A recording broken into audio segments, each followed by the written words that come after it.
February 2024. Russia presents, for the first time in history, an innovative international sporting event, Games of the Future.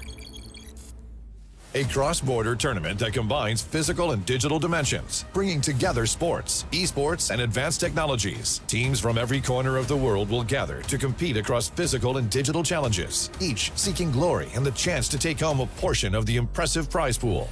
Established by presidential decree and supported by top government officials the world over, this is the birth of the sporting future. For the first time, the physical and digital worlds will be woven together to create a new era of Phygital sports, with one core mission: the promotion and development of a well-balanced individual. Digital gameplay enhanced by the energy of the crowd. You no longer need to choose between a ball or a gamepad. Here, the winners are crowned by achieving the best overall score across both traditional sports and digital gameplay. Games of the Future consists of 5 tournament clusters called Challenges. Sports Challenge, combining a selection of traditional sports disciplines with their video game counterparts, featuring Phygital knockout competitions where athletes must show their hybrid skills across both the digital and physical fields to play. Tactical Challenge, a contest in which athletes must demonstrate their team gameplay in tactical combat esports and show off their physical skills in a modern laser tag competition. Battle Challenge, an array of esports teams compete in popular strategy games, all hoping for a place in the giant live stadium final. Speedrun Challenge, pitting competitors against one another in a classic speedrun video game, as well as a real-world obstacle course. Technical Challenge, athletes compete across an array of high-tech device-led sports, including robot battles, drone racing, cyber-athletics, and virtual reality games. This groundbreaking first-of-its-kind sports event will unite competitors and fans, offer up a new generation of sporting heroes, and provide an entirely new, emotionally driven audience experience. Millions of people around the world will become a part of Games of the Future movement by following live streams across digital and streaming platforms and attending live events. The inaugural Games of the Future will be held in February 2024. The host of the first games, Kazan, will greet thousands of athletes and teams from more than 100 countries. The taste of victory. New sporting heroes. Boundless emotion. And open to every country of the world. By uniting sports and technology, we unite the world. Games of the Future. Made in Russia for generations to come.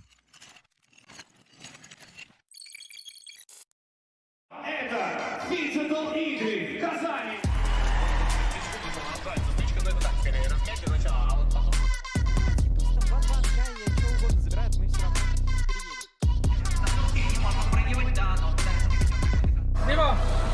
Пока моменты гранд-финала и второй карты Mobile Legends своим там была действительно борьба.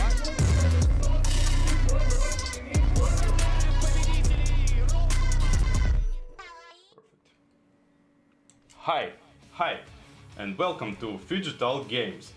I'm WarBarbie.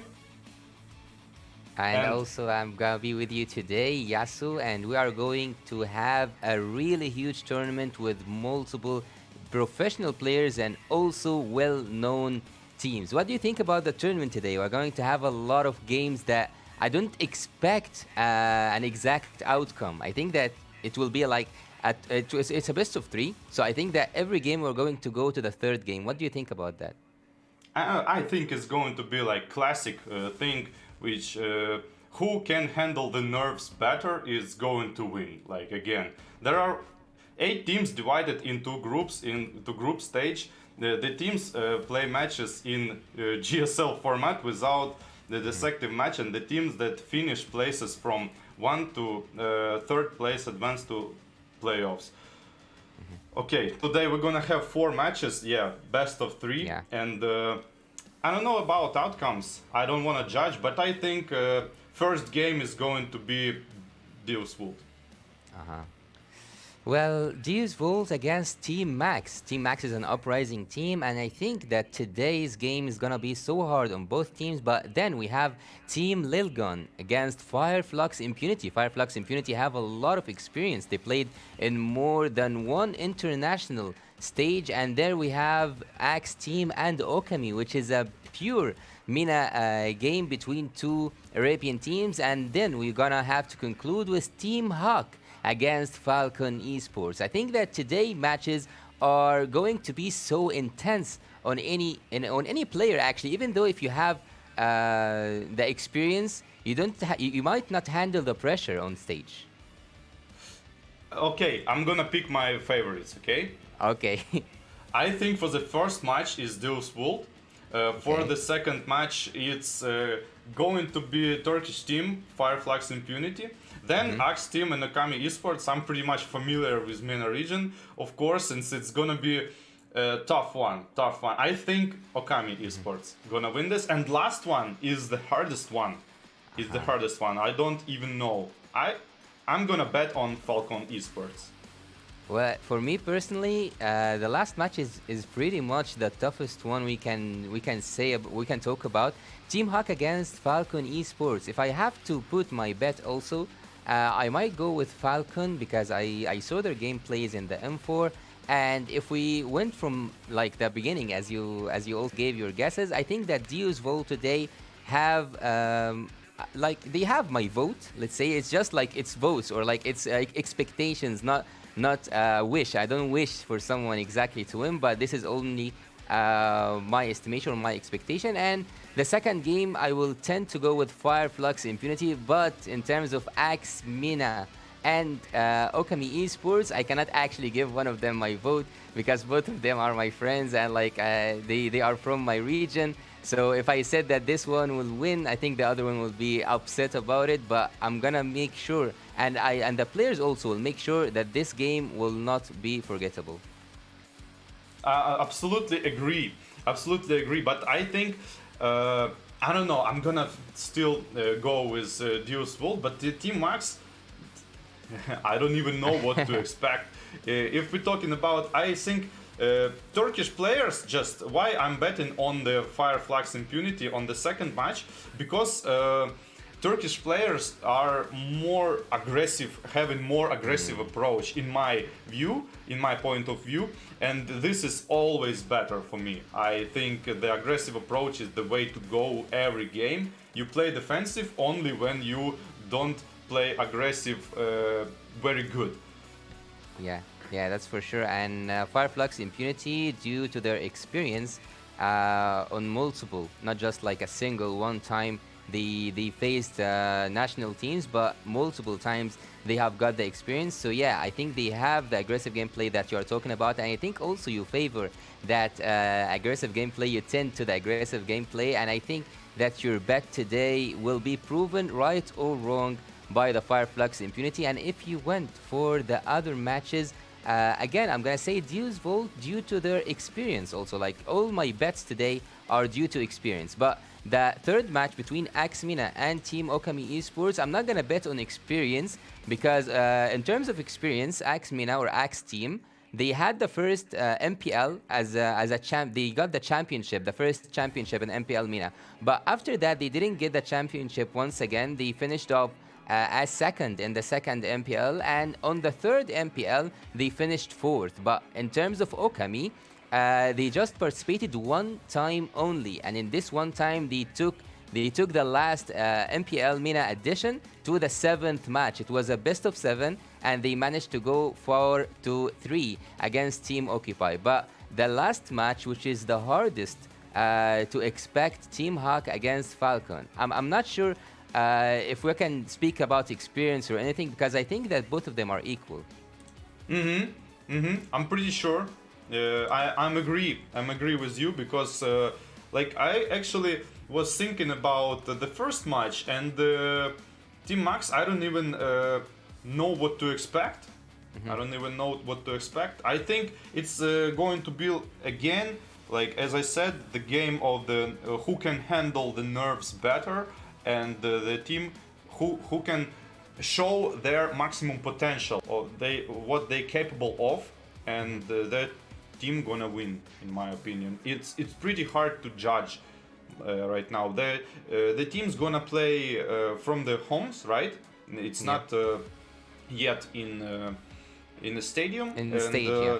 so the pressure is going to be lower. It's a for me, I'm talking about it because for me it's like the biggest factor in the tournament games, who can handle the pressure better. And the team who get like zero pressure, it means they're gonna have maximum performance, and who gonna have maximum performance going to probably win.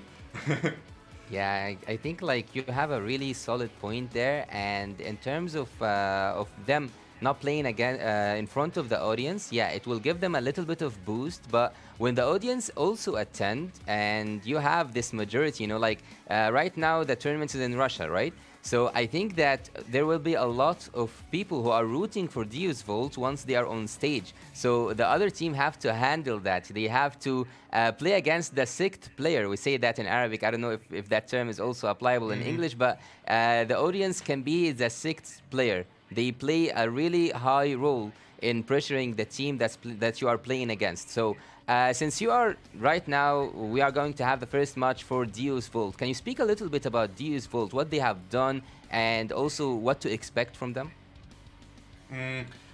I'm expecting like the fresh performance. I really want to see the hunger from the Deus Vult and to show their best selves versions, because like I saw a couple of games was like here and there they like a little bit underperformed. So now I'm waiting for 100% every single game from every team because the tournament is pretty big. I mean, you want to win it.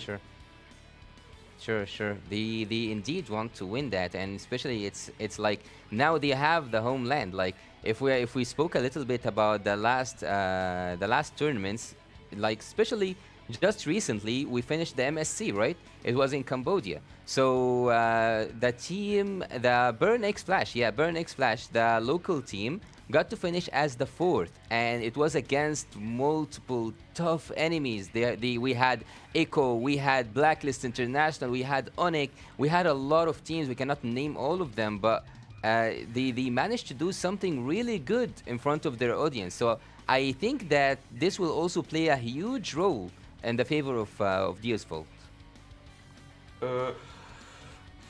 I like partially agree with you, but I think the homeland advantage is not that big. Okay, it's What? like it's my opinion, but I think it's not that big. It's of course it's advantage. The people who are rooting for you and cheering up you, but as well if you start, you know, the crowd is. Not every time on your side. Sometimes when you're starting to lose, like they gonna eat you. Well, so I you don't are know. saying that maybe the crowd itself, they will make they will turn on to a disadvantage if the team didn't perform 100%. Yeah, so if you win, the winning gets easier. But if you lose, like it's like adding more pressure. It could be like this. I'm not talking about like every audience, but sometimes you get this. Sometimes you get this. And I wanted to talk about Axe Team versus Okami Esports, because like Okami Esports in the second MPL, or it was actually like third one. Third, yeah. And they was so hungry. Like I saw the matches and I was thinking, yeah, these guys want to win. And if they can keep the same mentality in these matches, they have not bad chances. I wouldn't call them an underdogs. Wow, you wouldn't call them an underdogs, but if we looked at the statistics, it was their first appearance ever. Team Okami in the last tournament, they managed to get the second, but they were so close to getting that championship. Yeah, I think this team is promising, but you don't think they can be called underdogs? I think because of that, it was the first time, and because of that, they performed actually better because they have what to prove. Yeah, sure.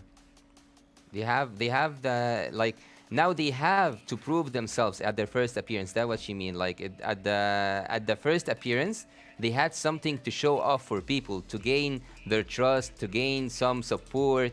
And I think they pretty much did that. They got a lot of people to root for them, a lot of people to believe in their progression. And right now they are playing in this tournament. I think this will add up to them.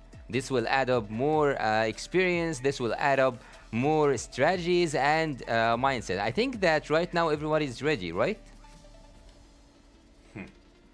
I don't know. I'm watching the stream right now, so we're gonna watch probably now how the team is going to approach the stage. I actually thought they are playing from the home.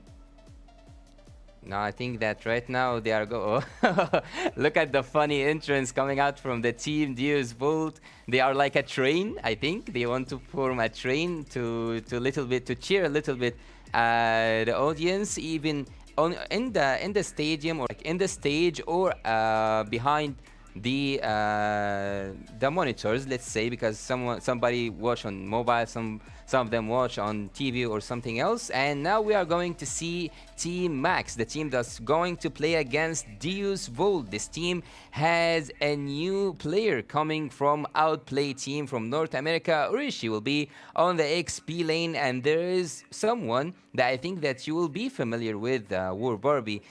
Coach Ola will be coaching for Team Max. Yeah, that's pretty huge. That's pretty huge. I think the coach staff is coming handy mostly on the stage. Because in my opinion, when I was coaching, I feel like you helping the team to manage the pressure of the stage. Like it was my personal experience. And I think that's pretty big. A lot of coaches don't do this, but I think it's actually like most important things to do. Like it's, you know, you can't make last seconds adjustments. Yeah, right. Thank you. Right, last seconds adjustments is kind of like impossible. It's like learning something. You can do it fast. If you learn it already, you're gonna use it, but you cannot learn it like last second. So at the stage, it's only about the motivation, about this kind of stuff, like about confidence, about like not thinking twice, because there is like a good rule for the games. Your first decision is the right decision. It's we're talking about the speed. So you mean like you don't have to hesitate your decision twice, because when you hesitate, you will not come out with the right decision. Yes, sure. It's only because the second decision is less good, because it's slower, because you have extra time to think. When the enemy, if enemy not thinking, they just doing, they're gonna have two actions. And if you are rethinking your decision, you have like only one action, and it's gonna be slow on top of it. Yeah, I completely agree with you. And right now we are going to see that Deus Vult with their lineup, so Magister, and you can go through this. Like, what's this guy name on the XP? Khaled? No, yeah, Khaled. Khaled. Okay, and Sunset Lover and also Wiser. On the other side, there's an information. Yorishi was from Team Max, and then he moved to Team Outplay. So we have Bimo, Siu Baby, and Lei, Flick, and Rinzio for the side of Team Max. We're going to have a best of 3, so there's no chance for luck here. I don't think that, like in the best of 1 games, in the best of 1 series, you might pull off a surprise for the opposite team. But in a best of 3, you can do that at the first match, but then the other team will catch up with you. They will know what you just did and why they lost, or like why you surprised them. So the element of surprise is not here in the best of 3. I think that these games will be, the first game especially, will be about knowing each other. Yeah, I think I completely agree with you about the surprise factor, because my personal opinion, the more matches is the better. Is really decides who is the better team, because like best of one. Like, what is this? You can like sneak out the victory from the strong team with like some crazy stuff, and the best of three is much better. Yeah, adjustments gonna make the games.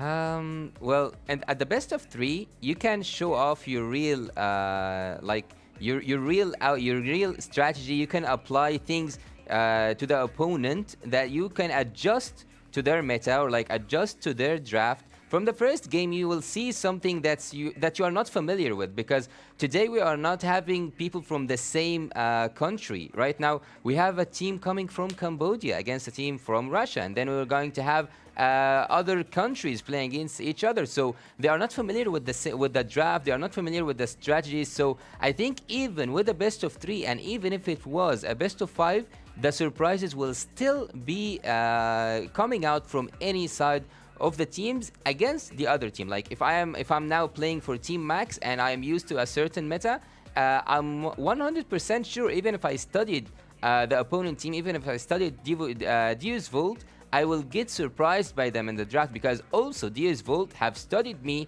and know my strategy. So today the best of three will show off who really deserves to win. Agree with you, but also I was thinking about, like, you know, on the there are some main picks. Of course, every player has main picks, and but sometimes you preparing some stuff for the tournament, and this is like a big topic, because imagine you're playing like 1,000 games on, like, let's say Fanny. You're pretty good with Fanny, I guess. But then you have tournament, right? And you want to prepare something extra. And how many games you gonna play? Is it going to be like 100 games, 150 games, maybe 200 games? But it's still not the 1,000 games you have on the Fanny. So it's like every tournament for me is like this. Who can prepare better? Well, I think that New team heroes. Yeah, with heroes and also with strategies. And there is something else I want to address out here, because lately we had this update, the next update, the emblem systems. So before this emblem system comes out, every single game you have a tanky hero in jungle, someone who can immune the retribution when he needs, the turtle, the lords, even on the buffs. So I think that right now we can see more assassin gameplays.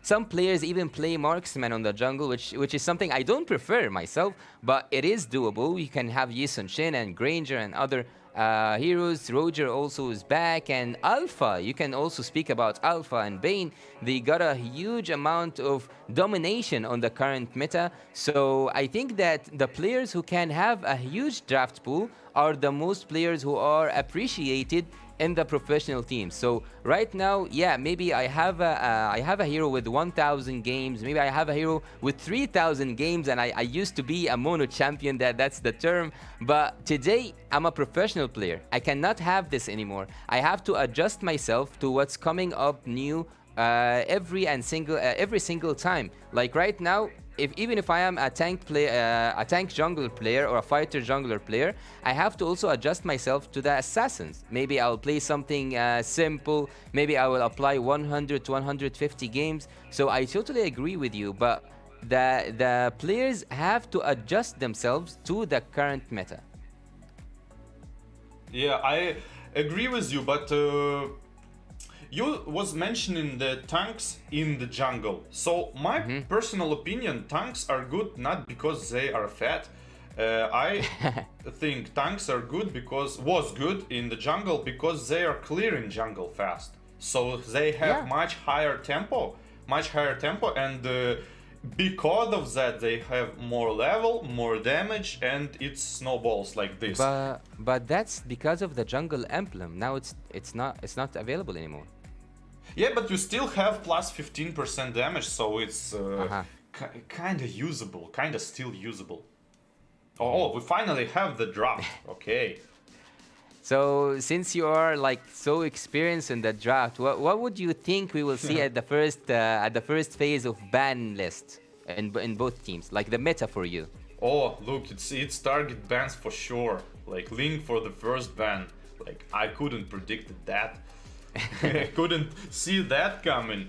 And Uranus, like I don't even. Wow.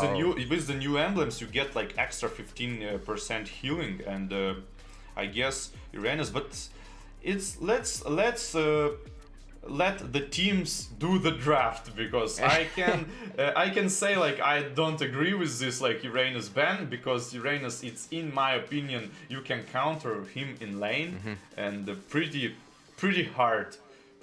He's pretty weak first like 3 levels. He can be dominated like early 3 levels, and he cannot skip that easily because he's not that tanky anymore. Well, for me personally, I think that the draft can go to 2 sections. The first section is the meta picks, like if you are speaking about Joy, if you are speaking about heroes that you cannot actually, they are a force of nature, you cannot literally stop them. But the second section is the target bans. So maybe, just a maybe, Max team have an assassin player, because right now we can see that also Fanny joined to the first phase of the banning list, and we have Angela. Maybe some people will be a little bit upset or maybe mad about this ban, but I actually seen it doing pretty good in the tournaments and also after the update, the next update, because it increases the survivability of the assassin heroes. So that's why I saw it a lot of times being played by maybe I will say the Philippine national team with also Link. And we can see also that Fanny is joining from the side of Deus. But there is a pick that I am confused about here. Is the pick Novaria more suitable in Room as we saw it in the MSC, or is it more efficient doing the damage as a mage? I think it's more the mage, but it doesn't mean that you cannot pick her as a roam. Because as a roam, it's, in my opinion, it's cannot be first picked. You can pick Novaria for like 4th or 5th pick as a roamer only when you can see the composition of the enemy. Because what if enemy have really aggressive approach to the game and they taking the river and they trying to get into your jungle, they trying to harass your jungle? What can you do as Novaria roam?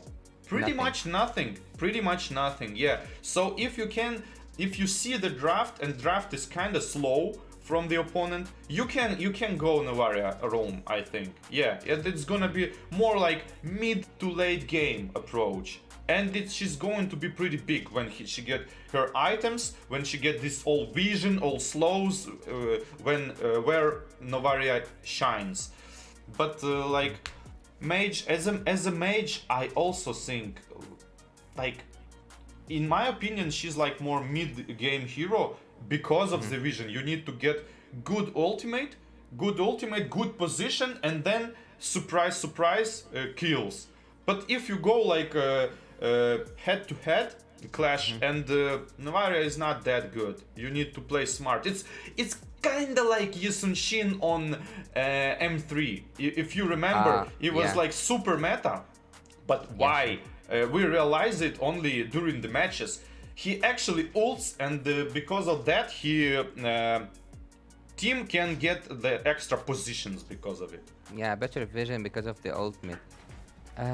But the draft here went so fast, actually. You can see that both teams has already finished their first phase of drafting. They got Brody for Wiser, and also we see that Khaled had his Joy, and also Lancelot for the side of Deus Vult. So Deus Vult right now are using a lot of dashes, so I think maybe I can expect seeing a Minstar, maybe we will see something else, maybe we'll see a Phivius coming out, but I don't think that this will happen with the presence of Arlut for the side of Team Max. And also we see that there is Faramis who can make the team fight goes longer, maybe in the aggressive phase and even in defensive phases. We will see that Faramis is doing a great job with his ultimate. And last but not least, we will see that Claude is joining from the side of Team Max. Claude, I think, is a really good pick, but with having Claude, you are betting so much on the maybe we'll say, no, we'll not say mid-game, but after mid-game with a little bit, and also the late game. And the second phase,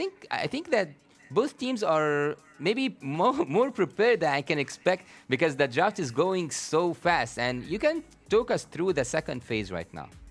Yeah, sure. I'm kind of a little bit confused by the way how draft is going. I thought it's going to be like left to right, but I don't know who's picking first. But that's fine. So I'm seeing how I'm viewing the draft. It's like 25% on side lane, one side lane, on gold lane, let's say, 25% on X lane, and 50% on the mid lane. So now Brody, like 100% wins Claude. Okay. And that's like no chance for Claude to survive the Brody. So in a 1v1. It means, yes, in 1v1, you are correct. It means what Devil can draft for mid lane. So if Devil can draft for mid lane, which is left, basically Rome and the mage, if they can somehow stop Team Max's mid, Brody can dominate Claude, and they cannot help. So it's coming down to the roamer and the mage of Devil. On the other hand, they have I guess it's Kaja Rome, as far as I understood. Kaja and Faramis as a mage, and the Grok and Eve. Eve is kind of slow, but the Grok is very fast. So I think it's like, I don't know, 55 to 45% ratio who's favorite here. What do you think? Well, my idea here is that Grok and Eve maybe will be one of the most effective combos that we can ever see, because the second skill from Grok can make you unable to go out of the ultimate, and also the ultimate from Grok can make you unable to go out of the ultimate from Eve. And the dashes coming out from the side of Deus Vult, we have Joy, we have also Lancelot, and also we will see that Brody is getting a lot of advantage from the slowdown effect coming from the side of Eve. So actually I really like the Deus Vult draft, but on the other side, maybe because you said that Claude will struggle a little bit, maybe more than a little bit, against Brody, Claude against Brody, yeah? He will have some assistance coming from Kaja, but I don't think that Kaja can do that much in the early games. And at the last pick, something that we have spoke about before we even get into the draft, I was saying that Bane and Alpha are both of them dominating the current meta. So do you think that they will depend on Bane in the early game and the bushing, and leave the late game for Claude only? Yes. So I'm thinking the Claude is like for the late game. They will have like stable draft, in my opinion. They have like everything in it, like pretty good early game, because Grok clearing have a lot of damage, and clearing pretty good. Mid to late approach is good. To the comes to Eve, like pretty poor damage first levels, but that's fine. Snowball pretty quickly. Sure. We're having technical pause for a little bit. That's fine. No problem. Yeah, but so I was thinking about Team Max. If they going to play super aggressive, I think they gonna win this. But if they gonna pick slow approach, they gonna lose it. That's my point of view. There is something that I can really see on the side of Team Max. They have Claude. Okay, that's like notable. Everyone sees that they have Claude.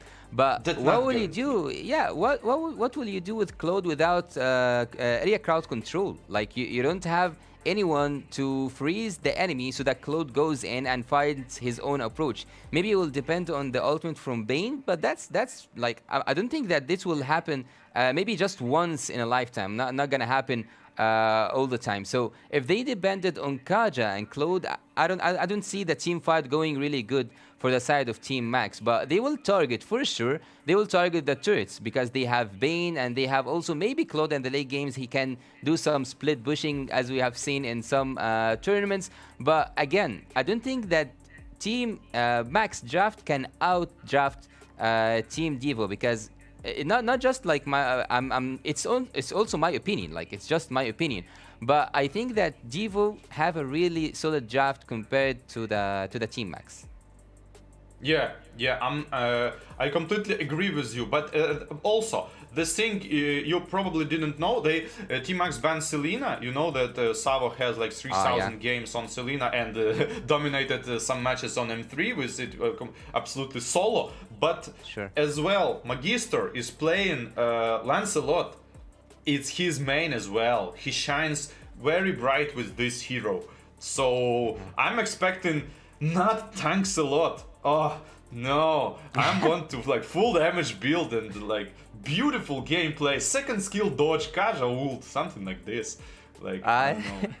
You seem like you are like when you imagine that you are so happy, like because they made Lancelot at the previous meta playing as a tank. Oh. So you called it tank-a-lot, right? Or Tanks-a-lot. Yeah, it's madness. Solo, it's madness.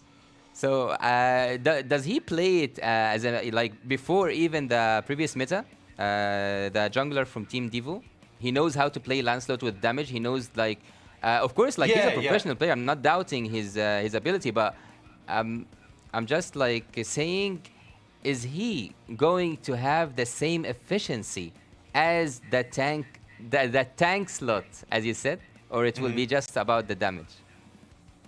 We're gonna have to wait a little bit for the game because some technical issues, but that's completely fine. Yeah, Magister can play both damage. I think he plays like just like equally because he just understands the hero. He can go Lancelot mage, I guess, because of his deep knowledge. I'm just kidding. No mage, of course, but but you get what I'm saying. He's like very good. So I was thinking about that the Brody gonna dominate the Claude, so that means the mid lane is going to help. And if they going to help, probably either jungle going to be pressured. So it's Bane, pretty low mobility hero. I mean, second skill and that's it. If you get the wall, you're done. And so I'm predicting, like it's... maybe I shouldn't predict it, but I think in visualizing the game that Brody gonna dominate Claude, mid lane going to help, and the jungle going to get pressured. And the like secret for me is what going to be on the X plane. It's like Arlott versus Joy. It's like a top battle, what you can imagine. Yes, sure. With the dashes and also with the sustainability and survivability, everything. Like as I told you before, there are meta picks that you cannot literally just deny their existence. Joy and Arlott are going to be played in this game, but for me, I think that the core pick here and the most effective pick here is Eve. Maybe you will disagree with me, but Eve with the slowdown effect that we saw in other tournaments, it really controls the tanky meta and makes it stick to its boundaries. As you said, there is no mobility whatsoever for the side of Bane, and in the previous meta we know that there is Fredren. Maybe we can talk a little bit about the Barats. So once you have Eve, you cannot escape the ult mid, the second skill. The slowdown effect is undeniable, so it will make it easier for its own team, for Deus Vult, but for the other team it will make them suffer. It will make them suffer so hard because Bane inside the ultimate of Eve and inside the second skill will not be able to move an inch. Yeah, Bane is like going to be very hard for him, but the game is not played like this, like most of the times on the competitive level. They're not going head to head and bang the heads. They trying to pick the kill. So it's going to be more like a vision approach, like who can initiate first. Of course, if like Kaja picks like Eve, for example, with his ult and Eve gets destroyed and then it's going to be the fight. Of course, it's not the case, what we was talking about. But if, of course, more, let's say, macro control is from the Devo team, and they have the bushes, they can go, like, for example, take Faramis and Kaja with Grok ultimate, and they are pretty squishy heroes. I mean, Kaja is not that good of a tank, he's more like support and initiator. He cannot like soak damage like that. And they can go for the front lane as well, so it's the advantage. But you can barely kill Grok if you initiate him, at least like level 4. Maybe late game when you have like full build, you can go ult Grok and just kill him. So it's going to be more like vision game. Well, as you said, they don't have that much of front heroes. They have Arlut, right? Team Max, they used Arlut, right? So this is the only way they can reveal bushes, except also for Kaja, but Kaja is more of a support, he cannot handle that much damage. So I think that they are lacking a little bit of front laners. They don't have that much of absorption for the damage. Maybe they will depend on Faramis in that case, because he have his ultimate, he can make the team fight survive or like last for a bit longer. But my problem here is Claude. When will Claude find his own window to join a team fight? That's a mystery for me. Yeah, going to be very hard. The spell is, I'm interested what's the spell he going to pick, because I mean, when you stay against Brody, it's very hard. It's going to be very hard for him. I think Brody is an insanely good 1v1. Maybe only Bruno would be a nightmare for the Cloud, the worse nightmare than the Brody. But the Brody is, but on the upside, Brody is pretty bad at like sustaining damage like the Claude. Claude can, if the fight goes well, Claude can just and HP yeah, he keeps getting and it. Brody can't do this. He's more like a bang bang boom dead, and that's it. He's not pumping damage like Claude. So it's pretty interesting. That's why I was talking about. I was saying about Team Max should get like extremely aggressive approach, because they really need this map control. They have no good opportunity in comparison to Devu how to check the bushes. If Devu can check the bushes like second skill if from like what? From the mile away, and can check the bush, can slow, can even initiate if there is not much people. So the Team Max, if they want to play, let's say, safe game, they need to play really aggressive, because they have more damage early game, in my opinion, if the things go well and people are grouped up and Faramis is going with his fan like second skill, and he's going to be a lot of damage. Well, I totally agree with you, because Team Max, if they didn't use their early game wisely, if they didn't go for a little bit of an aggressive taste to the gameplay, they will not reach the late game that they are seeking for. Because at the early game, if you got dominated, if Team Max got dominated by Team Devo, they will not be able to pull off their Claude, they will not use their card, their winning card, the gold laner. So if they didn't really, as you said, if they didn't control map at the early game, they will lose a lot. And if they lost the early game, I don't think that like, of course, as long as the seconds are counting, there is still an opportunity, but it will be so hard for Team Max. So they really need to play aggressive gameplay at the early games. Yes, but I was thinking about as well the skill factor.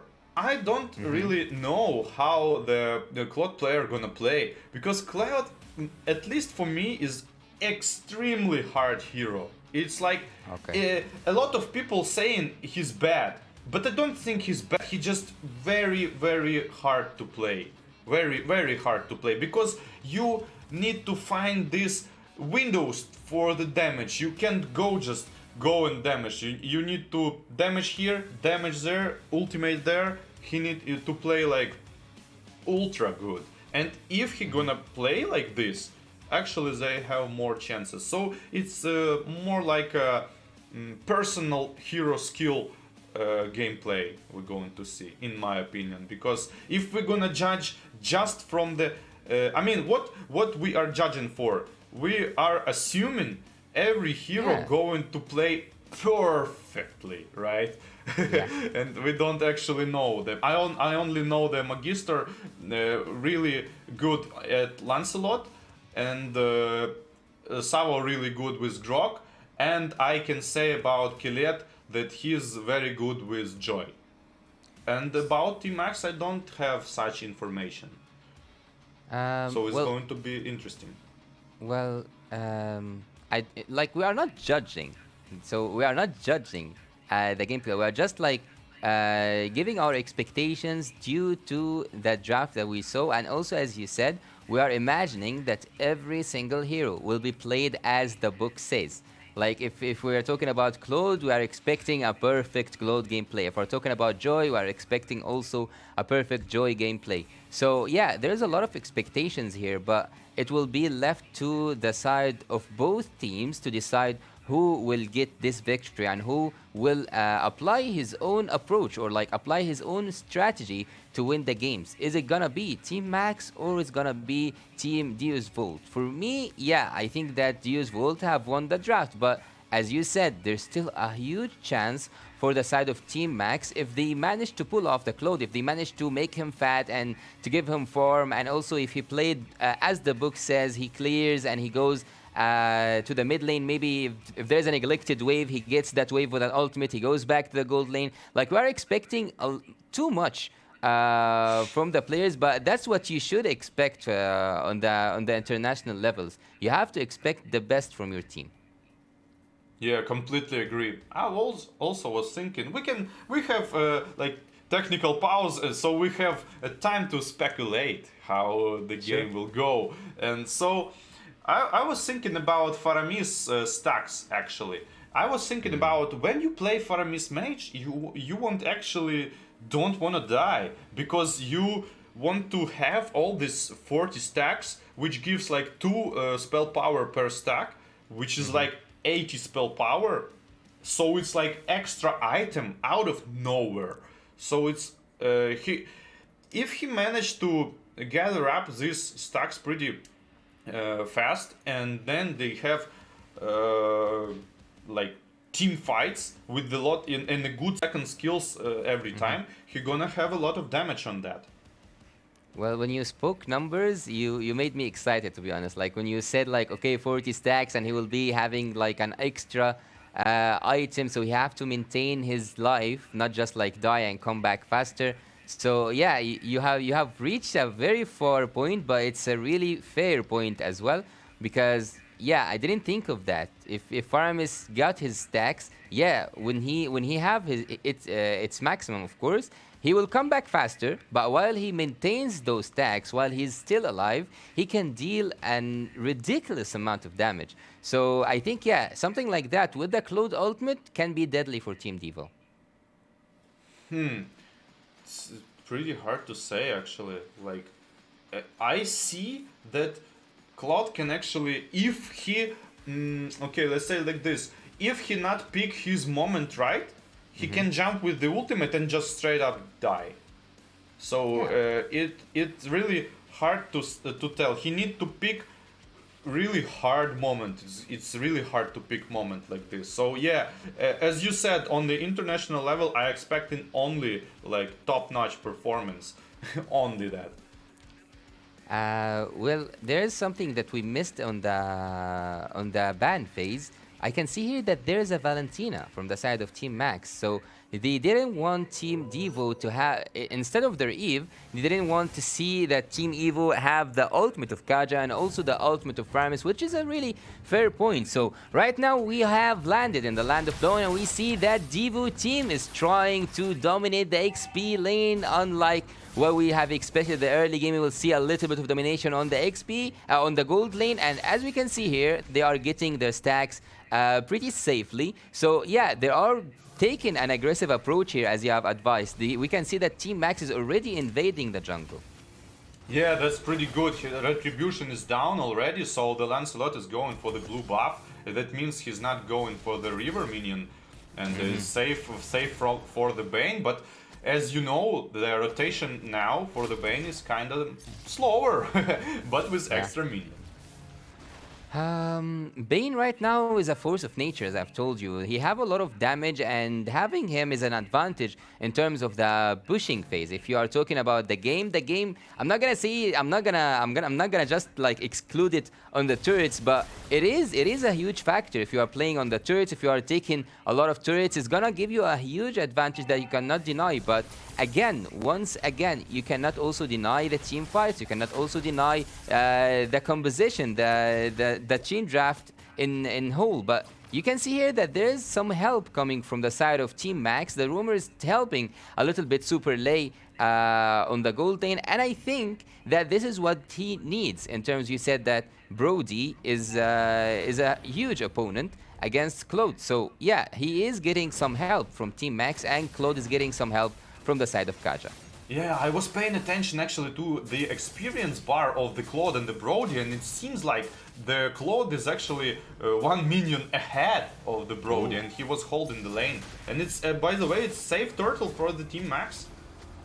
Yeah, it's a really safe turtle. I think that Team Deus Vult are playing a little bit passively. I don't know why, actually. Are they waiting for level 4? I don't know. Agree, absolutely agree. And by the way, look what's the odds on the audience. That's exactly what you said about the homeland. For me, it doesn't mean like much. Yeah, it's expectations. Like everything is left to the hands of the players and also the coaches, the mentality, the strategies, the preparation. There's a lot of elements when you give such prediction. But again, the result is only.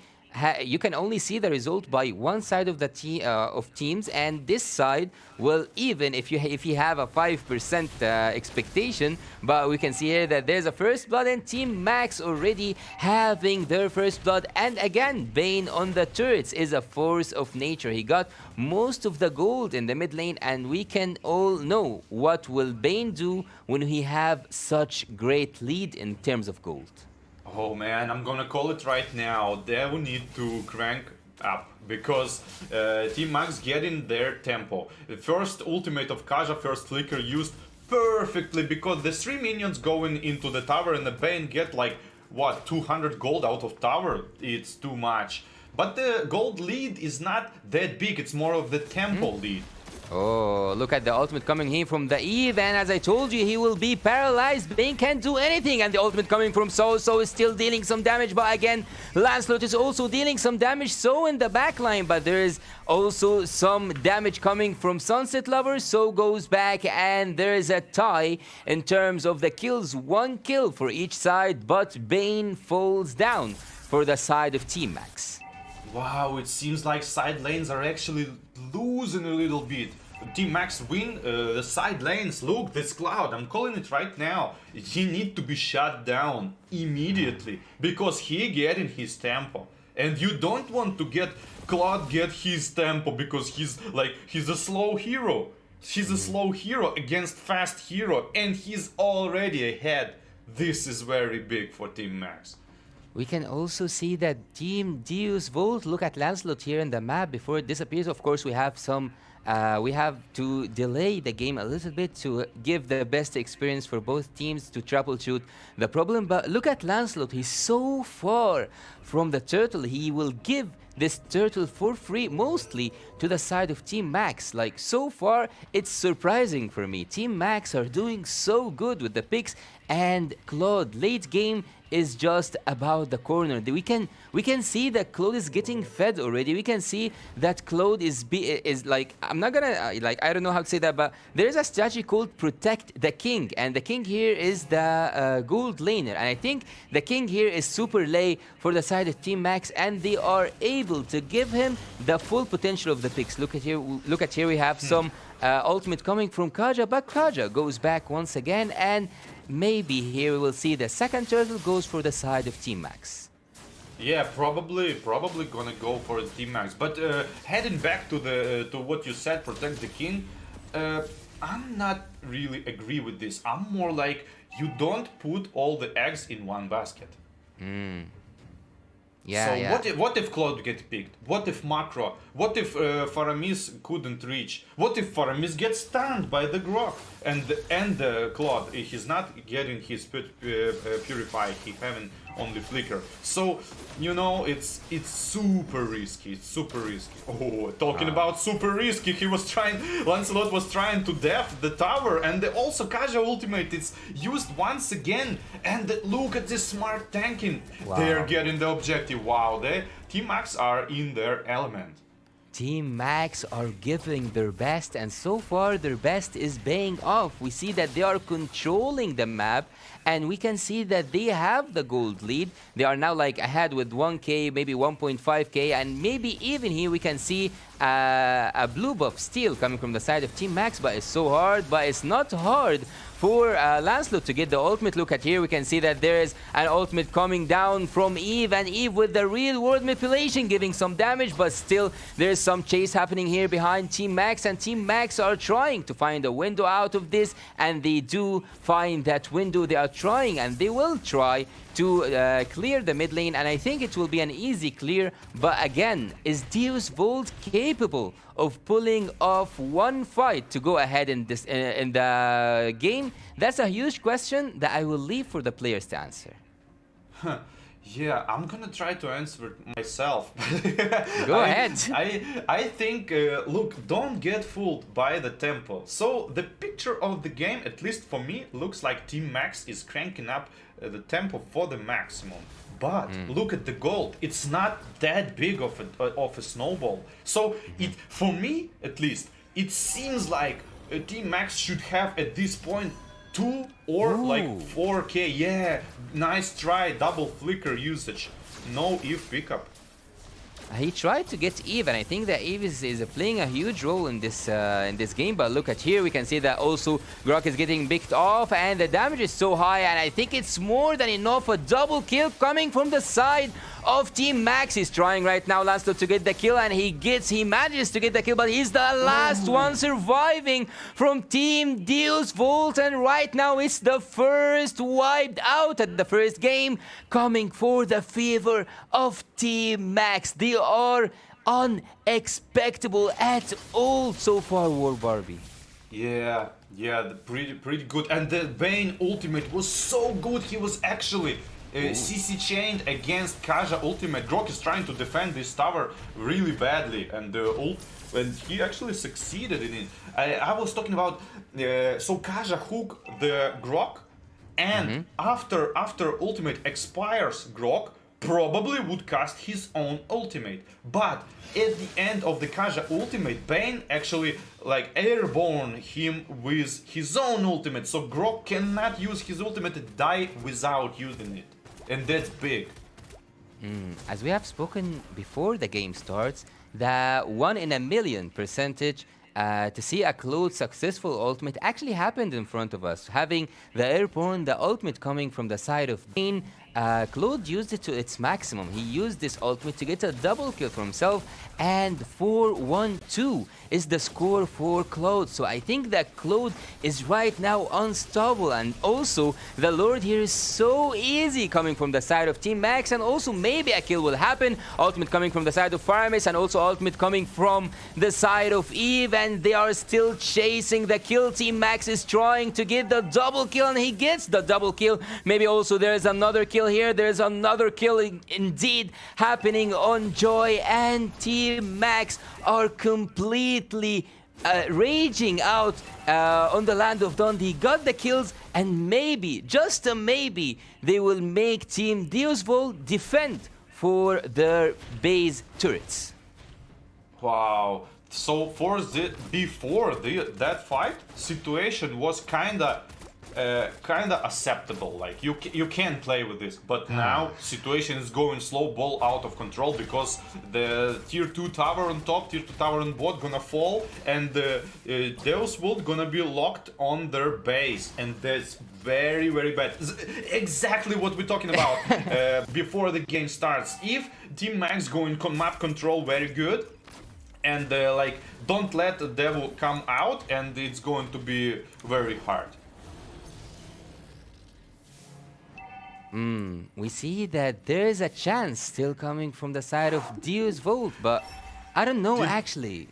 I don't Did you saw actually. the damage? Did you saw Yeah. the damage on the Joy? It's like 90%. Like It's unbelievable, bro. It's literally unbelievable. Team Max are. I'm now speechless, actually. They made the game at just 10 minutes long. They made it so hard for Team Devo to come back because right now they are at their inhibitor turrets and right now they are still trying to defend, even though we said that maybe Team Max will go to the defense phase, but we left it for the players to decide that. And the players have chosen to play the aggressive early gameplay, which Team Deus Vult has 100% surrendered to. So right now wow, we such see a guess.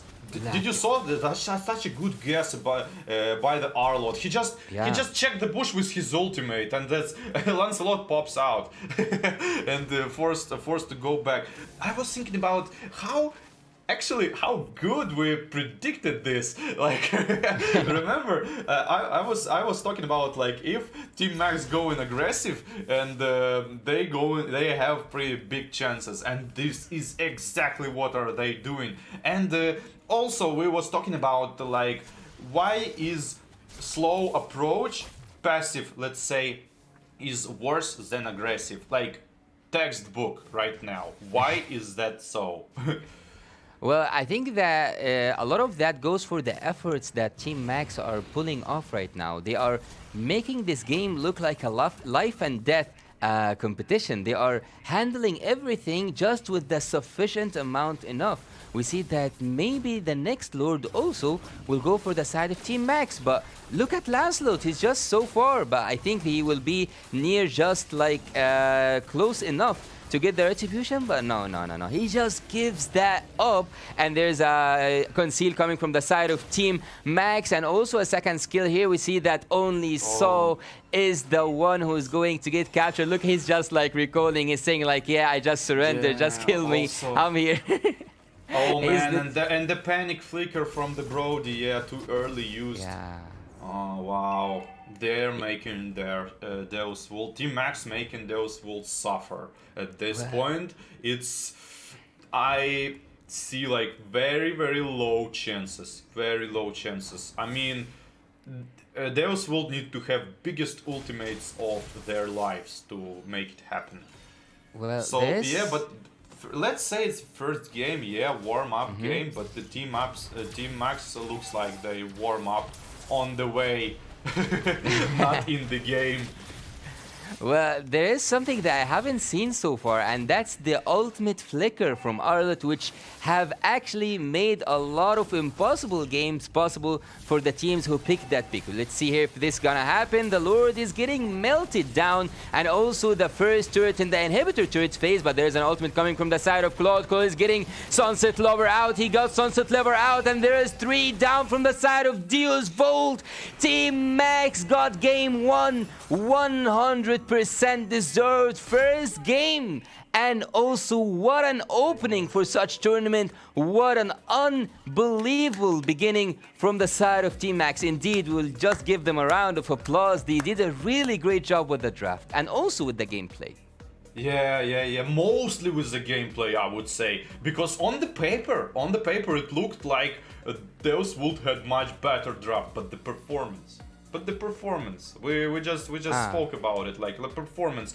That's actually I want to say that I don't believe in tier lists, and this game was the reason why. Like because you can on the paper it looked like this, but you need to perform. You need 100% to perform. It's not about the draft. You can win the draft, but if you not perform, if you not manage to play aggressive, pressure enemies, don't let go there, like counter one step ahead gameplay, and you're not gonna get anything. If you can pick like let's say tier B heroes against tier S heroes and just win only because you using a good understanding of the game. Yeah, I like when you talked about tiers, I actually got one player in mind. Do you remember Diablo?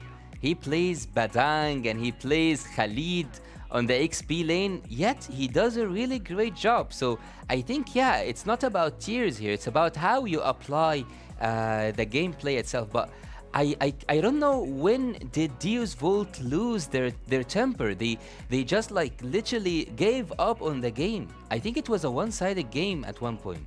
Yes, I agree. So I think the first wave, the Grok going to help Joy clear the lane. That's not. I don't really think that's a good thing, because you need to focus mid lane to gain tempo. You need to win mid lane. That's the first point. And the second point is, for my surprise, Brody actually didn't win the Cloud. Didn't want. I would like to rewatch the game only from this point of the map, spot of the map. I mean, gold lane. How? Performance. Maybe Kaja played some role in that. He couldn't like babysit him. One time he came on the level 3. On level 3 he came under turret and harassed Brody out of the lane, and then Claude was holding this ballista to make the wave closer to his lane. That's all I saw. That's all I noticed. Maybe I need to rewatch the game, but it seemed for me that Claude actually won the lane against Brody, which is impossible. And he get, by the way, he get the sustain from the emblems, like the third fighter perk, which get like 5% of your maximum HP every like 8 seconds, as far as I remember. You get regen. I can bet the second perk was regen from the minions when you kill them, 3% of the HP and the 1.5% of the mana.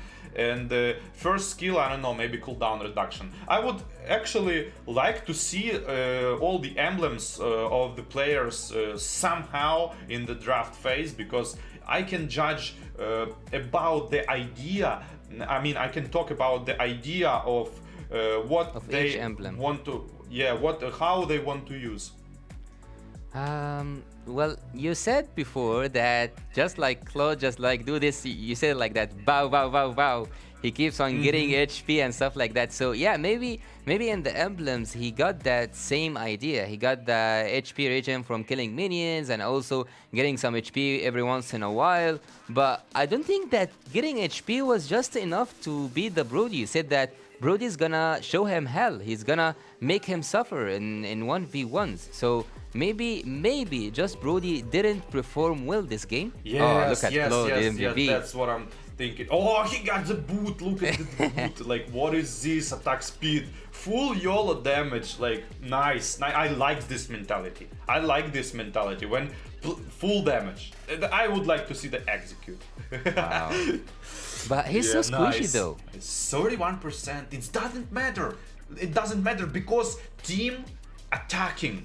Because of the good timing of the fight, his team attacks, pressures, and enemy has no time to focus him.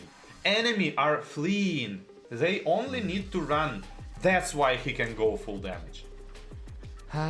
So you say that because his team is helping him to find the approach, and also they are taking the damage, he can go with full damage without even hesitating and going inside and making like believing in himself that okay, no one is gonna touch me, no one is able to touch me, I'm gonna burst everyone, I'm gonna melt everyone, and that's it. That's a Claude gameplay. 7-1-6 as KDA, I think that's pretty much unstoppable at some point. Like if you look at, he have 7 kills, he have 6 assists and just shut it down one time. And you are talking about Claude. We're not talking about like someone you will manage at the late game. No, 7-1-6, and he got the damage, he got the items. He's I'm not gonna say he have full build, but he doesn't have full build. He didn't get the rose gold, but yeah, I think maybe we are safe to say that he got a full build and he was just a force of nature. No one could have stopped him at any point. No one have this damage. And also Grok, I think that at some point he didn't care about knocking up Claude. I think that the only way Team Deus Vult could have managed the Claude ultimate was the knockup from the Grok. Yeah, and it seemed like not Grok, Claude actually was waiting for the real world manipulation to appear, and then he goes in. And because he gets a lot of snowball, his ultimate is a problem. I was thinking about like it's either the bronze or the MVP, like like the Claude, like you know, if you get like if you not get gold advantage, it feels like you don't have the damage. It feels like you're doing nothing. But if you have snowball, 3 items, Demon Hunter Sword, Golden Staff, and Corrosion, you just ult and it's a problem. And it's like. And also add to that the attack speed boots. Like he's 100% as you said attack speed. Wow. Inspire maybe on top of it. What? Inspire on top of it. Like imagine Inspire, ult, bam bam bam. Wow. When you mentioned Inspire, actually I remembered Carrie. You know that Carrie, once she has this 100% attack speed, she's just playing pure attack speed, and with the Inspire, she cannot actually move while she's hitting. You remember that? Maybe you have noticed that, like when a hero have 100%. Yeah, he can't. Under Inspire? No, like imagine like you are now attacking the Lord, okay, and or attacking a huge target. You cannot use the joystick. You cannot move that smoothly when you are like full attack speed. Oh, I didn't experience that myself, but I was thinking about, and at that point, like now I'm playing gold lane here and there, and the less latency you have, the less ping you have, the more you can move. So it's like, let's imagine like one ping, and if you have like 4 attacks, you can actually like move a little bit between it. But if you have like 10 latency, you're not gonna be able to move a little bit. So it's a big factor. Yeah, and now like when they changed the cap of the attack speed, I believe it's 4 attacks per second, and when you use Inspire, it's going up to 5, right? Sure. So it's insane, like 5 attacks per second. What is this? Machine gun? But right now we see that there's a target ban once again. They don't want to see Soul's Selena at all. The Team Max are being so cautious about it, and maybe we'll see the same first phase of draft. There's also Link and Angela from the side of Deus, Vult, and Novaria for Team Max. So what were we missing here? Fanny and who? Fanny and what? I'm trying to remember. Uranus. Yeah, Uranus. Yeah. Uranus. And you will then see that? was Minotaur and Valentina. We are now like playing. We are testing our memory now.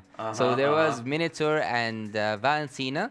There was on the other side Kufra, and who I cannot actually remember the last. The very last one. Didn't pay attention. Yeah. Team Max doing like the rule don't fix what's not broken. Like they are doing the same stuff. Why would you fix it if it's not broken, right? Just use it again. So that's pretty much what they are doing here. So the and it's justified. It's justified. They pull it off. Yeah. And I thinking about it's not about draft at this point. It's not about draft. Like Team Max is a mile away from the devil, like that game in terms of tempo, in terms of aggression, in terms of finding opportunities, they are much higher, like so. But it's not the true devil level. It's not the true devil level. They need to wake up. I hope it was right. Last game was zap for them to wake up. Let's see, because I want to see the like Sparks game. I don't want to see this like mental breakdown games. Yeah, well, when you see someone broken, or like when you see that someone is not giving his 100% just because he lost one game, you also get that kind of feeling. Like you're not gonna say feel sorry, but you know that he got affected by such thing. But there's something that also affected Deus Vult, which appears in their draft right now. They don't want to play or struggle once again against Faramis. And for the side of Team Max, as a first pick, okay, listen to this carefully. As a first pick, they got Claude. They didn't get a meta pick. So Enderlord. Are we going to see Fanny? What? Fanny? Maybe we'll see Fanny, but look at Team Max. They are getting used to the tempo. They are picking their picks so fast. It seems like they are really prepared for what Team Deus Vult is doing, because right now they have Claude as a first pick. They have Valentina, which was banned at the last game, and now we will see Fredrin once again in the Land of Dawn. But for the side of Deus Vult, so far they have Arlott once again. They have also Kaja once again. So no, not once again. I'm sorry. The last time it was with The Team opposite. Max. Yeah. So they banned the Faramis and they got the Kaja. Is it a pick-off? Is it something that Team Deus Vult is preparing for us? I can't quite sure say. No, they basically taken the strong points out of Team Max, because what can you do? Like you saw the performance, so like they're very aggressive. Like just you need to take it from them, and they need now. Team Max need to show something new, which if they don't have, it's going to be. But on the other hand, the performance is like Khaled going to be playing Arlott the same. Is Savo going to be playing Kaja the same way? It's a question, open question. So The performance again. So in terms of that question, I think that the team who have, like, I'm not gonna talk about the motivation, because one of them is motivated by the rhythm of, like, I don't know how to say that, but they just got a victory, so they came out victorious. They come out with this positive energy. But on the side of Deus Vult, also that lose can move as a motivation for them, because right now they know what's on stake. They know that, yeah, it is a double elimination, but the chance to play on the upper bracket is much more better for any team. No one wants to get one step closer to the devil, as you said. So Team Deus Vult, if they lost this game, yeah, they will still be with us in the tournament, but they will be one step closer to the devil. So right now we see that Team Max, maybe they struggle against Brody last game. That's why they have him in the second phase of drafting. But again, maybe Paquito was the same band that I didn't remember from last game. So Paquito and Kufra are the bands from the side of Team Deus Vult. But again, you talked a little bit about the gameplay itself. Do you think that Deus Vult will up their game and play the picks they took this time to its full potential? Yeah, they should, because if they are losing, they are going to the lower bracket. And on the other hand, like, Team Max should, like, also bring their best picks, very best picks, because you really want to get on the top upper bracket, I mean. But Sure. Referring to the words you said earlier, actually, from my personal experience, it depends of the person, because, you know, some people are actually performing better under the pressure, and some people are performing better without the pressure. So if it's the case, if you get to the lower bracket, you might perform better. If you get to the upper bracket, you might perform worse, but as well, you might perform worse if you get into the lower bracket, because you get demoralized, because yeah, it bites already. And you can perform better on the upper bracket because you, like, they have this feeling, I call it fire hands.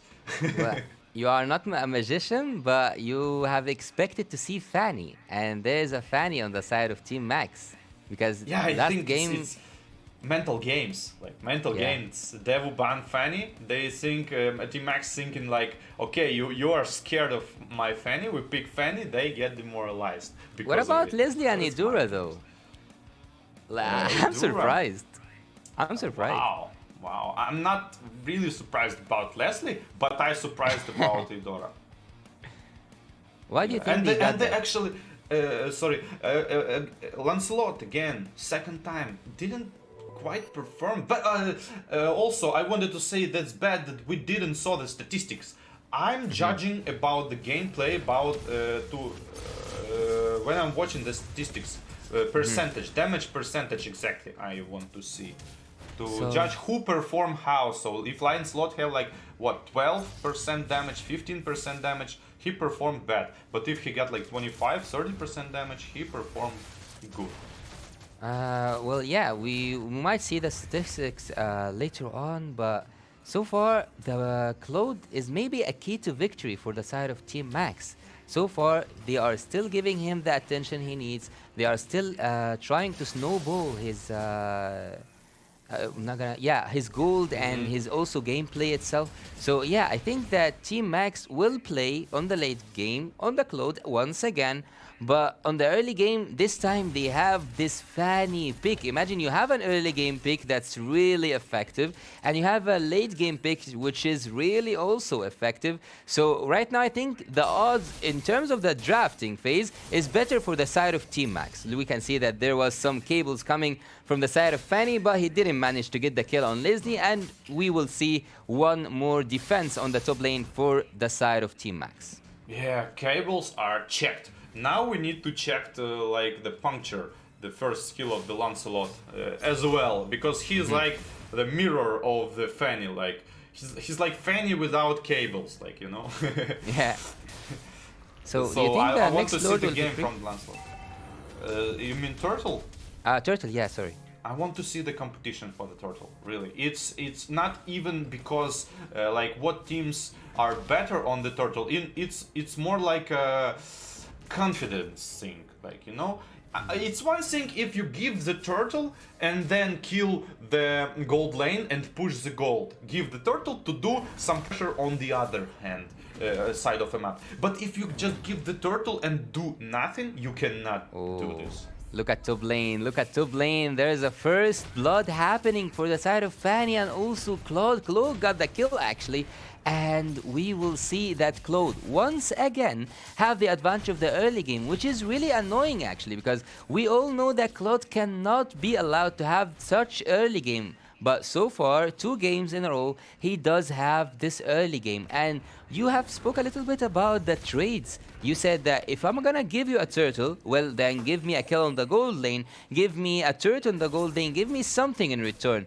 But if we looked at Deus Vult, don't think that they are actually even trying to get something in return. Look at the turtle, it's just one more free turtle for the favor of Team Max.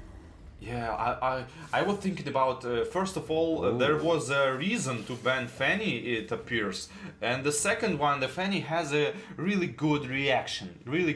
She just read that Deus would want to give the turtle and kill the Claude. Wow, pretty big defensive ultimate, yeah. That nothing in return. I mean, the ultimate is big, but you just save yourself with it. Yeah, I think like if I was in his position and I just entered the bush and I saw 3 people waiting for me, I'm gonna panic. He just like saw like there's a Lancelot, also Idura, and maybe I think there was also Kaja, so he did have to do something about it. And what he did was the ultimate. But look at the camping. Look at the second skill. What a smart move. Nice read. The Dexter goes in. Goes in first because he's okay to losing his partner. And he just throws it in. Fanny goes for invade, nothing to invade. He just camps, Fanny camps.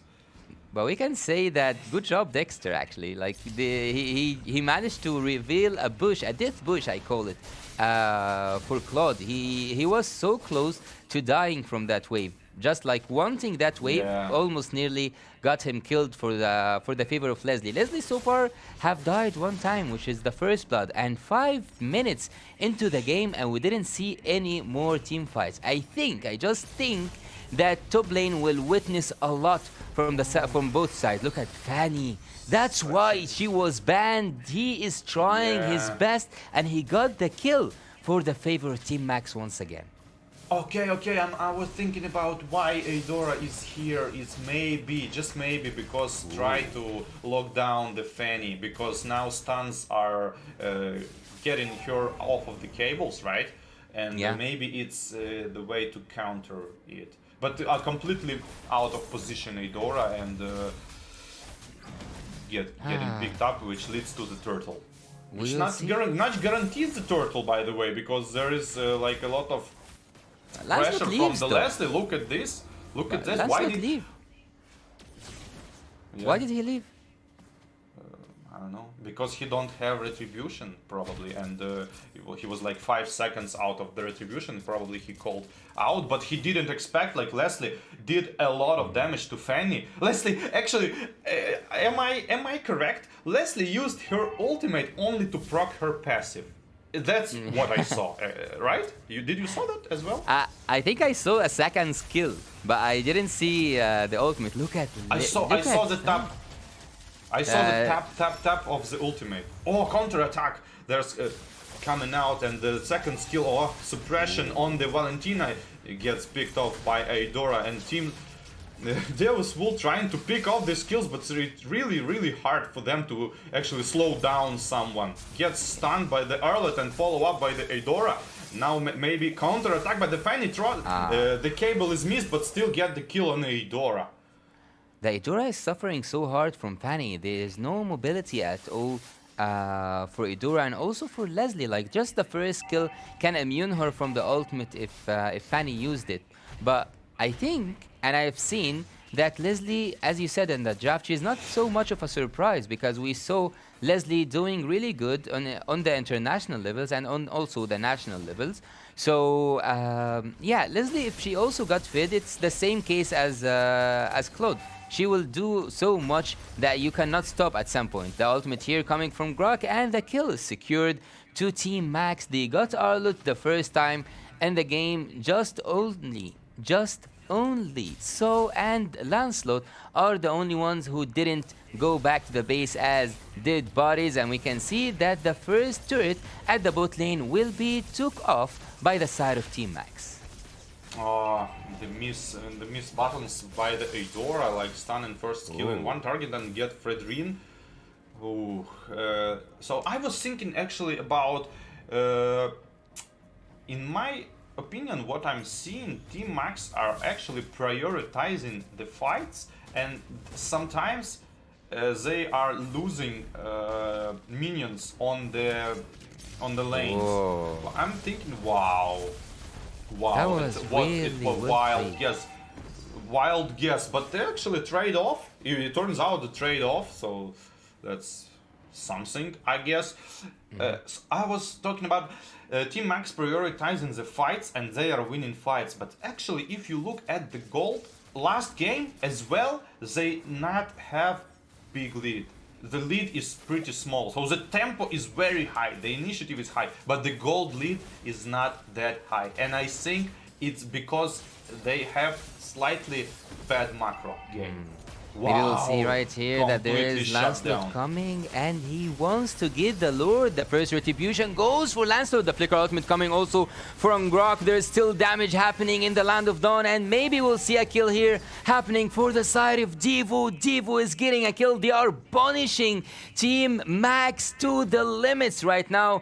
They almost had a wiped out. I think, yeah, it's almost a wiped out, because Valentina managed to survive with 0 HP. Team Deus Vult are now getting inside the mood. They are now getting inside the game, and I think that with this Lord, maybe we will see that Team Max is defending their inhibitor turrets. Did you saw that? Did you saw that Fanny goes in and just wasted retribution? She didn't even try to compete on the blue buff.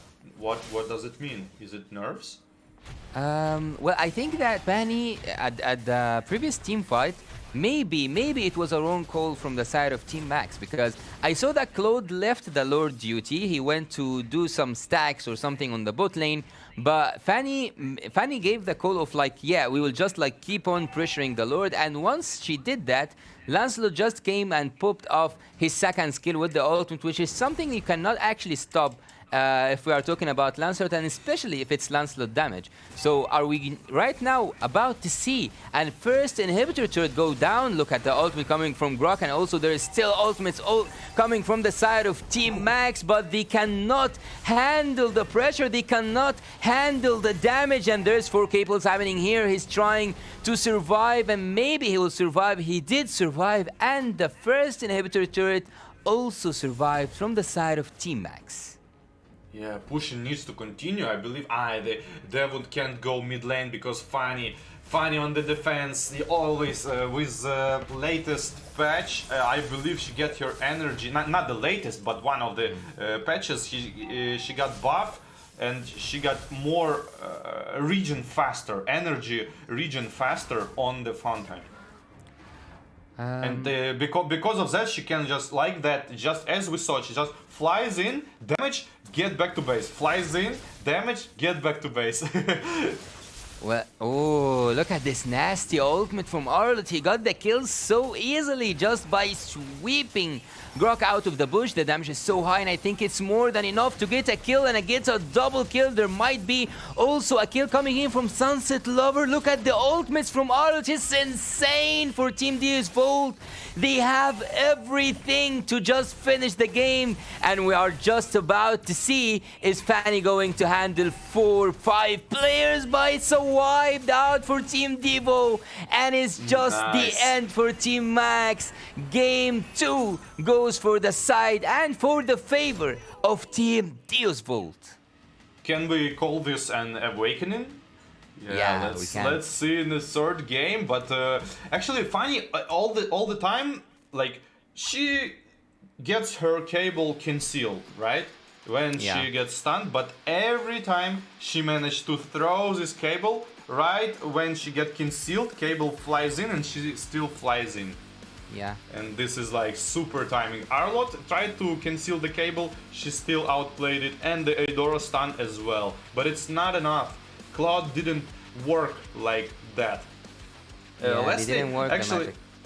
Actually used her ultimate, just tapping his ultimate just to make vision on the opponents, and it's kind of like you don't see this move very often because you don't pay attention. Like you know that when Leslie ults, it's like this animation, and you know she's ulted.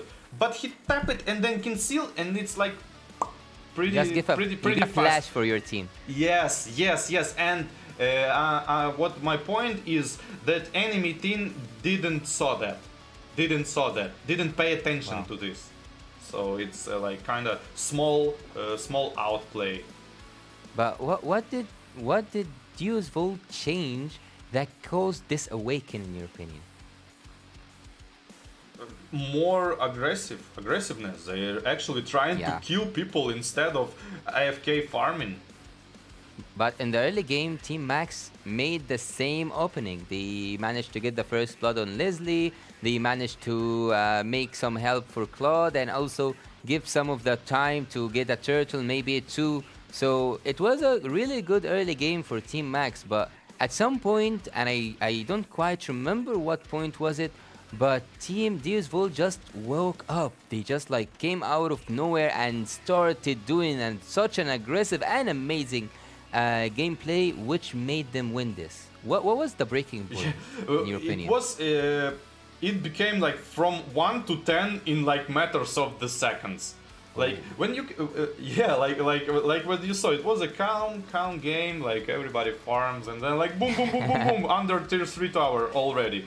So the red flags for me is like when Kaja goes in, waste his flicker, don't ult anyone, dies, but you get the trade-off. It's a bad sign. So imagine your team Max, your enemy make like bad initiation. You don't just punish him for this. Your roamer dies as well, and you forced to go back. So imagine your enemy team doing bad initiation and you still forced to go back. Like this is a red flag. So for me, like my personal opinion is Team Max need their strong point are the tempo and the fights. Tempo and the fights is the strong point. But the weak point are they need to prioritize minions on the lane more. In my opinion, they need to play more like smart, strategic, objective game. Why I'm thinking this way? Because they are getting a lot of tempo, but they don't get much gold out of it. Like you see, they kill they do something and they still get like only like what 500 gold, 1k gold. They should make the fight which lead to the big advantage, and they just killing for fun. Yeah, maybe at some point it turned out to be just like playing for fun, but you can also see that the Lord was a breaking point here in the replays. We saw that the second skill and also the retribution from Lancelot played a huge part in turning this game upside down. I think that this was the first successful, I would say, team fight that Team Deus Vult have done in both games, because after the Lord has been took off by Lancelot, there was also, yeah, it was an almost wiped out. It wasn't a wiped out because Valentina escaped, but they got the team fight, they got the Lord, and I think that's mostly played a part in getting also the game. Yeah, I think in what like first game, Lancelot was kind of waking up because you don't see many tries from him. He don't try. He don't turtle. He just give, and he don't go do anything on the different lane, and like he just farm jungle. What for like 1 item, 2 item, 3 item. But enemy like Team Max going and killing people, gaining tempo. You need to do something. You need to make something happen. Make kills. Synergy with your team. Yeah, matter of course, but. Like the tempo, I think the tempo was the key. Wow, I'm waiting for the third game because if it's like that, but Team Max seems like they feeling it when they winning, but from the defensive position they are struggling. They are like falling apart. So they once they have the lead, they keep on and hold on to it. But once they are in the weak position, once they are at the defensive the defensive phase, and they have to find the solutions, they lack the solutions. They don't apply the solutions. So once Team Deus Vult had the advantage, Team Max couldn't. I'm not gonna say didn't, but couldn't find the solution to come back with the game, and that's why we have a tie. And that's why me, as a caster, since the beginning, I love to see game 3s, because game 3s show the real material of all the players, and also the coaches and the strategies and the training that happened before the games. So I think that the third game not gonna happen, or not gonna take the one-sided, let's say, way for any team. I think it's gonna be equal, and once someone does a mistake, he's not gonna be forgiven and he will be punished for that mistake. But I think that we got into the third draft. Do you think that we will see a Fanny ban this time, or they handled it, so yeah, just leave it for him? Yeah, I guess they handle it, so I'm not sure. She get a lot of tempo early game though. She made a great read. That the turtle is not going, that the Divu want to give the turtle and make the kill on the gold lane. She made a great read and countered that, and eventually killed a gold laner, which made him waste ballista and a lot of gold. So the Kaja again, the banners, instant ban, insta bans. This was like pa. Let's go to the game faster. Sometimes you need to take it slower. And Arlott and Valentina. Arlott, yeah, prioritizing. And the first pick.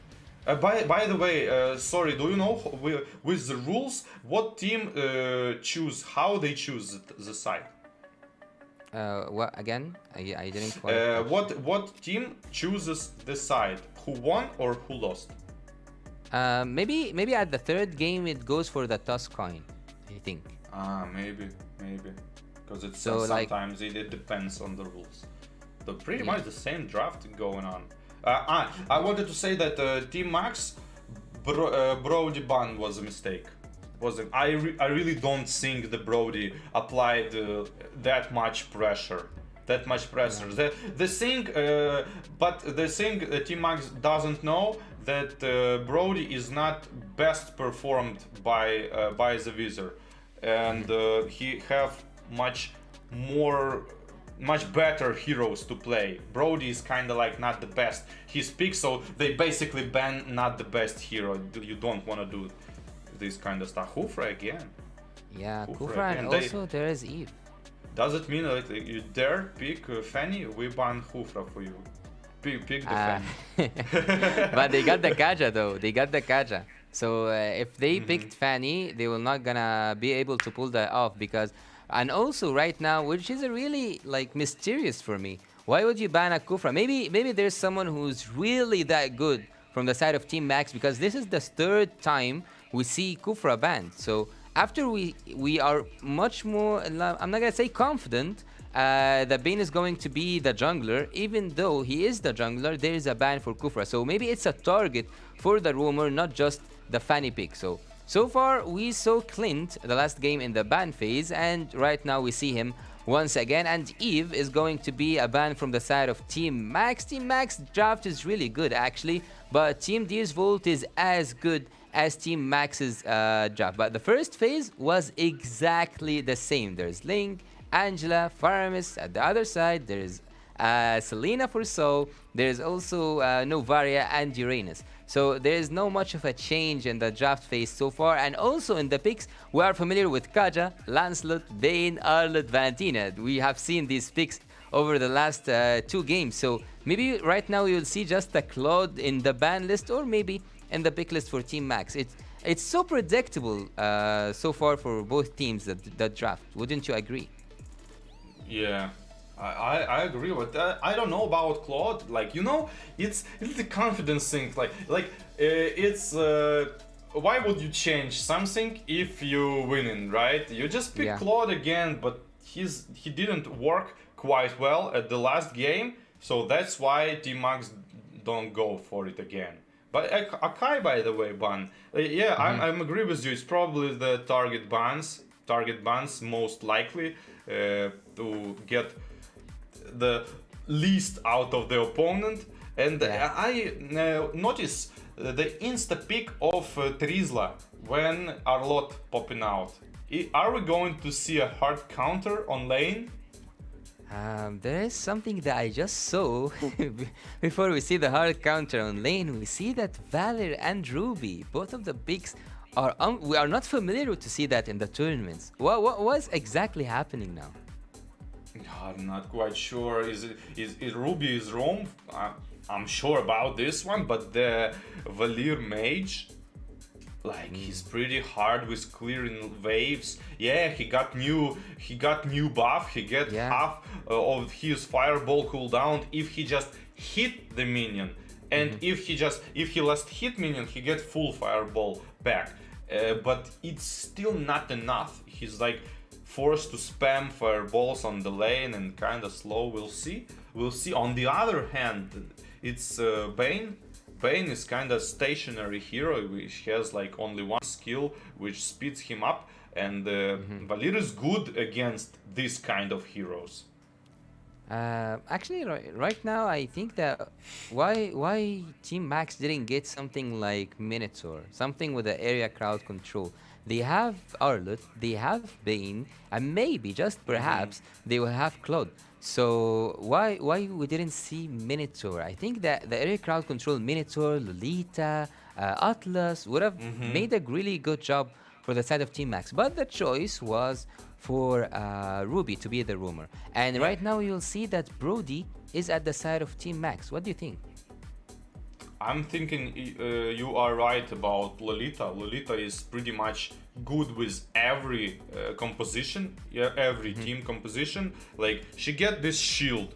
Like, if you go in like head-to-head fight, imagine you have like plus 15% of HP. It's big. It's bigger than it seems like, because you basically have more resources to work with.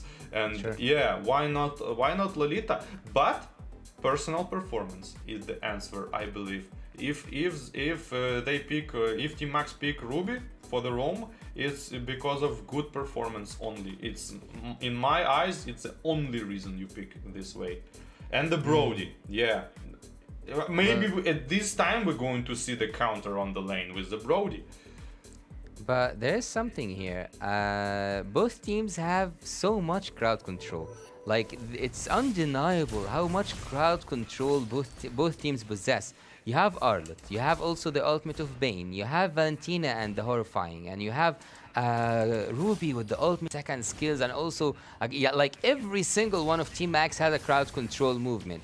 And on the other side, Team Deus Vult have also a lot of crowd control, and you cannot never deny the amount of how much annoying Valir is, because Valir with the second skills, with the first skills, look at him, he's just so annoying. Slow down and fix and stuff. He's so annoying, man. Yeah, I was thinking about, like, here is the answer. Like, right now, we are watching the answer why Valir was drafted. He's going to play super aggressive. And Valir is super good for these purposes. And yeah, indeed he is. And in the team fights, he will make Team Max struggle a little bit. But there's an ultimate coming from the side of Lancelot, and he goes back because he doesn't want to finish all his first skills just on a Ruby. So Ruby goes back, and maybe we can see a kill on the bot lane. There's a flicker, of course, coming from Trizla, and Trizla goes back. But right now, I think that all the pro players would agree with me on that. Once someone uses his flicker in the early games, he should, not just might, he should get punished for that. So maybe, just a maybe, we will see a team fight happening in the bot lane.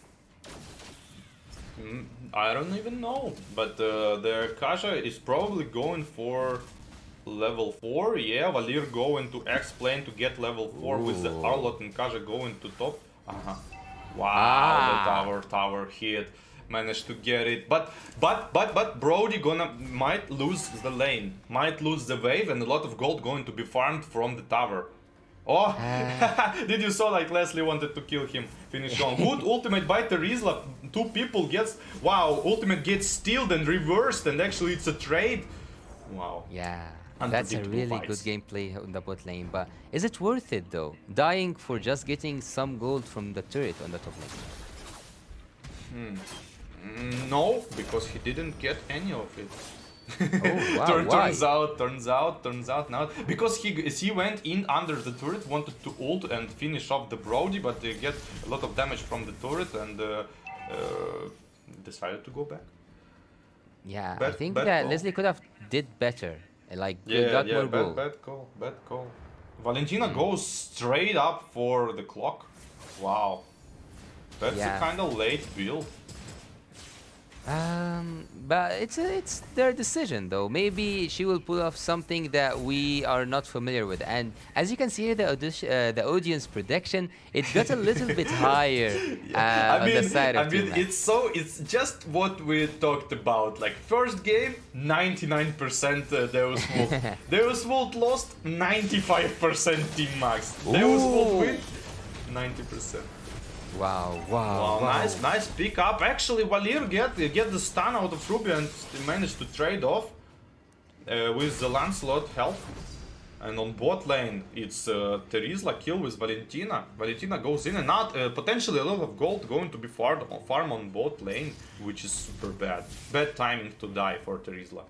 Well, right now they are trying to zone Brody from taking anything on the top lane, or like the last creep. So they got a little bit of an advantage on the top lane because of the flicker ultimate from Boy with Ruby. But look at here, they are trying to get also more advantage on the jungle area, but they cannot get that much. Sunset Lover with the flicker, and he goes back, and again Bane without any mobility. He cannot do anything in terms of the slowdown effect and also the crowd control. He cannot handle that much, or like that kind of pressure, but that pressure will be applicable more and more on the turtle. There's an ultimate coming here from the side of Arlet, and we are still going on with So maybe he will do something, but he's waiting for a better catch. With his catch, he doesn't get that much of an advantage. The ultimate from everyone is just popping off in the mid lane.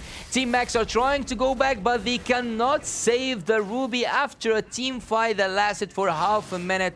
Team Devo gets 1 kill out of it, but will they go for the turtle? That's what we'll see with Lancelot. There's a retribution battle will happen, but who will win, we will see in a few moments. There's no retribution battle, they just leave it. Yeah, just leave it like that. On the last fight, it seemed like both team are picking like the caution approach. Like, you know, nobody wants to go in like all in. They just like a little bit, just a little bit damage. Like Trizla ult here, damage there, and nobody goes in. They just like poking each other in a close range. It seems like for me. That's the second decision that you talked about before. Yeah, maybe. Yeah, and the slowdown, now Valir have slow and the Bane is going to be, it's going to be Bane for him. Slowdown effect, wow.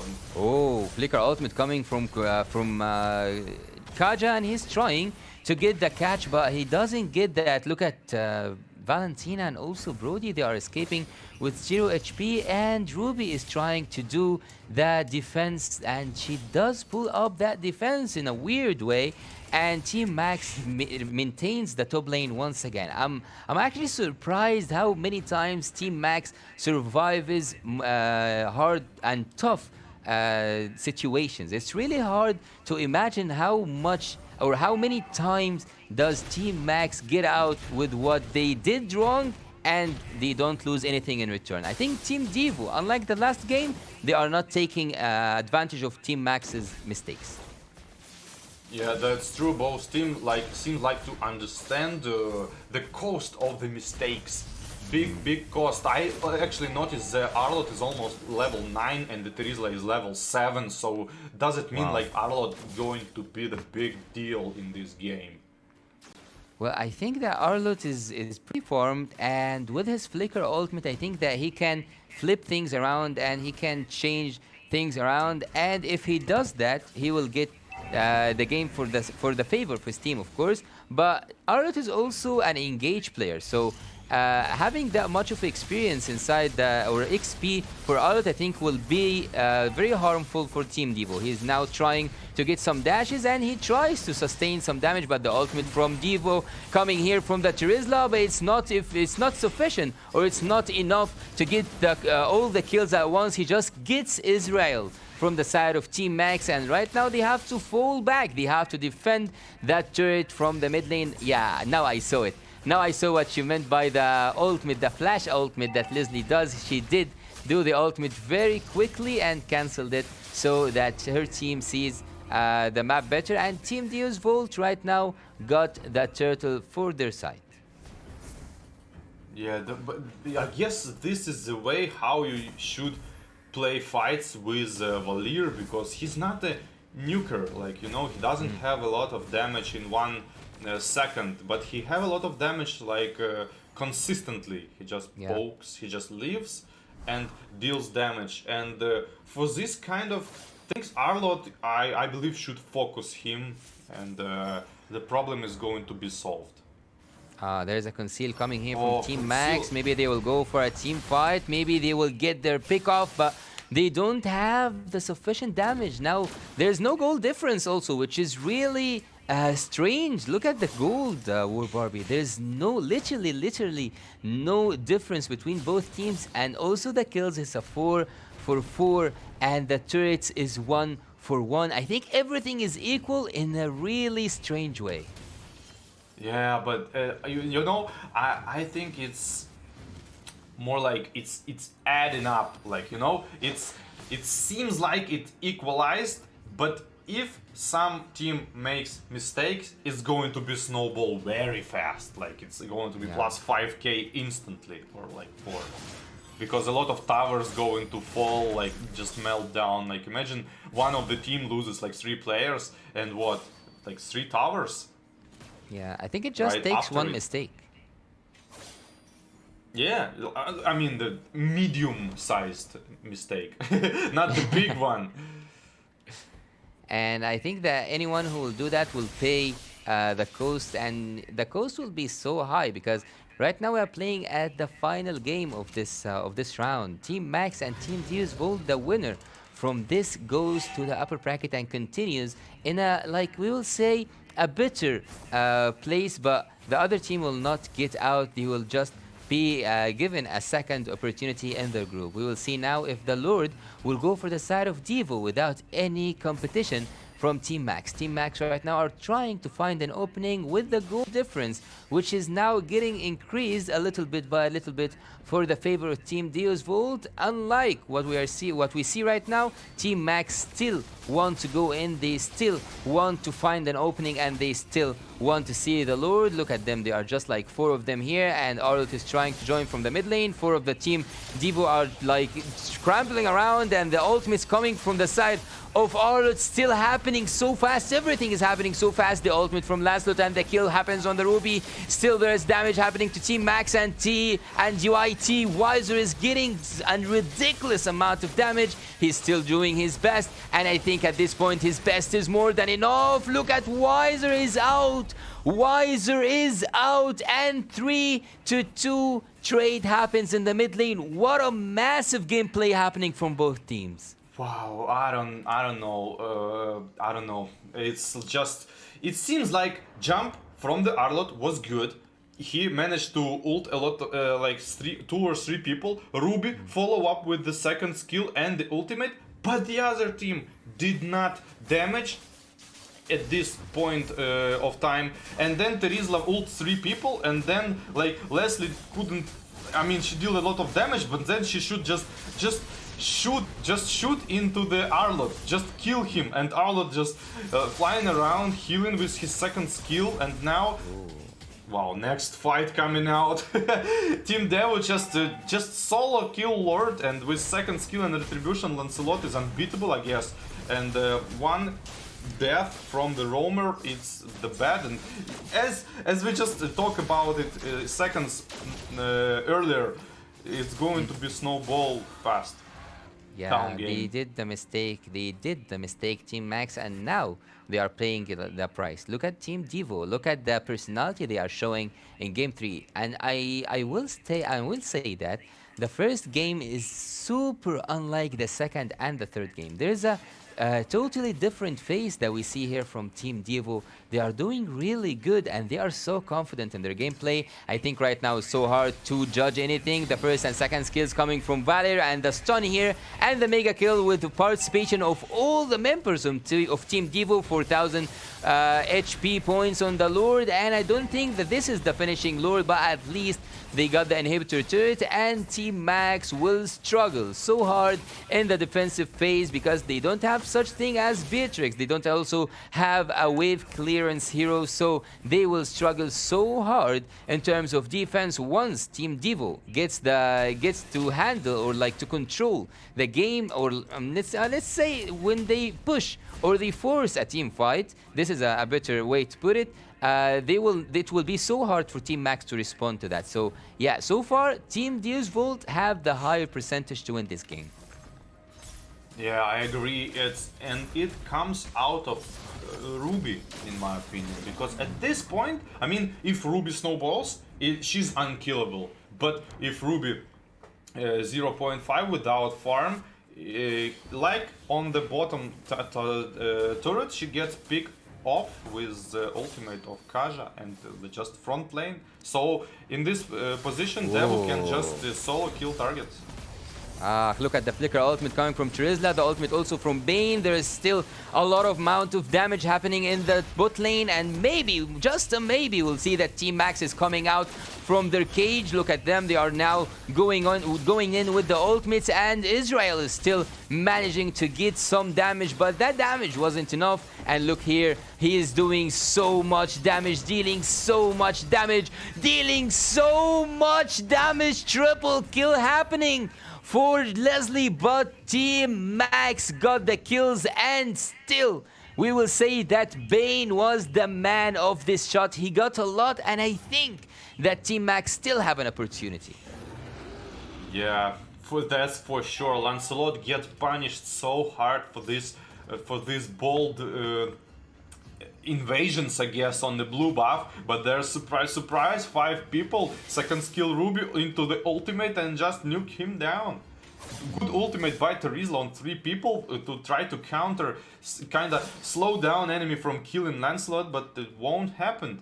Leslie was just kinda, she's trying to deal damage to everyone she sees. I don't really get. Maybe you explain it to me. Why does he ult mid-fight? Well, I think that at mid-fight he was relying that there was someone who's taking care of Bane a little bit. So I think that this played a huge role. Look at the ultimate coming from Ruby, and I think that she will be just a victim for the side of Team Devo. Devo now, they have the front lane, they have everyone alive, and also some of their ultimates are still up. So maybe, just a maybe, we will see that Team Devo have more advantage on the Lord phase. But still, Team Max can find an opening, they can make it harder, or even worse, they can steal the Lord from the hands of Team Devo. The ultimate here from Israel, but Israel cannot escape or do anything. The damage is so high, and I think it's more than enough to get Israel down. Israel is out, and he is out from the side of Team Max, and Team Max now loses two of their backbone heroes, the front laners, the XP and also the roamer. So right now it's a very easy Lord going for the favor of Team Devo. Yeah, and at this point Leslie is unstoppable because Team Devo has like the map control, the vision, everything, and she just stays in the back lane and damage everyone who just it can damage, and it's pretty hard. On the other hand, is Brody, what can he do? He get pressured going back and forced to go back. I think also like Ruby, I'm not gonna say feeding because there's no such thing as feeding here, but being punished that hard. Look, I'm just talking about Ruby. She's getting picked off so well from So, and I think that So might be the MVP of this match if it's not Sunset Lover, but we will see in a matter of few seconds, maybe in a matter of few seconds, or maybe we will see here a defense coming from the side of Team Max. Team Max are trying to mill the Lord, but I think it's gonna be so hard to also mill the minions. The ultimate from Bane might happen now to save the base, and the base is saved so far as I'm concerned. From the side of Team Max, they are waiting for an opening, they are waiting for the chance to happen. Team Devo with the freeze lanes might just have the ending very soon. Yeah, but I don't know, Terizla have ultimate, have flicker, and Deus will just want to get this safe approach. Safe with like one Lord per time, right? One Lord bot, one Lord mid, what? One Lord top, and then Tron. Why not? I mean, I get it. The cost of the mistakes is very high. Who loses this game goes to lower bracket, and who wins goes to upper bracket, and nobody wants to risk. But I mean, you need to risk it. It's the champion's characteristic to know when to risk. But are Team Max able to risk something now? No. They are. I think they are hostage of the Ruby pick. Like it's already like 2 or 3 times. Team Max are a victim of bad initiation. So it seems like they try to initiate and get. I mean, they get bad initiation. Like they need to get it better. Like stuns are okay, like second skill Ruby into ult, or ult into second skill into Arlott ultimate, into Bane ultimate, something like this. Like they need to get this synergy. Like for now they are not getting it. Like this like upper bush from the mid lane, every time on this bush they have a fight, and I don't know, like Arlott ult, Ruby ult, no follow up. They need get it right to win this, and it's very hard with this draft. Yeah, I think that they are so cautious, and they have all means to do that. They should be cautious actually, because Team Deus Vult right now have the upper hand. They have everything in their favor. Kills and turrets and lords, turtles, everything is going for the side of Deus Vult. So we are waiting, or like Team Max is waiting for the mistake to happen from the side of Team Deus Vult, because the mistake right now might not just cost a lord, it might cost a whole game, because you have Bane, you have Brody, you have the turret damage, and also you will have the minions soon enough. So are they going to contest for the Lord? I think that's really hard. And the answer to this question is maybe, mostly, is a no, because Team Deus Vult have the advantage and also they have the retribution close. Look at the ultimate from Ruby, or no, she is not using the ultimate, so is using the ultimate, and he got the Valentina out. Valentina is still right now doing a lot of damage, but Valentina is out, sorry, and the damage is so high from the Brody coming from the back line. But look at Israel, he's trying so hard to get these dashes and to live and survive, but he got punished so hard by Team Deus Vult. 5 members are still alive, while there is only 3 on the side of Team Max. Is this gonna be an easy defense? I don't think so. I don't think so as well, but I want to point out that Valir, it seems like Eve 2.0. I don't know. It's like it's just the same purpose as Eve, but Eve like slow down, but Valir like more control on the enemy. He just spams this slow and this like second skill into 3 people. It's huge. It's huge. Slow down. It's almost 0. Look at Kaja, he's now trying to find his victim, but he doesn't seem to catch anyone. Oh, look at Valentina, what a nasty move, but that move is not enough. The damage is so high on the base, and Leslie with the first skill and with the basic attacks, one after another. Leslie and Team Deus Vult take game 3. Yeah, Valir is absolutely deserved MVP in my opinion, because it's so impact was so big, and the pick was smart because there's low mobility heroes, and he just slow down, and what can they do? Like Bane absolutely struggles against this kind of stuff, and Arlott is unable to focus down. Maybe Arlott should went more like a little more damage items and go for, I don't know, kill Leslie, kill Valir. Somebody needs to shut them down, because it's like it's impossible to fight when Valir just spam the first skill, spam first, second, slow. Ruby was the we get the answer about on our question on the draft why they pick Ruby, and I speculated that Ruby should play like the best game of her life to get the Ruby pick like confirmed, and it's not the case, turns out.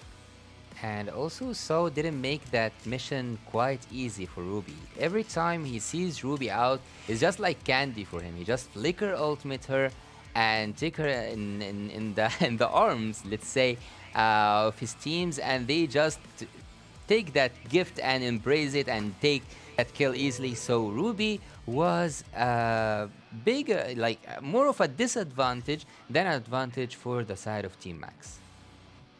Yeah, it seems like it was a last second decision. Felt like it was last second decision. So we are getting to the ban phase again. Hufra ban, Akai ban. It was probably for the roamer. Forced him to pick Ruby, which is not performed well. So it was smart bans, I guess. So you are saying that target banning someone actually paid off this time? Yeah, this time. I think so, but it turns out he cannot play like Lolita, Atlas, Minotaur, another AoE area effect ultimate, and yeah. I think that's a well-deserved MVP, wouldn't you agree? Yeah, totally agree. Like, so much impact on the fights. The Bane is just 0 movement speed. He just stays on one position, slowed down, and just and the team tries to like cover him up like with damage, and then Teresa goes in, and all this time Leslie is like poking with her damage from far away, and they cannot pick Leslie because like sometimes Valentina tried to steal Teresa ultimate and ult into Leslie, but no follow-up, no damage to finish her off really easily.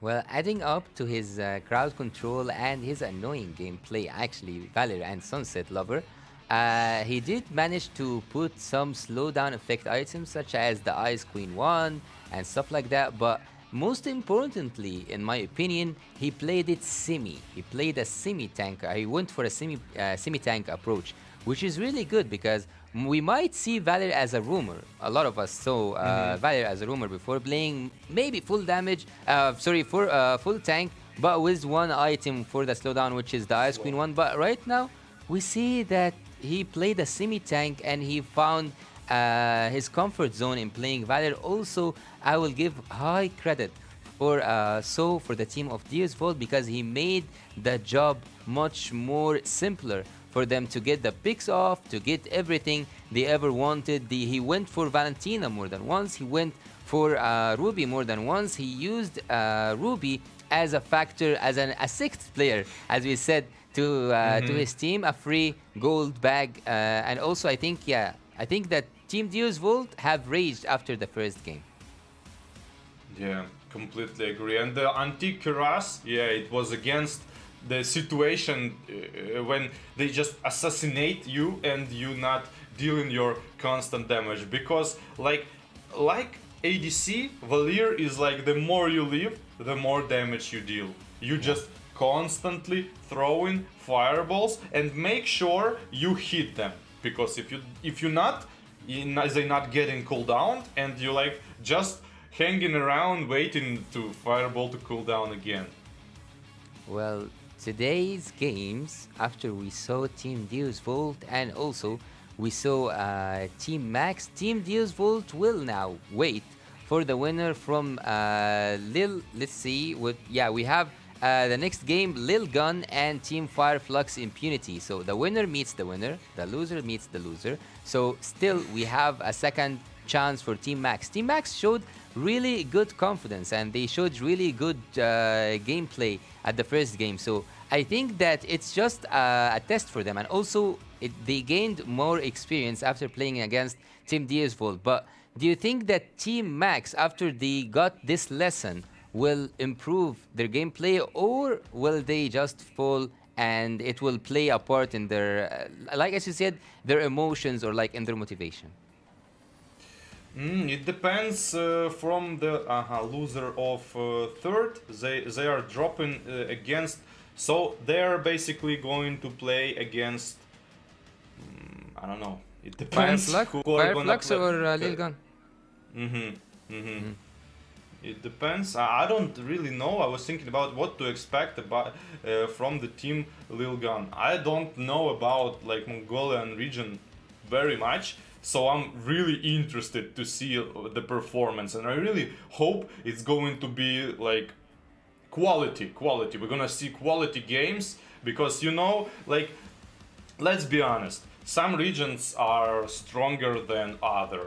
And I don't want to be the factor, to be a factor here.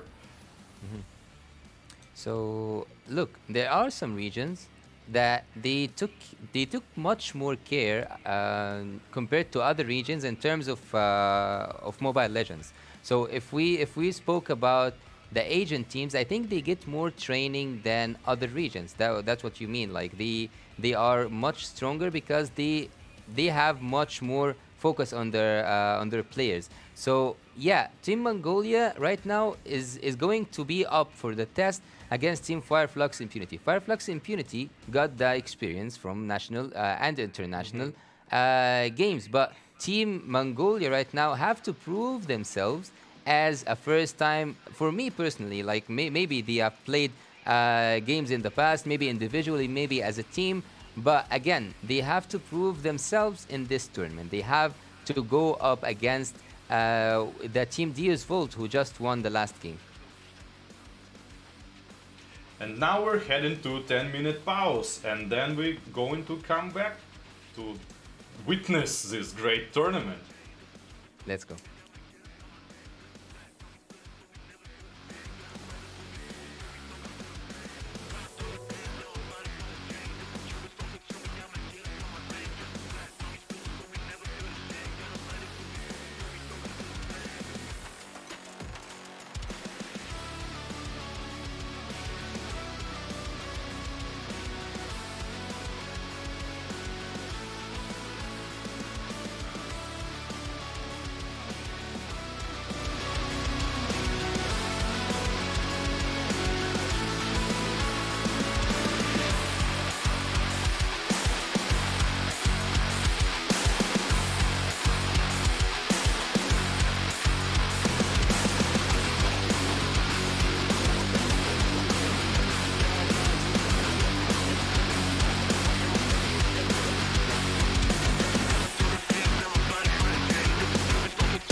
February 2024. Russia presents, for the first time in history, an innovative international sporting event, Games of the Future. A cross-border tournament that combines physical and digital dimensions, bringing together sports, esports, and advanced technologies. Teams from every corner of the world will gather to compete across physical and digital challenges, each seeking glory and the chance to take home a portion of the impressive prize pool.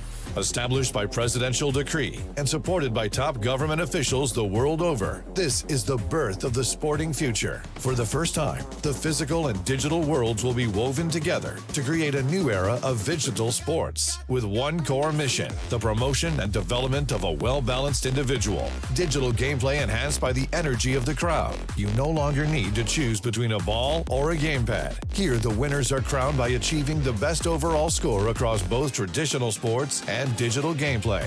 Games of the Future consists of 5 tournament clusters called Challenges. Sports Challenge, combining a selection of traditional sports disciplines with their video game counterparts, featuring Phygital knockout competitions where athletes must show their hybrid skills across both the digital and physical fields to play.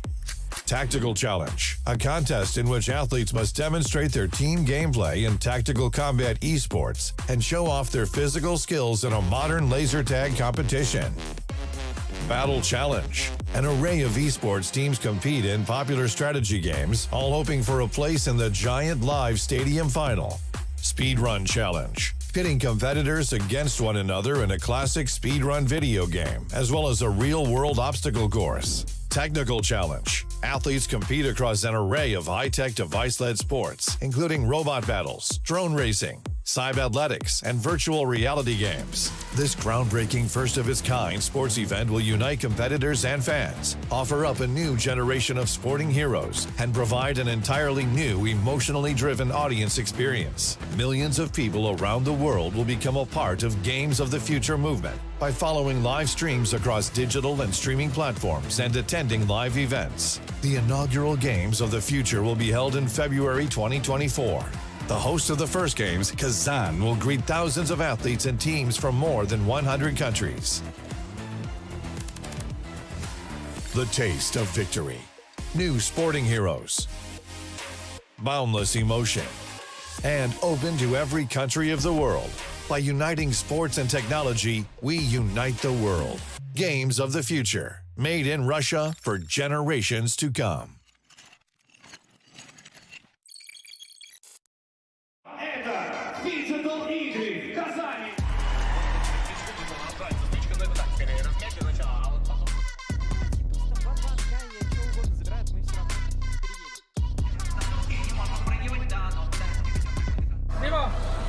Пока моменты гранд-финала и второй карты Mobile Legends BM там была действительно борьба.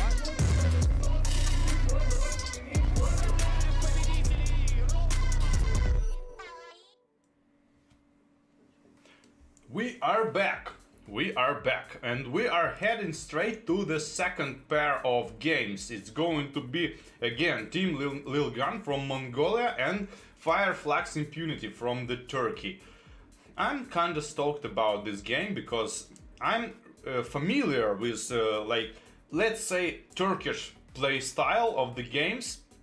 Very aggressive approach, very fast forward. They are going from top to bottom, then gank, and really high tempo. But the Mongolian, I don't know, can we call them like dark horse?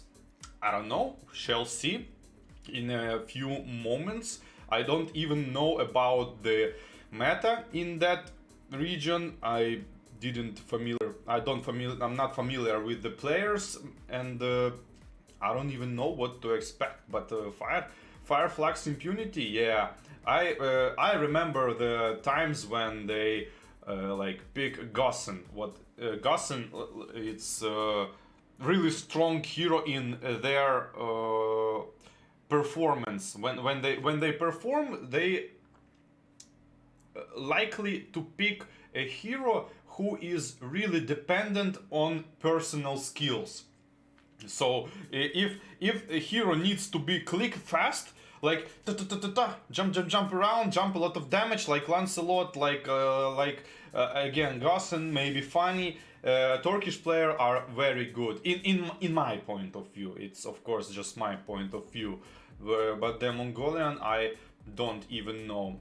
And then third matches again I repeat who didn't pay attention. It's going to be X team against Okami Esports. It's MENA region teams. Okami Esports placed second in MPL and managed to get quite a fight against favorite team Occupy, and it was like 3-4.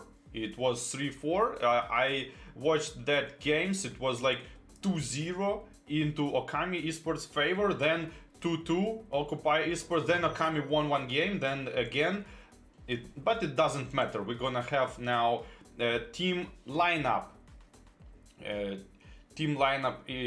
from the Turkish team. I personally remember the player Alien.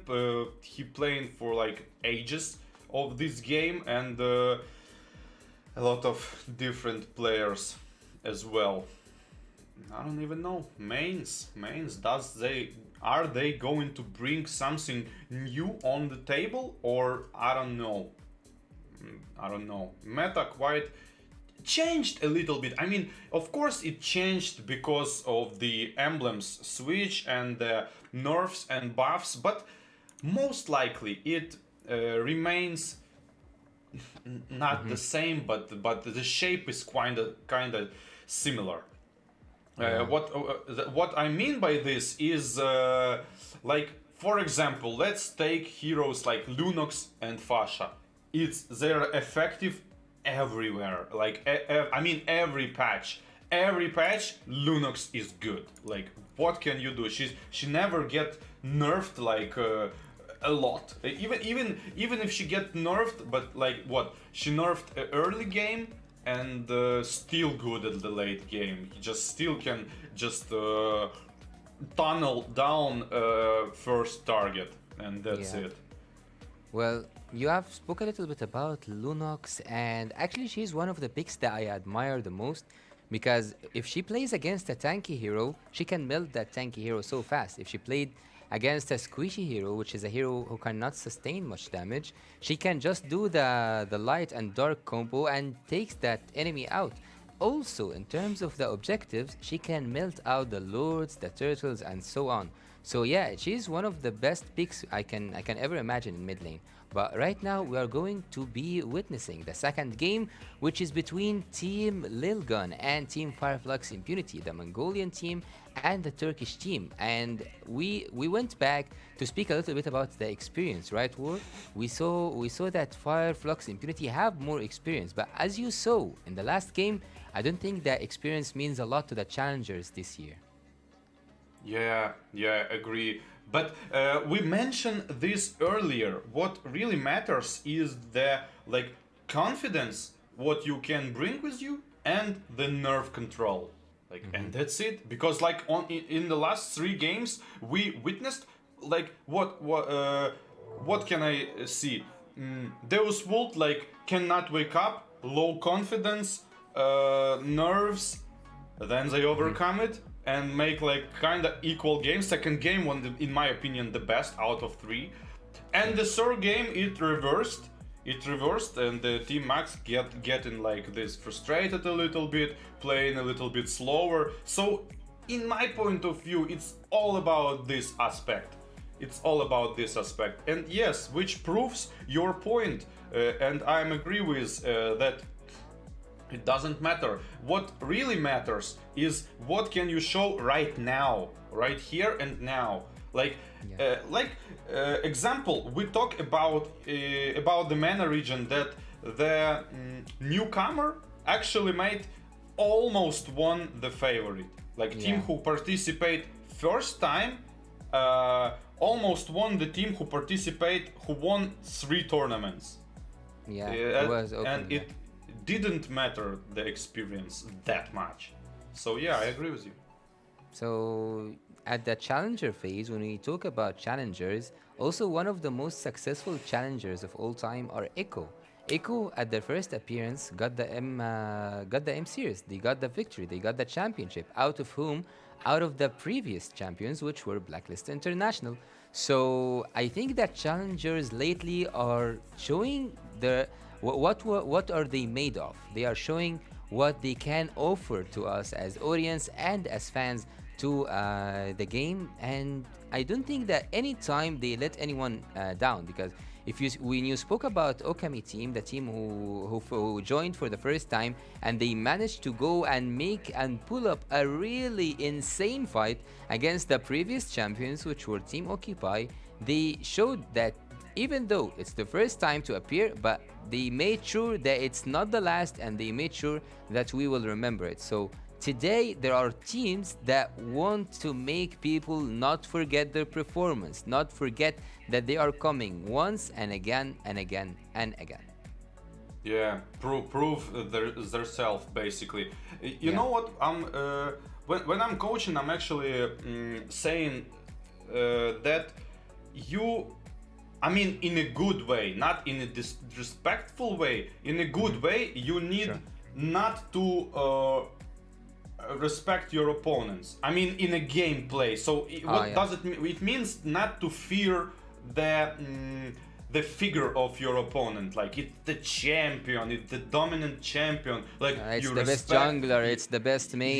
Yes, you respect him a lot. What I point a lot is, you need to say the hero name instead of a nickname, like because you see, like, for example, let's pick Deus Vult, for example. Like, if the enemy in a voice chat saying like, you need to kill Savo, you don't need to kill Savo, you need to kill Grok, like, and this is like really important, because it builds up in your mind this like indestructible figure, and you lose the mind games in your own head, and this much bigger problem than it seems like, at least from my point of view.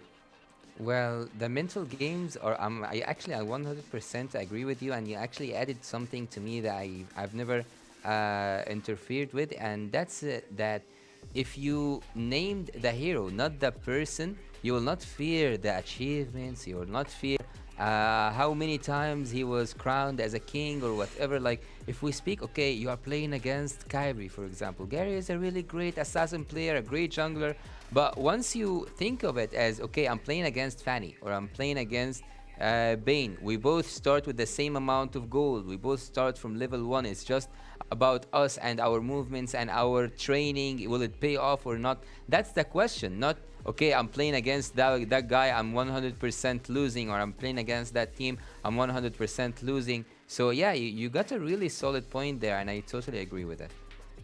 And to the point what we discussed earlier about players who perform better under the pressure.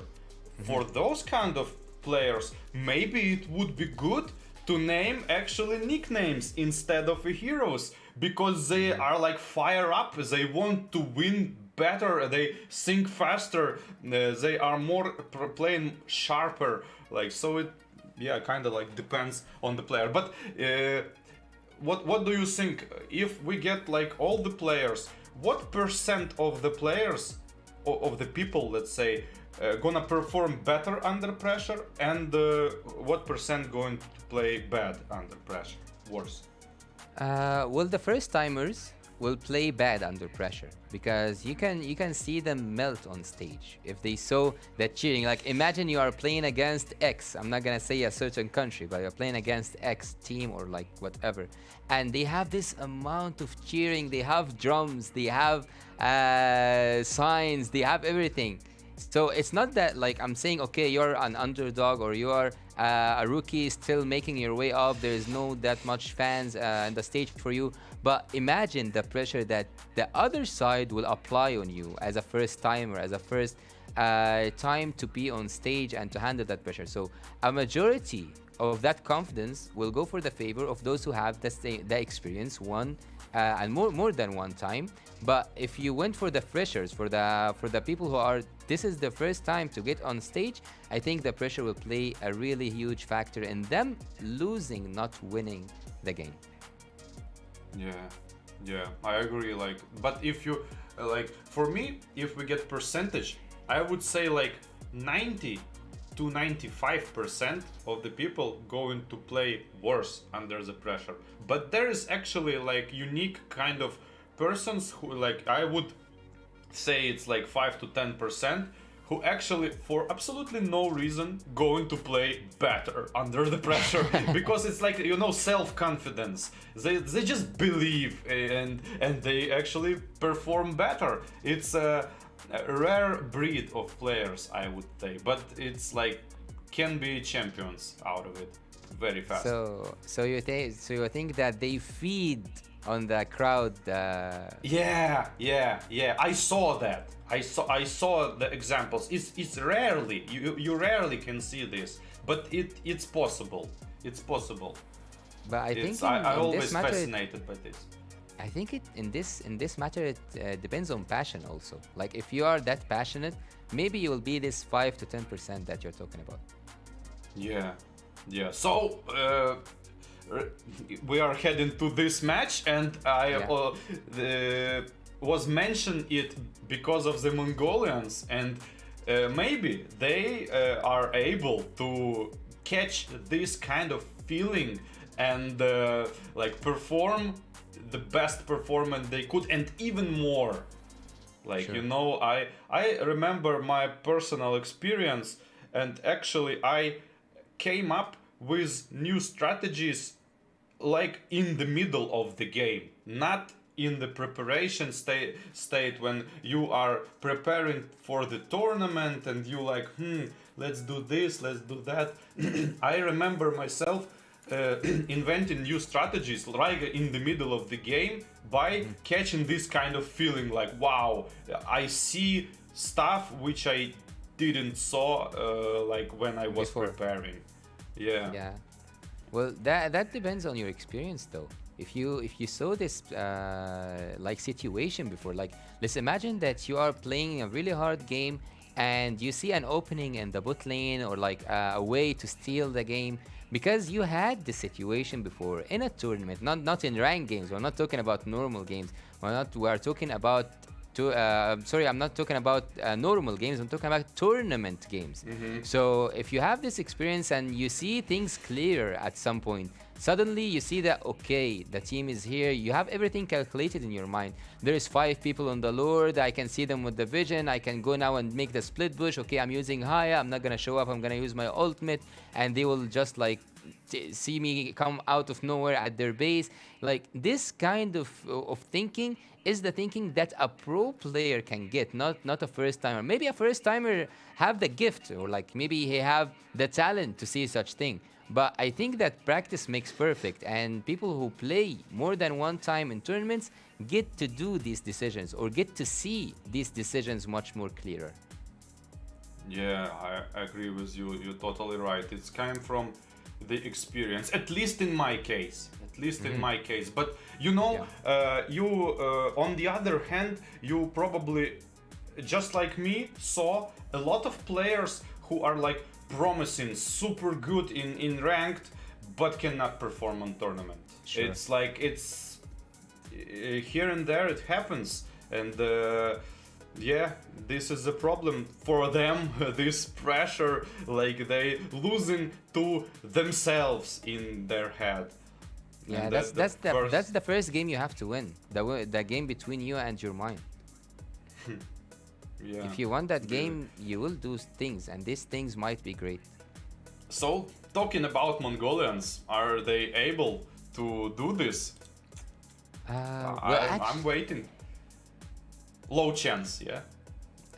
Well, for me, actually, I saw, from my own experience, I saw that the Mongolian teams are doing really good, and you will be surprised inside the game. You will see that they will pull up a really good fight. They might actually win against an experienced team such as the Fireflux Impunities. Fireflux Impunity have a lot of experience, tons of experience, but the Mongolian team, I think they have the elements of surprise. Maybe, just a maybe, they will underestimate the Mongolian team. Maybe that will play a really good thing, or like it will give the Mongolian team an advantage that they didn't even seek for. That's exactly what I was thinking for about the like disrespect, the underestimation. Let's say it right. And but if Fireflux underestimate Lilgun, it's going to work for Lilgun only if they have something prepared. So this prepared stuff is like 5 people ultimate, maybe like they give turtle for gold lane and kill. I mean the weapons. We're talking about tactics. If they have a lot of tactics, they gonna work if Fireflux underestimate them.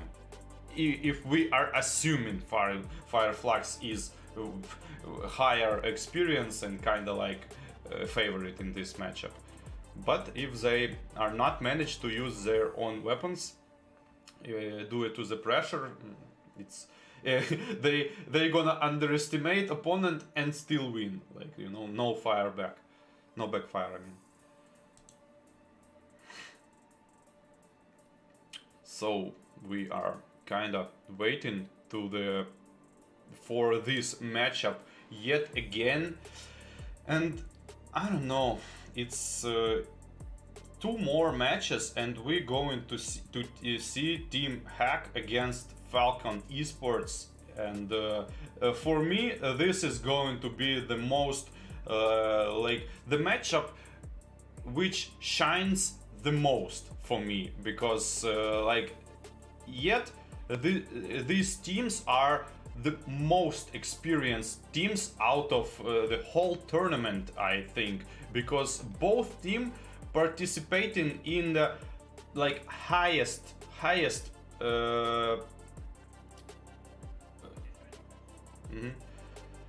in the highest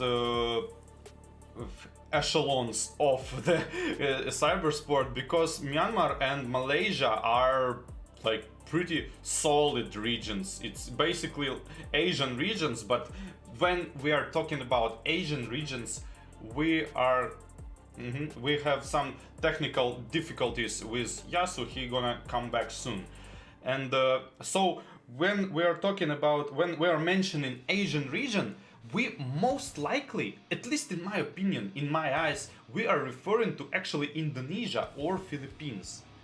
I don't know, maybe I'm not right, but at least it feels like for me we are referring to Indonesia and Philippines. We are not going with like other countries which are Asia as well. But so nonetheless, these 2 are going to be like the biggest one, I think. But who knows? They have this this thing which I noticed from the Asian teams. They are kinda like bad at controlling their rhythm in terms of defense. So like you can see like latest matchup. So Team Max was good in attack, but like it felt like they are not controlling the rhythm, because sometimes you need to make attack, sometimes you need to make tactical split push, sometimes attack again, sometimes split push, sometimes defense. And it seems like Team Max like only attacking. And third matchup was prove my point, because when Deus Vult was attacking Team Max couldn't defend. They just couldn't defend. They just go out for fight and die. Like, this is not how you do the defense. You are getting into the tower range, and when minions are crossing the lane, of the turret you are interested into focusing the minions. It seems like the tempo is so high, they're not controlling the rhythm, and they are bad at defense.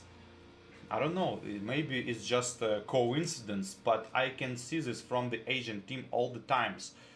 And it's a really big factor. Like, if you compare like Indonesian MPL matches to the MDL matches, like it's a little bit lower league, but MPL more of a tactical approach. I mean, not tactical, strategical approach. It's more like picking up the right fight at the right moment.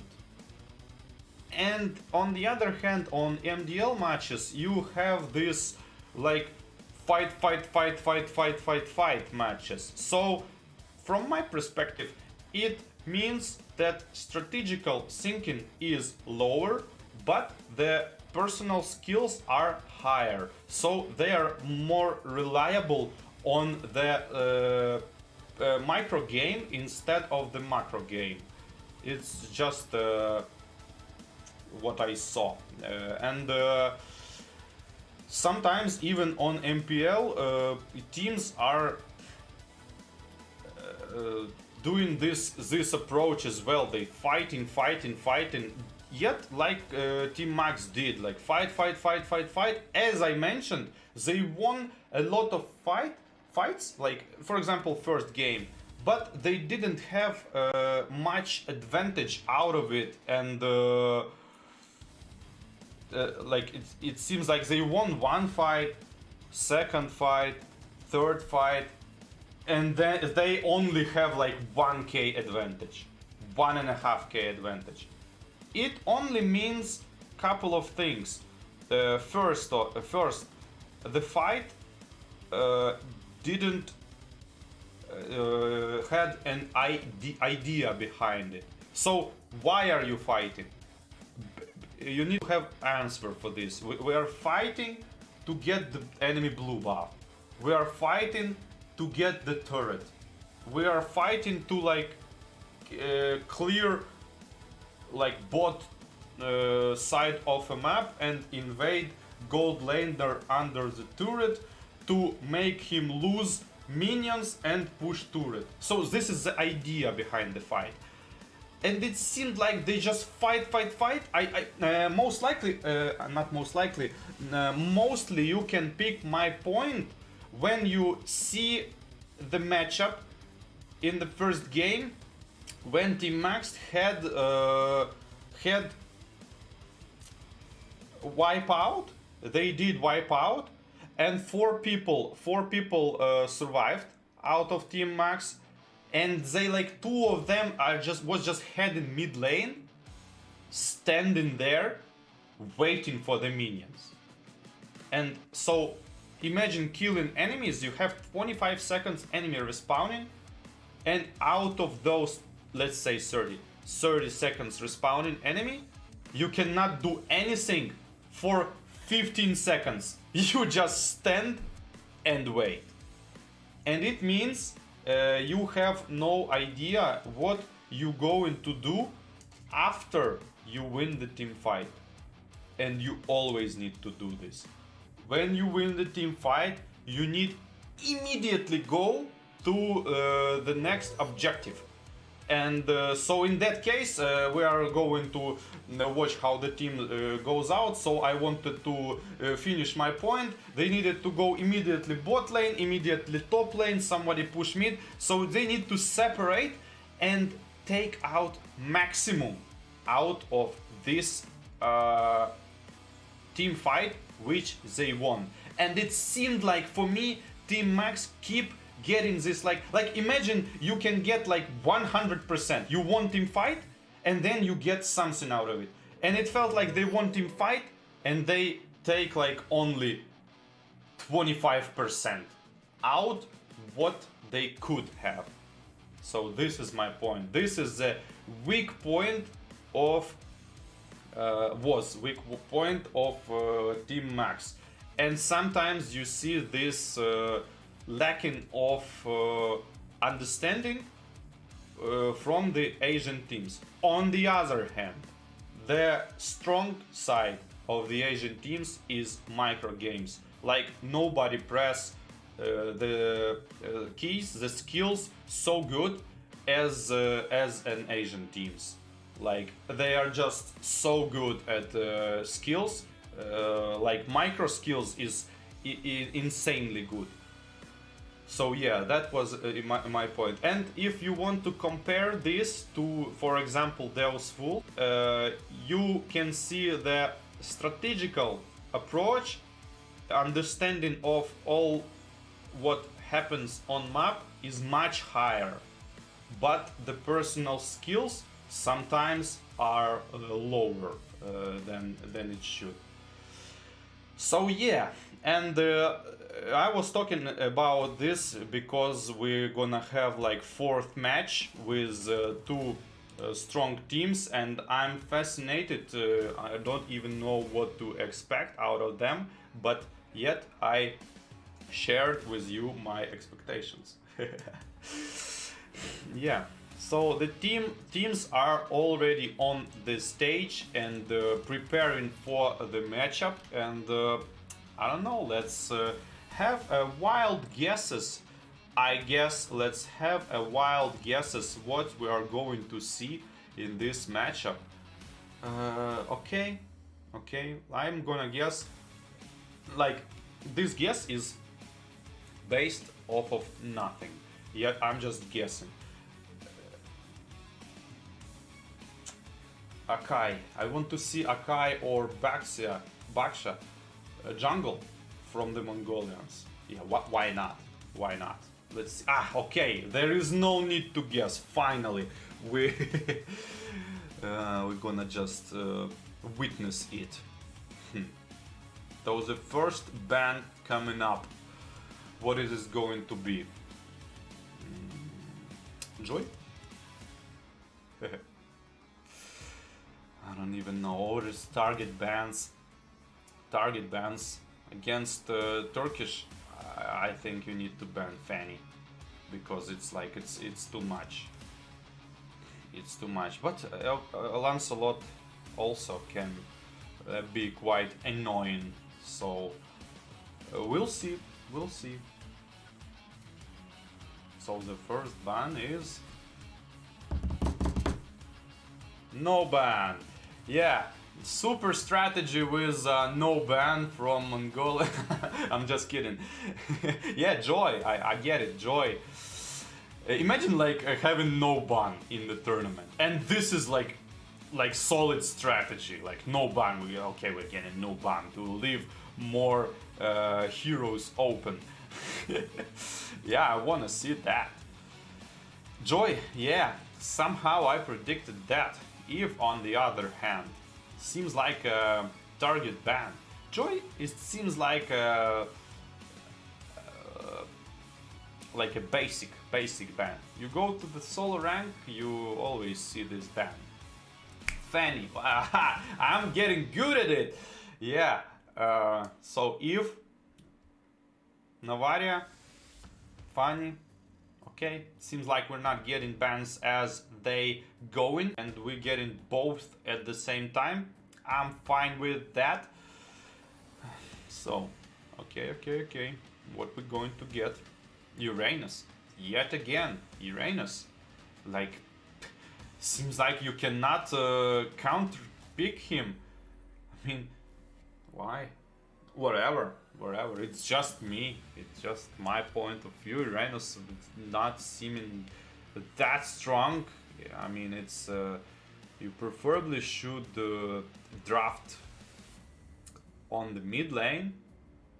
It's the #1 priority, and the side lane bans are only in the case when side laners are insanely good, like win the lane and then rotate mid, win the team fight. If this case, if we are in this position, yeah, you should ban side laners. In other cases, you should just target mid lane.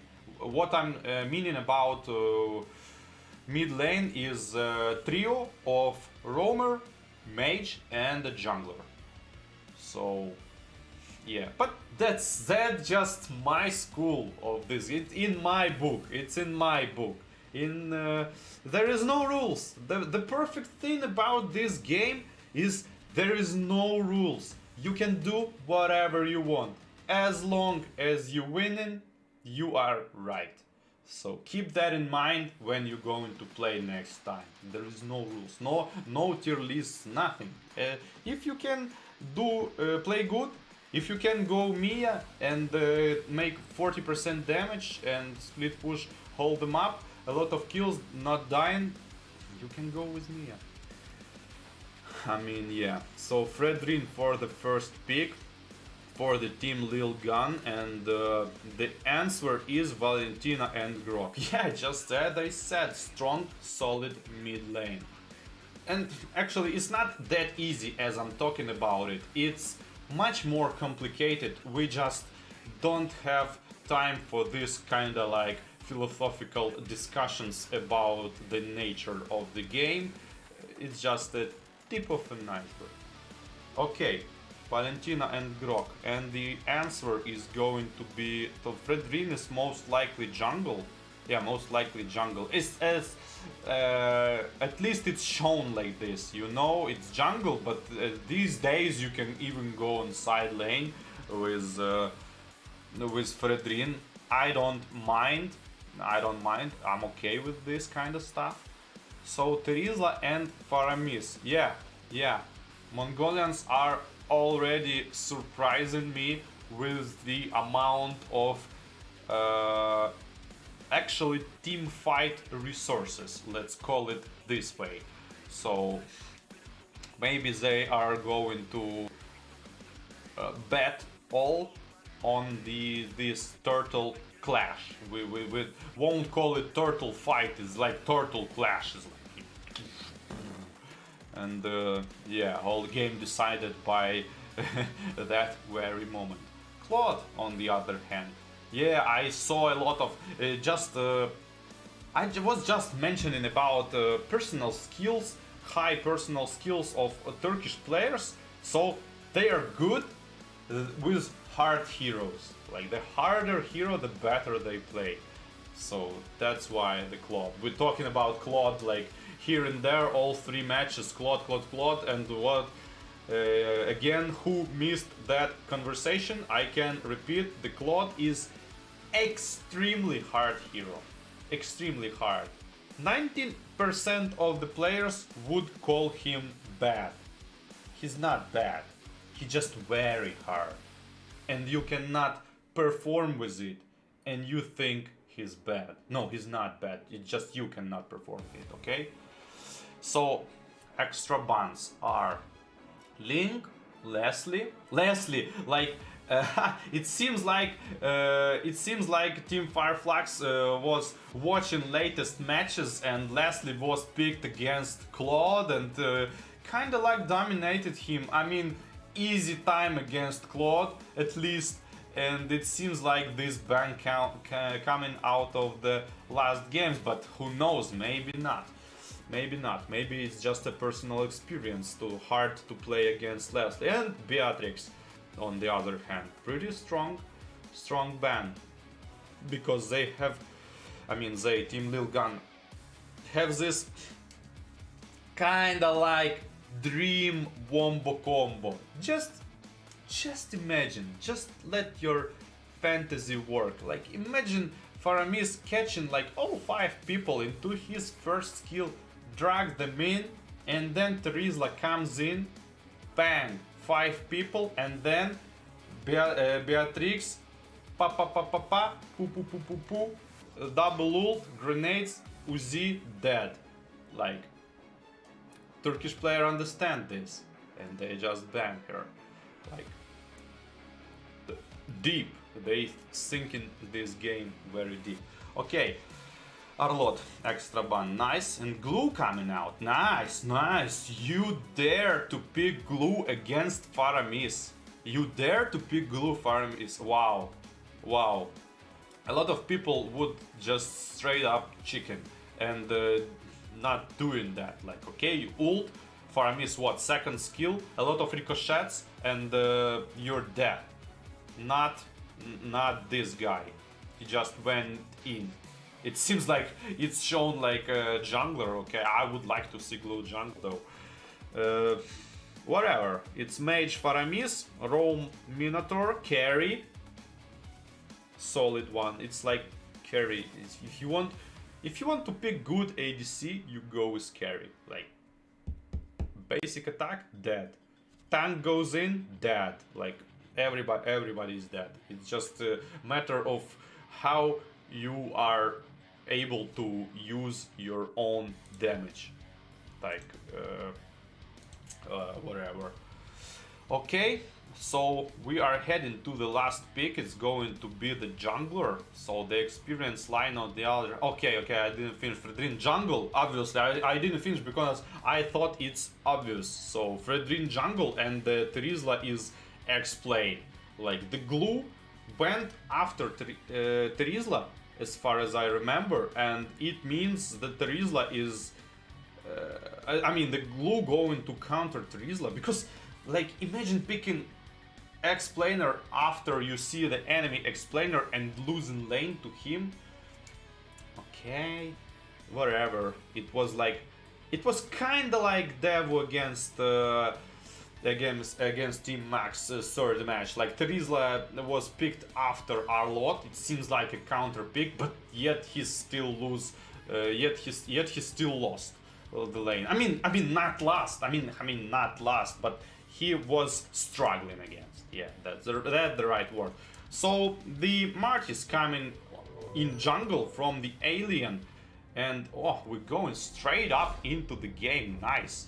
Seems like Terizla wanted to help a little bit with red buff to make it faster. Glue makes really aggressive lane. Glue started to pump in first skill. Yeah, wow, there is a fight on the bot lane. Okay, never mind. On the mid lane we have another fight. First skill to the Grok flies in. Valentina gets level second and immediately pump in damage into Faramis. That's pretty huge.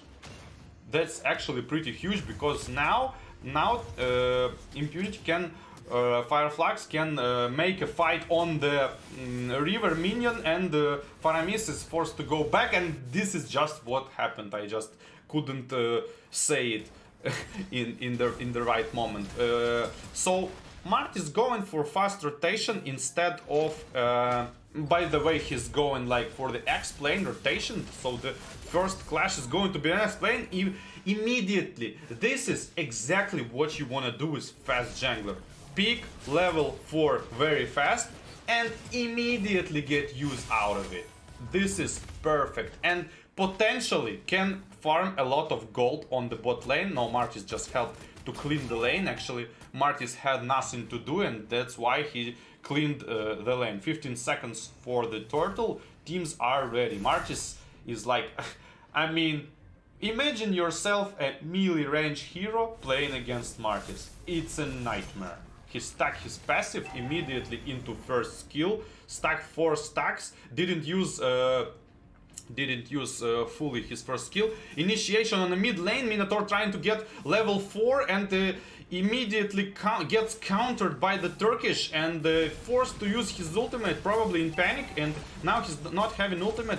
It's going to be a retribution game, and of course won by the Fredrin. Good ultimate against Terizla, get countered by the Faramis, and nothing happens. Okay, nothing happens. Mart is actually dead. Wow. That's kind of unfortunate, because pretty good start was for Flux Impunity, but Turtle gets retribution and Martis is dead. And now Team Lilgun want to advance their advantage and trying to get blue buff out of this good fight. That's exactly what I was talking about moments earlier before the game. Make sure to get something after you win the fight. You can't win the fight just for purpose of winning the fight. Like, you need to get something. Yep.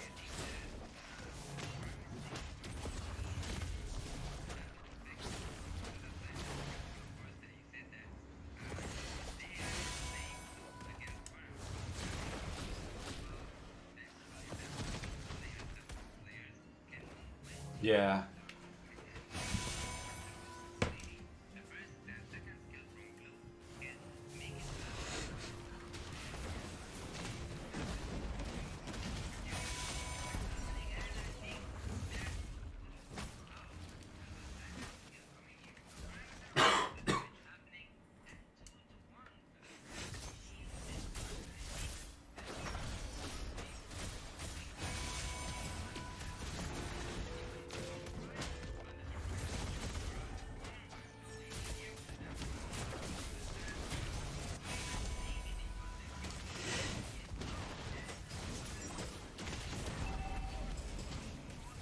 Uh-huh.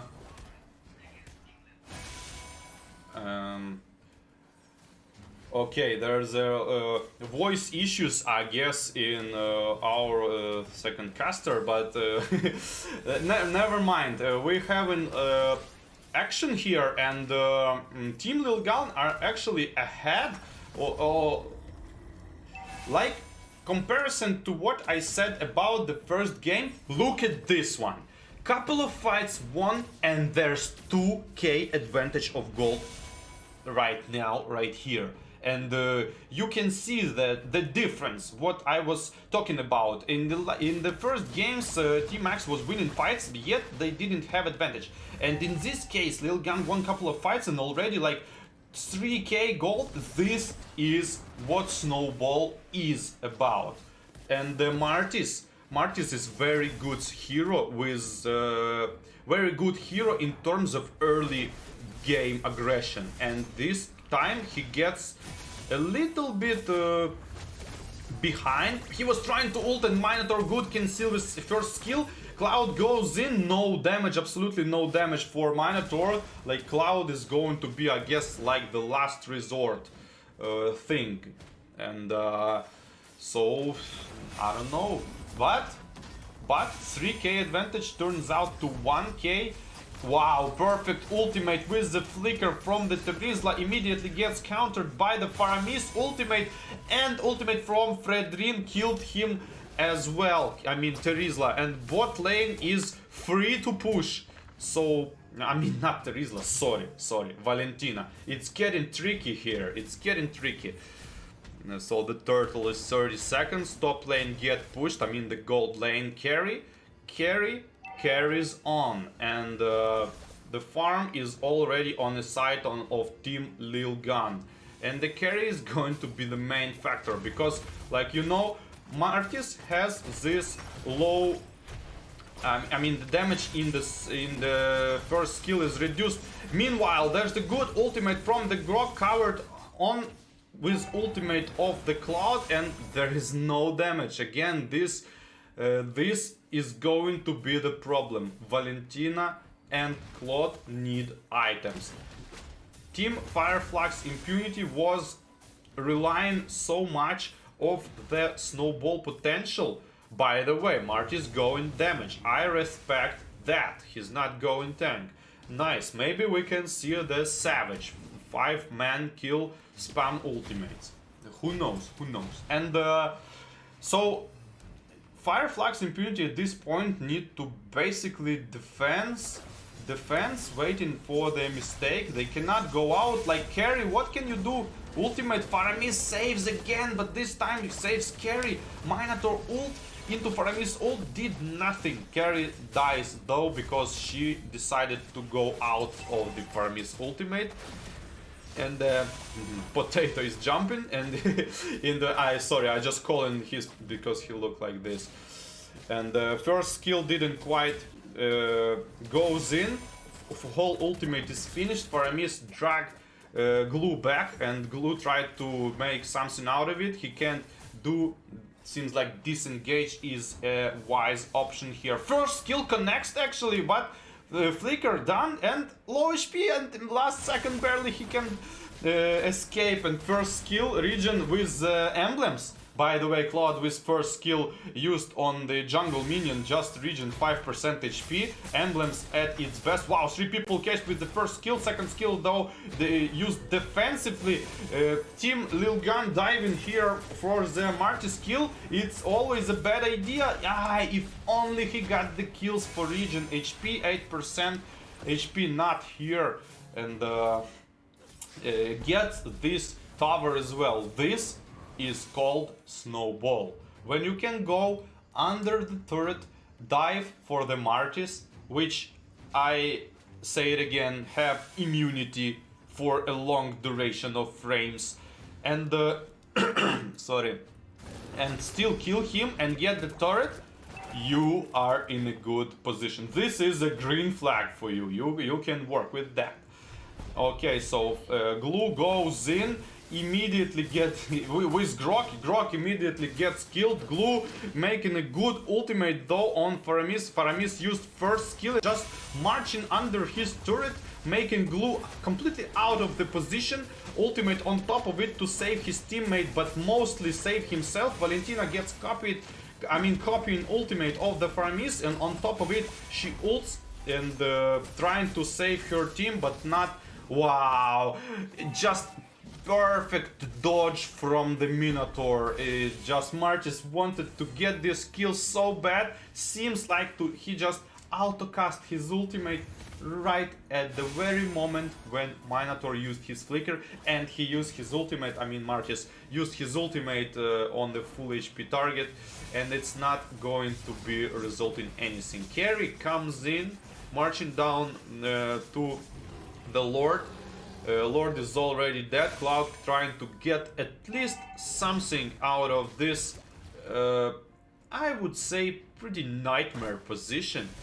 But Team Lilgun should not relax. They need to push everybody. Everybody. You need to understand. Game finish only when throne is fallen, not when you have gold advantage. So Cloud tried to harass the enemies. Turns out he harassing the Faramis. Faramis tried to use second skill, trying to focus Glue. Super big ultimates from the team Lilgun, and what is going to be Carry trying to picking up kills here and there. 3 kills already dead, 2 low HP going to the base. Lord! There is Lord and no Cloud. Wow, potentially all towers can go passive on the mid lane, going down in the very bad moment because next wave coming in, and it's going to be the Tron. Yes, it's going to be the Tron probably. Focusing the first target, first kill on the Grok, flies in. Carry it's just the munchies for Carry. What can you, how could you expect? How could you expect this? Nice, amazing. This is just amazing. Absolutely in a good way, disrespectful gameplay from Team Lilgun. Nice. This is the champion's characteristic. You just goes in against experienced team and just demolish it, because experience doesn't matter. If you think about it from the not closer range, but from the far range, what is it? If the team win something 1 year ago, what does it mean? Meta has changed, new heroes, balanced patches, etc. It's a different game. You cannot think that enemy has advantage just because they won year ago something. For example, not year ago, I'm just making an example. Yeah, pretty solid game. Faramis, wow, mage Faramis in kinda slow build, yet he's still a lot of damage dealt. Martis, good start, kill. This rotation, I'm not gonna say I not understand it, but start from the red buff. You start from the red buff, so you are interested in fight faster, or clearing jungle faster, and then slow rotations. From my perspective, with this kind of pickup, you need to use Martis more aggressively. You're really interested in early game fights. Early game, second, third level fights, and because Fredrin, in comparison to Martis, there is no comparison. Just imagine fighting with Martis. how you fight with Martis. He just drag you with his second skill, and then a lot of basic attacks, and then first skill, and then third skill, second skill again, third phase of the second skill, pick you up, and that's probably kill if he has his team behind his back. And we have kind of slower approach. So my point is, Flux Impunity didn't capitalize on power of Grok, first of all, and second of all, first of all Martis, then Grok, and then Valentina is kinda okay. She's kinda okay on level 2. It's not a lot of damage, but not low damage either. She has decent amount of damage. On the other hand, Faramis only good if he drag multiple people and second skill them all. So the enemy needs to be on one point. So my point is, Flux should do more aggressive approach, maybe invading. And this kind of you can do next. You can do this kind of stuff. Imagine you somehow predicted that Fredrin going to start from the blue buff and then go into the river minion. If he doing this, imagine you predicted that. For example, Grok came in and flashed out on the map, and you know that Fredrin is on blue buff, and he's going for river minion. As a Martis, you can go for red buff, and then you can let him farm a river minion. Then you go to the blue buff, and then you invade enemy red buff. Perfectly. If Grok goes for the river minion and bait retribution, we're going to have Fredrin level 2 with blue buff with no retribution, going to his red buff against Martis level 3, almost level 4 with retribution. And if they decided to, because Martis cleared jungle way faster, he way faster than clears jungle way faster than Fredrin because of his passive. I don't need to explain this. And this is how they should, Flux Impunity should capitalize on the speed of their fast jungler. Yet they haven't slightly not slower approach. They let Fredrin farm. They let Fredrin wait for this moment when they go for the turtle, and it was 50-50 retribution game again. Fredrin had this retribution, then Martis go out, no third skill, dead. Worst case scenario. You have the fast jungler who is not snowballing. You wanna snowball really bad, but it's not happening. But props to the Lilgun, wow, really good. Just you're playing against pixels, that's right. You just use your first skill, drag him in, and we was talking about daring of pick and glue against Faramis. Does not matter. Faramis even didn't want to focus glue at all. He had his plan for the game, and his plan did not change by the glue pick. And this is the resemblance of confidence. And we are heading to game number 2.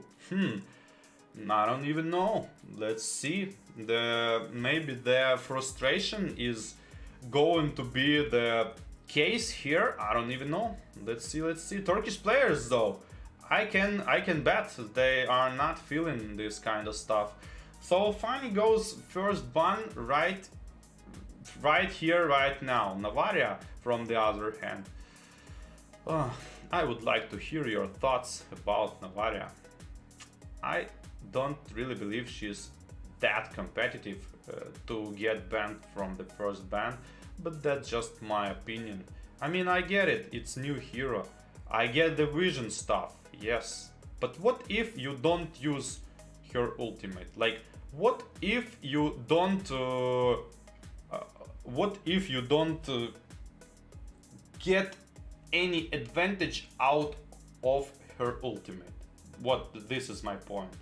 What if you don't know how to use it right? I mean, it's not about knowing. Of course you know how to use it. You show your enemies, you pick the position because you know where the enemies are, and the enemies doesn't know where are you, and you get the better position and better initiation into the fight. But it's easier said than done. It's easy to say like this. If it would be the case, we would see like Yisun Shin all over the place, like Leslie, like we saw Wizard from the Deus just flashing with his ultimate, just tapping it. He's not shooting, he's tapping just to show the enemy very, very fast and not showing his position. So very smart usage. Like, from the first glance, it's kind of dumb thing to do, but when you think about it deeply, it's actually very smart, because it's using Leslie ultimate as Yisun Shin, as Navaria ultimate. And if your team constantly watching map while fighting, which is not easy to do, but we are talking about professional level, international level gameplay, of course. And okay, we are talking about international level gameplay. We are talking about players who can handle their emotions first of all and know how to use heroes. So we are not talking about basic stuff, so keep that in mind. So from this point of view, yes, Novaria can be useful, but like for the first ban, I would like to have the Novaria at least somebody use it. At least me enjoying the show, how they gonna use it, because it's like pretty hard. Like she need to snowball to have the damage.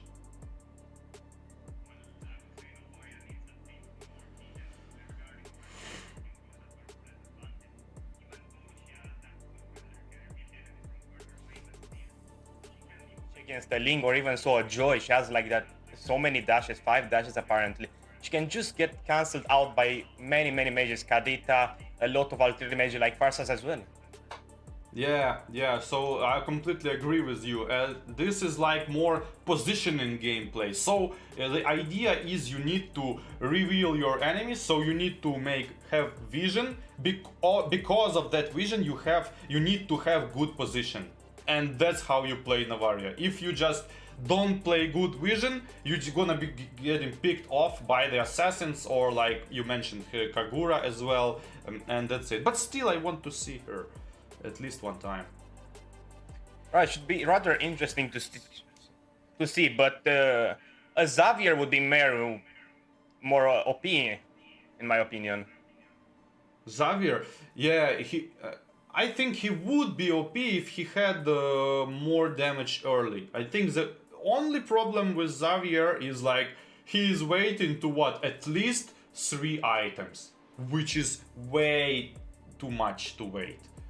But Novaria would be the same as well, because she needs to get that Linking Truncheon and that Divine Cloak to get a bit of damage advantage still. She's like a Xavier, but easier to use. Yeah, true, but Xavier, I barely saw him like listen, when I saw Xavier succeed, it's like 40% damage, things like that. In my opinion, he succeed not because of his playing good with Xavier, either than enemies not pressuring him as much as they should, and that's why Xavier is good. This is just my opinion, but Xavier is like whatever. I would still like to see Xavier here. Even so, both of these mages have a lot of range and can just like invade the jungle, can get that blue buff, that red buff invade maybe with that quick snipe on them. Even so, in the early game, Novaria would be more useful towards that.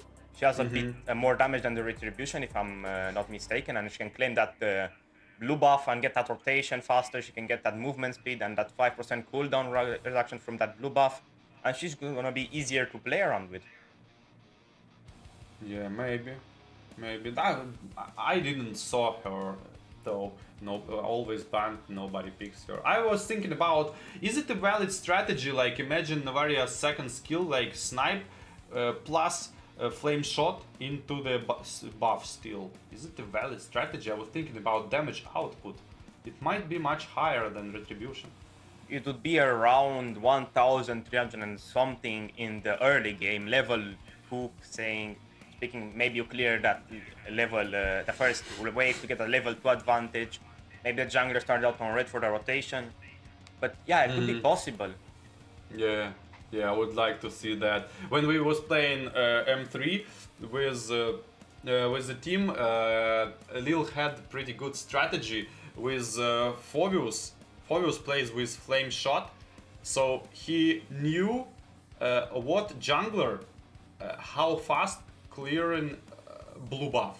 So exactly, for example, like 37 seconds, he need to shot Flame Shot, and like 70% of the time he get the buff. Like, so I was talking about this kind of strategy of Novaria. That would be a very interesting strat, actually. I think about it. Very, very interesting. Yeah. Meanwhile, we are going with what? Grok jungle, Angela mage. What? I don't even. I cannot guess. Well, the link is there, so I guess it's a Grok roam or mid lane Grok would be interesting. Yeah. So who gonna farm, Angela or Grok? Yeah, they probably going both for the mid lane, or maybe we're gonna see Angela on gold lane as a hardest counter for the Claude and the Stas.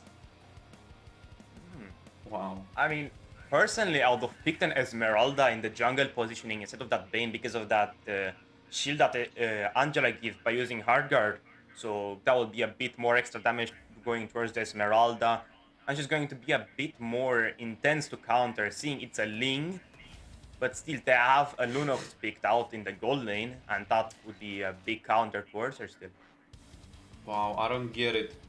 I mean, what I don't get it's why Flux make these bans. Like, they assumed that Angela is a mage. Like, what I'm saying is the composition of the Lilgun team, like, craving for more damage. Like, they need more damage. So they have Link, they have... It's Angela Gold, by the way, probably, right? I would say maybe I've seen Angela going towards the mid lane positioning more for the Link to get that extra kill when he dives at towers. But even so, Lunox is a bit better in the when she gets those items faster. She can melt that Bane and even so melt that Arlot later in the late game. Yeah, so I was asking for the wild strategies, something new, and this is exactly what we are having. So this is probably the combo with Uranus, turns out. Some dominance might we see out of this, I don't even know. Probably Arlot going for a first item dominant dice to just counter that Uranus ceiling still. But as I said, it's probably going to be a Grok mid lane and an Angela roam. She got that level 2 advantage, and they're just annoying everyone in that XP lane. Against that, the mage and the Arlot are just stuck behind there. They can't do anything. But the Grok just comes there and they're forced to flicker. They can't do anything. Farsight's forced to use the bird. They're just pressuring as much as they can. There. And there's going to be a first blood in the top lane, going from the Claude towards that Lunox. There's just a lot of pressure going on, a lot of support towards the lanes. Yeah, on the other hand, he's pushing the ballista. Now she's getting denied by the tower still. Yeah, that's going to be the clash of the farmed Uranus against farmed Claude. I don't even know. Probably that's the only person who I could think would kill a fed Uranus towards the late game. Even so, it's an interesting emblem choice for Uranus. Quantum Charge instead of that Brave Smite to get more healing from that skill usage. But hey, Yeah, maybe. But as well as plus healing, you actually support emblems get insane amount of moving speed, like very big amount of the biggest you can get from the support emblems movement speed. And if you get 1 point in the extra movement speed, imagine like sprint on top of it, ultimate, and it's unstoppable Uranus. they can't chase you or you can't escape them. But still, Yeah, but still a problem. Late game, Uranus late game, not that big. and we're going to see the Angela going into hard guard on top of the Uranus, poking out that Arlott, but Arlott gets the stun on Uranus. Maybe he's going to do the final slash to drag him into tower, but no. He gets stunned by the Angela, and that's when Grok comes in and takes the life of Arlott. You can see that the Ling goes into the Tempest Blaze, gets a kill on the support Estes, and that just leaves the Bane running away from his own jungle, not being able to do anything. Even so, the Farsa is there to support him. The Ling may be trying to go for a quick invade, but he doesn't have that retribution yet, but Bane doesn't have it also. We're seeing that the Bane is very low, the Uranus is there, the Arlott is there, but still, they have a bit more pressure-sided team composition. Look at the gold lane though, even though Lunox did die at the first level, she still pressures the lane. Still force Claude to get in back under the turret and clear the minions under the turret. And that's exactly what you wanna do if you play aggressive. You always want to clear first and make your enemy on the heels, as I say. Yeah, but even so, even if Cloud goes in with a blazing duet, Lunox can just use her light ultimate to completely counter him. They won't be able to do anything, and we're going to see the deadly catch going off on the Uranus, but even so, he's so tanky, they can't even hurt him. We're going to see the Hardguard going on top of the Ling, poking out that Bane. We saw him use the ultimate, and that goes the template Bane and the kill on Bane. But even so, look at the pressure towards that XP lane. In the top lane, it's just a simple game. It's a Cloud versus Lunox. Both of them are very offensive, but we're going to see the better airside going on. Wow, Farsa used her ultimate only for one minion. This is a sign of tilting a little bit, in my opinion, because like you cannot miss this kind of stuff. But I can understand the wow. Look how far goes the buff. I can understand the feeling, you know, where there is so high tempo, you just starting to miss basic things. It's very hard to play. Maybe it was out of desperation. Maybe they saw, hey, they're going to go for a wild charge. The Grok is going to go for a wild charge. They're going to try to stun off. I'm just going to use my ult to delay them. But even so, the deadly catch goes off. But they can't hurt that Uranus. He's so tanky. He gets so much healing. He's just being a nuisance in that XP lane. And yeah, and he's going for anti-heal first item as well, not the book. I kind of wanted to see the book from the first item, but no, he going safe build, and that's the right thing to do against our lot. Even so, with recent common emblem, he's a bit better in rounds because of that mana consumption region. And you can get the movement speed still like 5%. Exactly. Well, I don't think he's going for cooldown, right? I think he's going for movement speed. I think he's going for movement speed, and maybe he's going to go for that second item, Oracle, instead of the book, to get a bit more healing from his passive.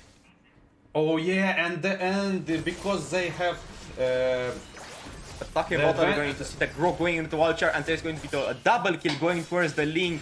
The Farsa goes down, the Estes goes down, they're just getting poked out, even in their own turret range, and that's going to be a triple kill for Ling, and a kill for Lunox. That's a very, very good play from the Grok.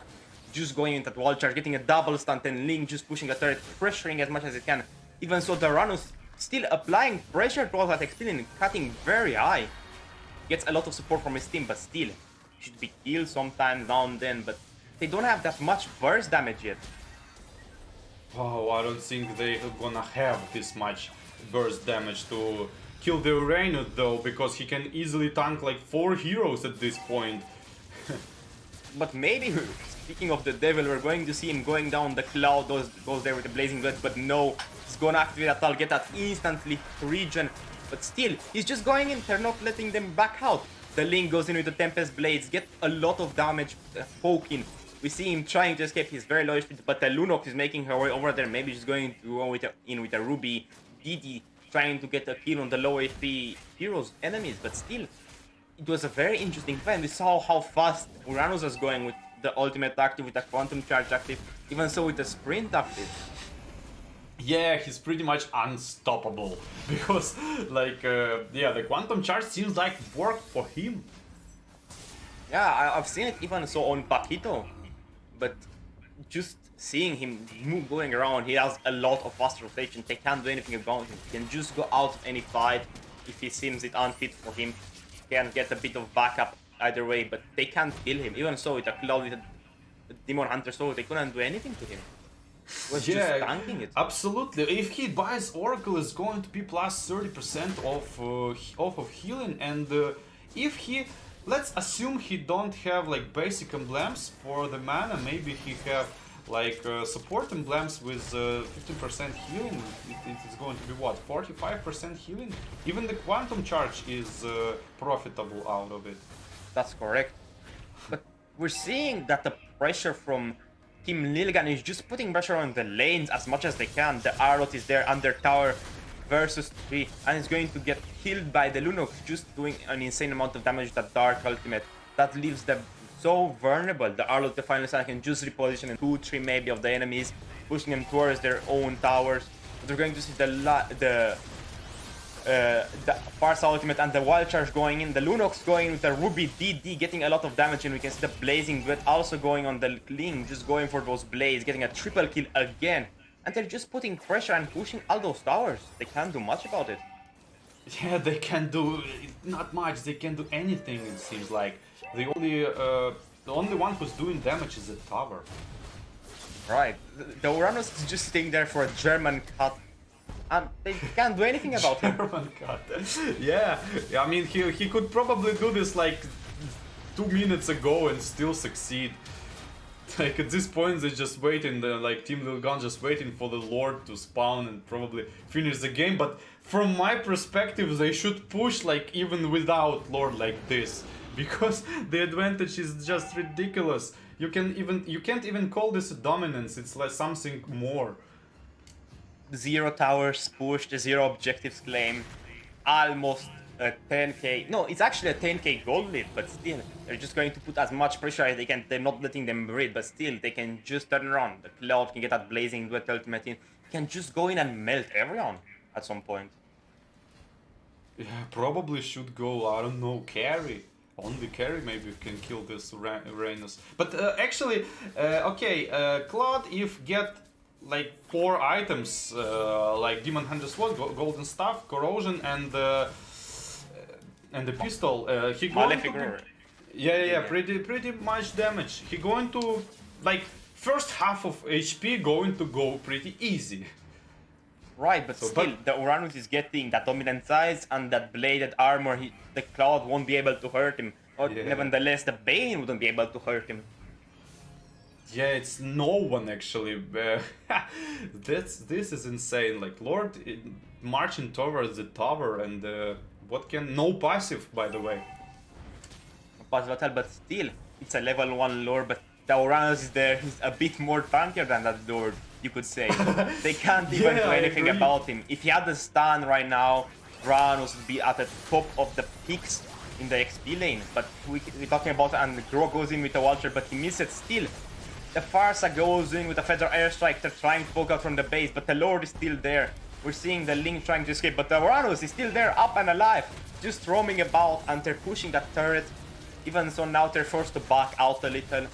Yeah, didn't quite go for the Throne. Maybe Throne was a good idea at this point. I mean, maybe Uranus could have like, what, like 5 basic attacks, because Throne was like on 10% HP, maybe he could push, but I don't think they actually, like, you know what I think? For this kind of advantage, like they paid 12 or 14k gold, they should push at least all 3 turrets, not only 1. I mean, they should continue pushing right now. Maybe if they sync the waves a little bit better, leave that Lord as a distraction, and pushing the top lane and the mid lane turret would be more profitable, considering that mid lane has the fastest minion travel time. They kinda like wanted to initiate good fight, make fast kills, and end the game, like right here, right now. But like general rule of thumb, you don't go for 1 lane. It's like rarely. I mean, it's my rule, but you don't go for one lane. You just make a steady approach.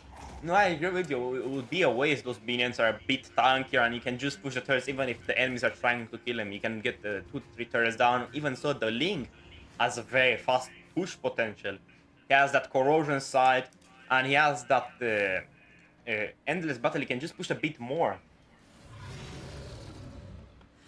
Let's wait and see. I don't think as though that Flux Impunity can come back from this. It's just a little impatient moment from the team Lilgun, and I don't think it's enough though to recover for Flux Impunity. No, I don't think so. But even so, talking about that, the level 2 lore, that advanced lore, is going to march down in a few seconds. And that just leaves the Lunox to go in, get a lot of damage, and go with a light ult. Just poke them out, bait their ultimates out, that Feather Airstrike that can be able to defend all of those minions. Even so, counter maybe the Ling, the Angela. But what I would like to see is the Grok going in for a wild charge directly on the Nexus. Yeah, maybe. Or maybe throw a good wall in between of top and bot tower and land a good ult there, because it's pretty hard to land actually. Good ult, yeah, for the throne. Last time he did exactly this thing. But talking about that, the Feather Airstrike goes on a second too fast, I would say. Maybe they should have waited for the Lord to get in the base itself, but no, talking about that, the blazing wet goes off, but still. They can't hurt as much as possible. The Lord is just merging down the base, they're targeting the base, all of them, and it's going to be a GG for Team Lilgun. Wow, they just zerg down the enemy team. Because, like, this is the situation where 10k gold advantage shines, I guess. You just can do these things. Like, absolutely, like, way too aggressive things. Like, you just jump in and stun and, like, I don't know, face roll. Do you have this term? It's like you press all buttons and just win. I mean, you could say that, but even so, I think instead of the Link, the Rano should have gotten that MVP. He had 52% damage tank, 150,000 damage in total. Just him being an annoying hero most of the time just shows, hey, maybe I'm ban-worthy, I would say. But still, if they had a Lunox, something to melt him down, I don't think the Essence was a pretty good pick here. Maybe a Ling or something, a Kufra would have worked a bit better.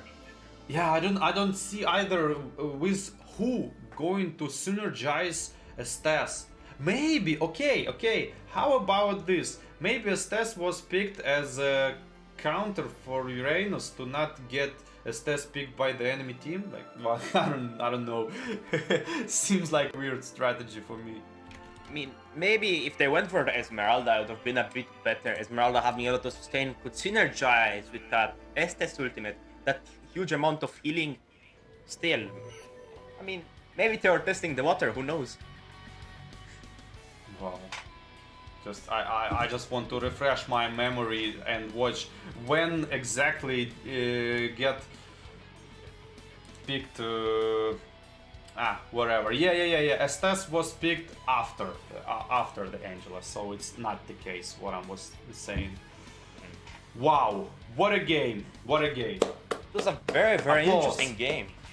Yeah, I agree with you. Very interesting game. Both of the teams played extremely well, in my opinion, but they lacked a bit of push potential. If they maybe had a Fanny or something that could split push a bit better, even a Hayabusa to go for that Angela or for the Lunox would be a bit better, in my opinion.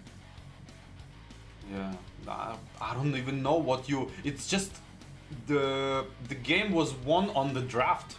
Like, are you agree with this? On the draft, it seemed like it's impossible to. You have basically no damage for Grok.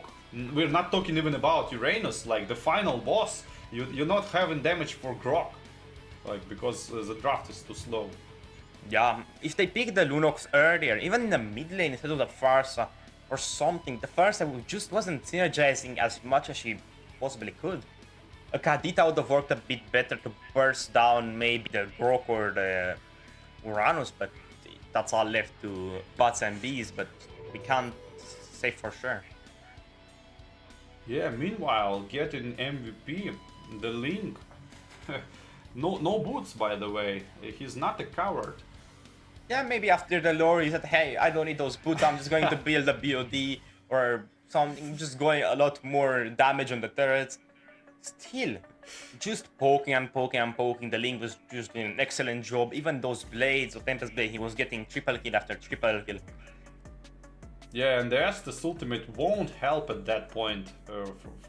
Won't stop him.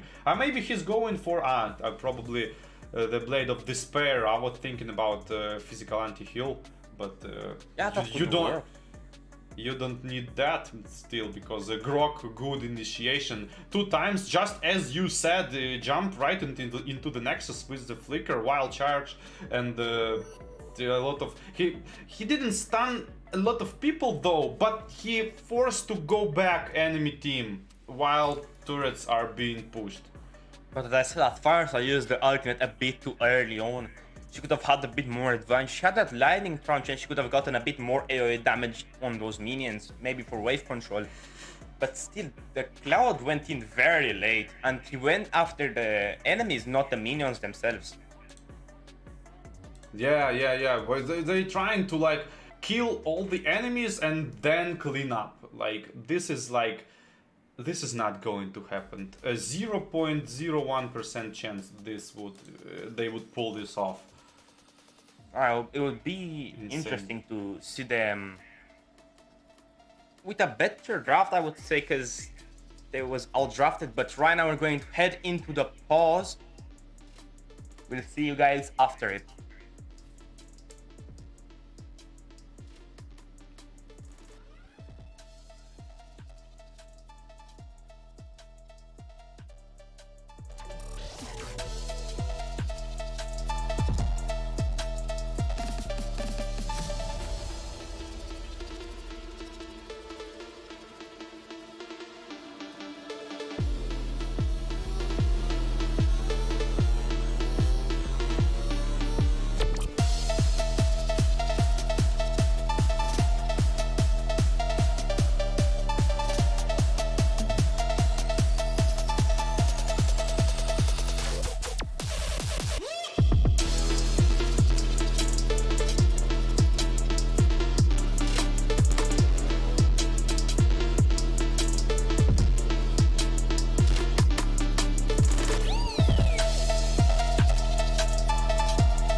February 2024.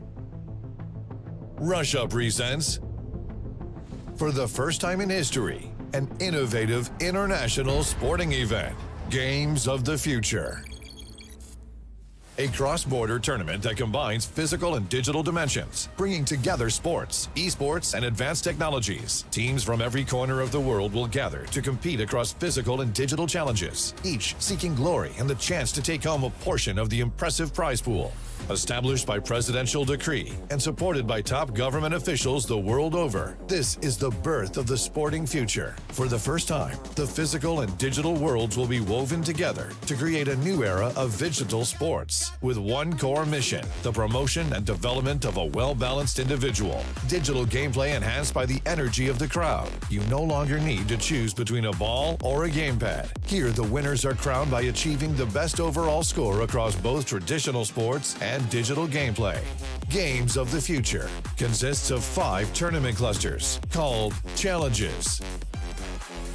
Sports Challenge, combining a selection of traditional sports disciplines with their video game counterparts, featuring Phygital knockout competitions where athletes must show their hybrid skills across both the digital and physical fields to play.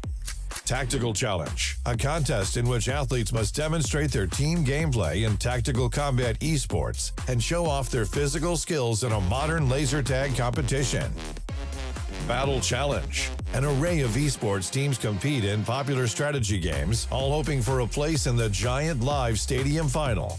Speedrun Challenge, pitting competitors against one another in a classic speedrun video game, as well as a real-world obstacle course. Technical Challenge, athletes compete across an array of high-tech device-led sports, including robot battles, drone racing, cyber-athletics, and virtual reality games. This groundbreaking first-of-its-kind sports event will unite competitors and fans, offer up a new generation of sporting heroes, and provide an entirely new, emotionally driven audience experience. Millions of people around the world will become a part of Games of the Future movement by following live streams across digital and streaming platforms and attending live events. The inaugural Games of the Future will be held in February 2024.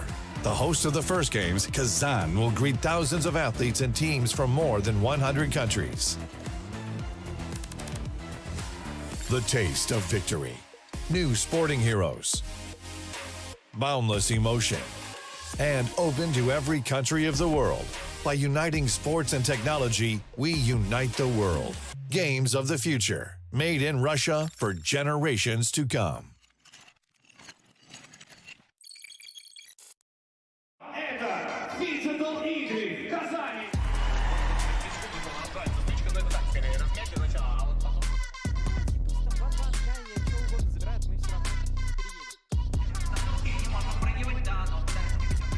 Слева!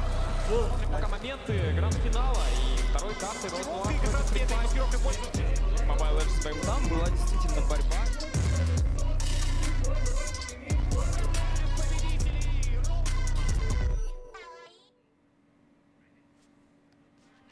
And once again, we are back to witness the third game of today's matches between Okami team, Okami Esports, and Axmina team.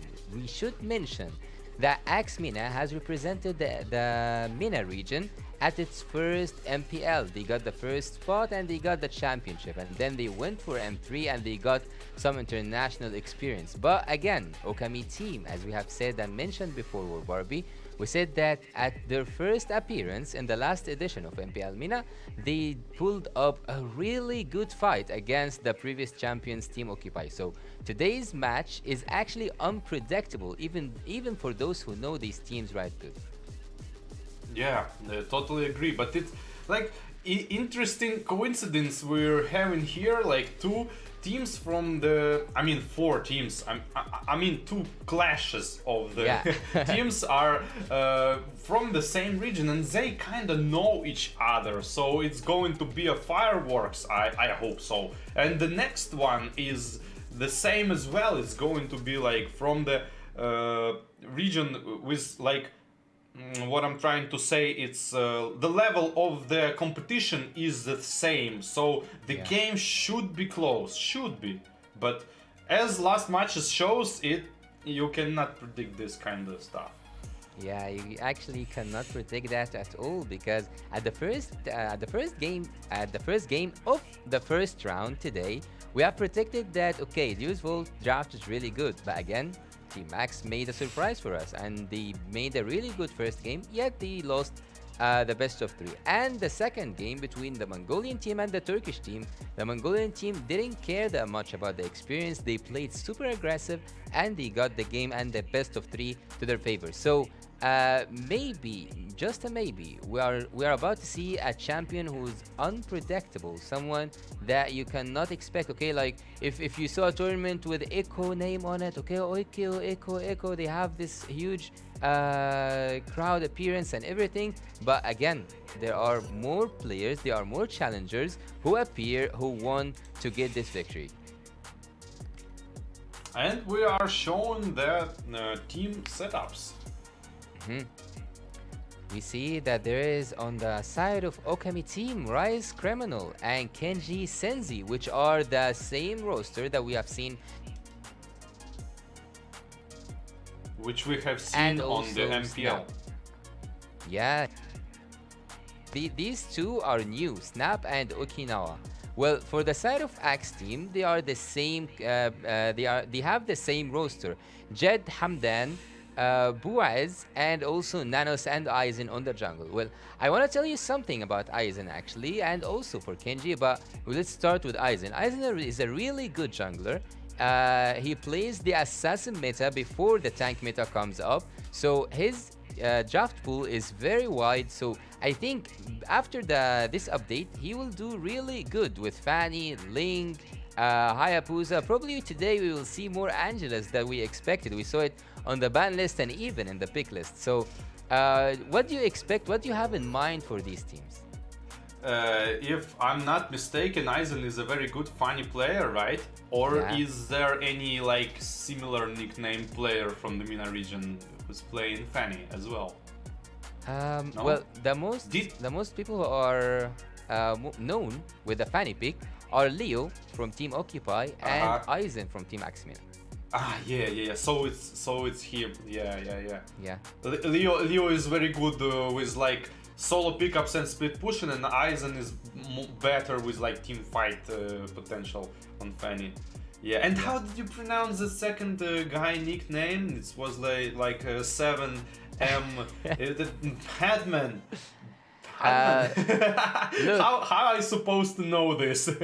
Look, because the Arabic language in games generally, we didn't have that much of, you know, the Arabic letters, they were flipped over. We couldn't read our own typing, so we invented this kind of letters in the shape of numbers. So the number 7 is an H. So his name is Hamdan, or like Hamdan. And yeah, there's a lot of things happening in the keyboard for us. But yeah, you can pronounce his name as Hamdan. It's kind of remind me like the old days, like the Counter-Strike 1.6 days, like when you type in using numbers as a letters. So it's basically this kind of stuff, like lead or something like it's called. Yeah, whatever. So yeah, I think we're gonna see the Fanny every time she speaks, and she feels pretty good in the games. Yeah, sure. And also you have to remember that Team Axmina just came out of IESF, which was they were performing and they were playing as a representative for their own country, the United Arab Emirates. So they just came out fresh from a tournament, and Okami team was just practicing. So does practice beat the consistency, or does the consistency beat the practice? If you know what I mean, like they just came out of a tournament and now they are in another tournament. The other team was just practicing. Yeah. I think the tournament one gonna get prevail. Also, I want to mention that as far as I remember, from my point of view, from my perspective, X team had kind of like issues with performance. They don't show like when they was practicing, it was one team. But on the tournament, it's Yeah. kind of not that performance, not that. I hope they overcome this for now. They overcome this, I hope, because it was like only Eisen played. It seemed like. Well, actually, the fans weren't satisfied with the outcome from the last MPL because they are used to being the champion or even the second place, the silver medal one. So the last MPL, they have lost against the teams and they didn't manage to make it through to the top 3. They finished up as the 4th. So yeah, I think they just came out from, let's say, a really disappointing point for them and also devastating one. But I wish that they overcome that because professional players usually, and not just usually, always do that. They have to come back up. They have to stand on their feet once over and over and over again. But if you remember the MPL MENA, since you have mentioned that, Okami team have managed to take the ticket to go to the final on behalf of Axe MENA. So do you think that revenge is around the corner, or maybe Okami team will just keep on winning on Axe? I don't know. It depends because like Okami, as you said, they are new, like brand new. So you cannot expect this kind of things because they might come up with some extraordinary new strategies. I hope so, and some new play style maybe. Let's see. So I cannot judge. Well, I think the Okami Esports is a slight favorite. Well, look, if you looked at some statistics, you will know that 3 out of 5 from the team of the season in the MPL MENA were actually from the team who lost. So Occupy team, who got the championship, had only Speedy and Alpha as the XP and the gold laner. But 3 out of 5 were for the favor of Okami team. They had their tank crowned as the best tank in the tournament, Rice Criminal, which you will see today. And also the jungler, Kinji, got the title of the best jungler in the tournament. So you will also see him today. But the only one who will be absent today, and he is not any longer a part of Okami team, is Good Night. Good Night is no longer playing for Team Okami. Today we are going to see Snap and also his friend joined as a new freshers and new faces to the Okami team. I don't know actually if that's gonna give them a boost, or like this is a fresh blood, or will they be better if they stayed up as they were before? I hope they gonna feel this like healthy challenge. Like they want new players want to Prove themselves. show themselves. Yeah, prove themselves, and they gonna perform extra good. I hope. Rice Criminal actually is one of the most admirable tanks you can talk about. Look, Hamdan wasn't participating since the beginning. They had another rumor called Khaled. Okay, so they had someone called Axe Khaled who's playing with them all over the tournament. And Hamdan joined at the ending, even though he was there from the beginning, but he didn't get to play until the end. So today we see that Hamdan is in the main roster. So that means that he gained more trust from the members, and now he is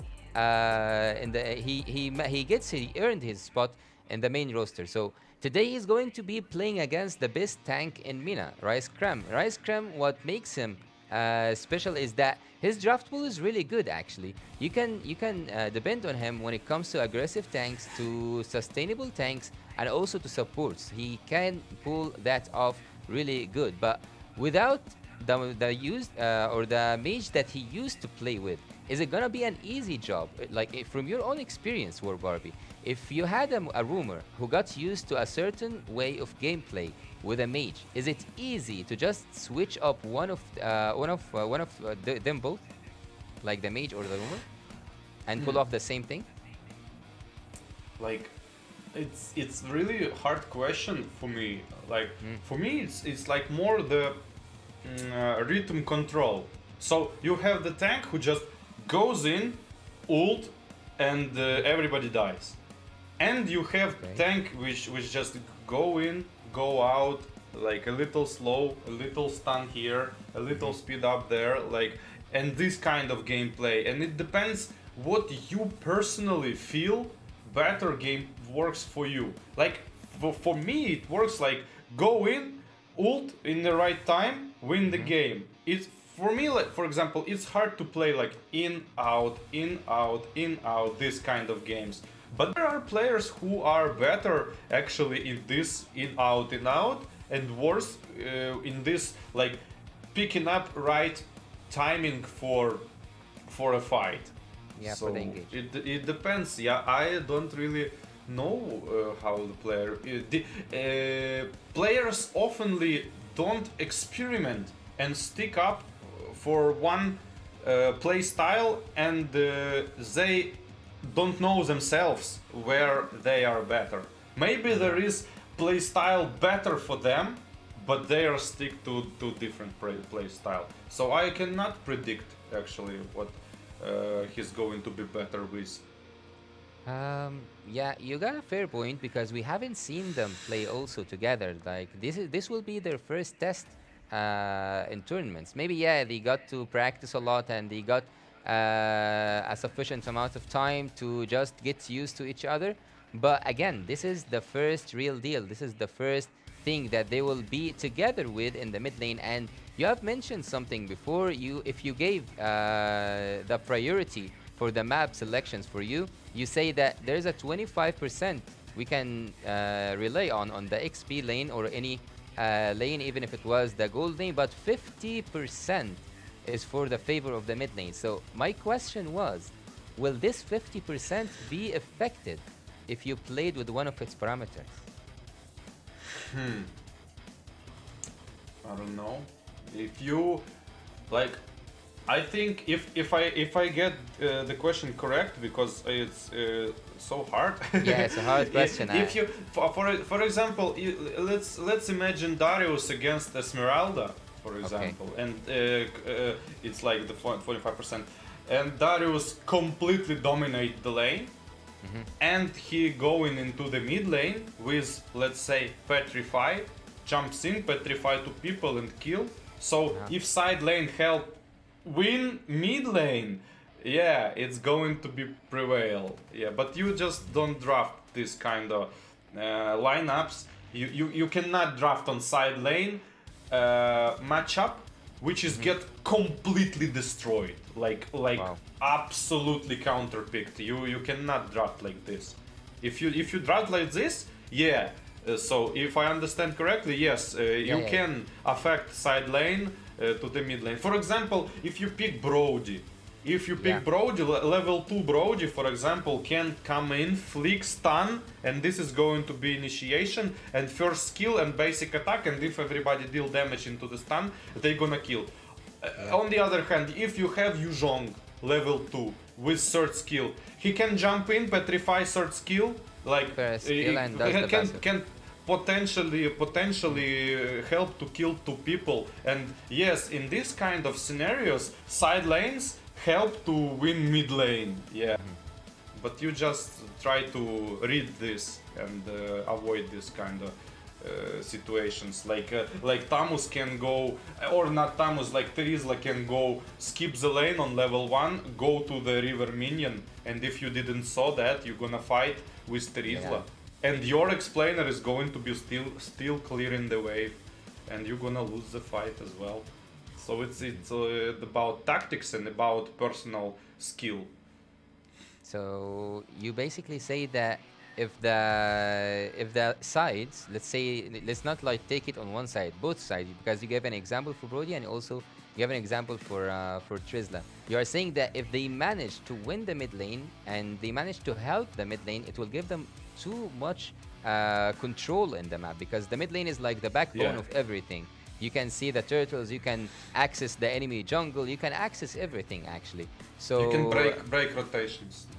yeah, you can break rotation and you can also control the map. You can have the lead and the first word and the first saying and everything. Well, today we were going to see both mid lanes, I guess. We can safely say both mid lanes are playing with someone who they are not used to play with in the tournament, because Hamdan on the side of Team Axmina will be the rumor that they are not used to play with, and for the side of Okami team, they have a new mage and rice creme is not used to play with. So it's so risky today for both teams, and it's an experiment that should and must happen in front of us. Well, before we go into the match and before we get to see the players enter the game, we have to all know that both teams are from the same region, and both teams have saw each other before, and they played against each other before, they have studied each other before, and today is a matter of revenge. If the team Axmina managed to pull that off and took the revenge,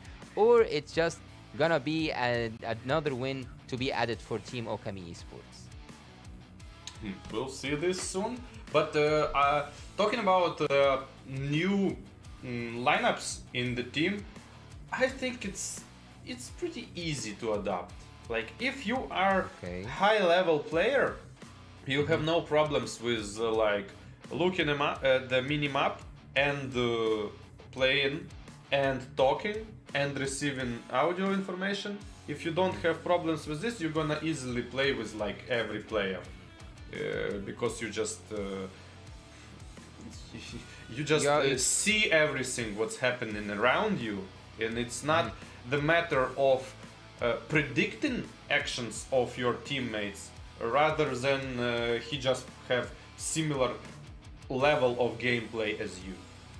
Well, you have mentioned something that's really interesting, and a lot of players before they become professional, they don't face that. Is that there is someone called a shout caller, someone inside your head, just a team leader who gives the decisions without giving second decisions, just with the original one. Like if I'm the roamer, because mostly it's the roamer or the mage. Like based on my personal information, it's either the roamer or the mage, and mostly it's the roamer. So if he says, okay, we are going to engage, no one gets to just like keep on arguing and making it over and over again and making a headache inside all the team members. Now, just like do what's called and do what your shout caller is saying. If he says go turtle, then go turtle. If he says go lord, then go lord. Engage. I have conceal.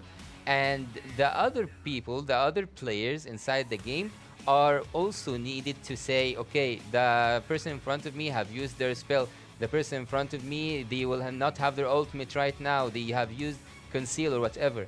So yeah, the communication that happens between the players is essential for a game victory. So even with the switches that we mentioned earlier, if there is a leader, if there is someone who shout calls, I think, as you said, and I totally agree, it will be much more easier for them all to be synergized together. Yeah, but yeah, if the shot call is made right, but you know, like from my personal experience, like I'm the good shot caller, so shot call needs to make a person who initiate. Like let's say Hufra with first skill, jump in and shot call, let's kill him, and you cannot shot call as a follower. So if you initiator, you can call it. But if you follower, how do you call it? Like, you go initiate fight, and you cannot do this because it's like it doesn't work like this. So yeah, it depends like how good. And so one thing is to pick the moment and make the stun, and the second thing is to follow it. Like me, for example, as a initiator, it's pretty hard to follow. Sometimes you keep playing with the hero who should follow, you playing him as initiator. So it means you are trying to do something and you expecting team to follow you. But you don't understand that you actually the one who need to follow the team. So it's kinda a lot of people actually don't think about these things when playing the games. They keep switching these roles. So if somebody plays, like for example, we saw like Grok.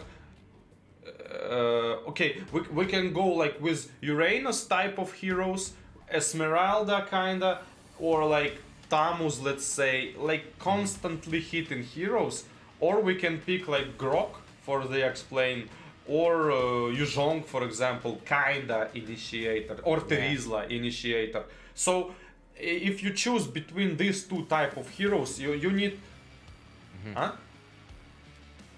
Yeah.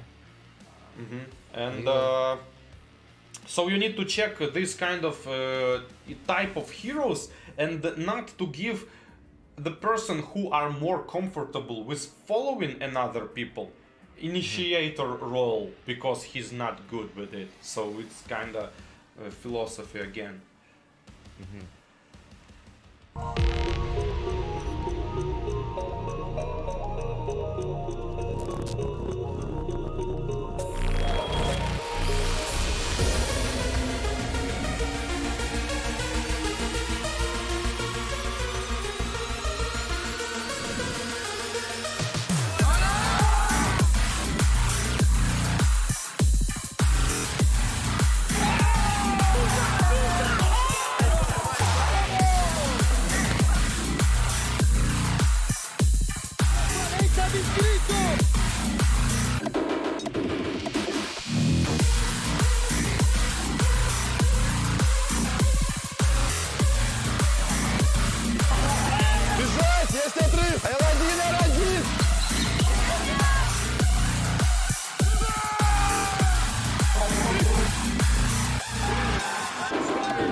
Стартдам!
February 2024. Russia presents, for the first time in history, an innovative international sporting event, Games of the Future. A cross-border tournament that combines physical and digital dimensions, bringing together sports, esports, and advanced technologies. Teams from every corner of the world will gather to compete across physical and digital challenges, each seeking glory and the chance to take home a portion of the impressive prize pool. Established by presidential decree and supported by top government officials the world over, this is the birth of the sporting future. For the first time, the physical and digital worlds will be woven together to create a new era of Phygital sports with one core mission: the promotion and development of a well-balanced individual. Digital gameplay enhanced by the energy of the crowd. You no longer need to choose between a ball or a gamepad. Here, the winners are crowned by achieving the best overall score across both traditional sports and and digital gameplay.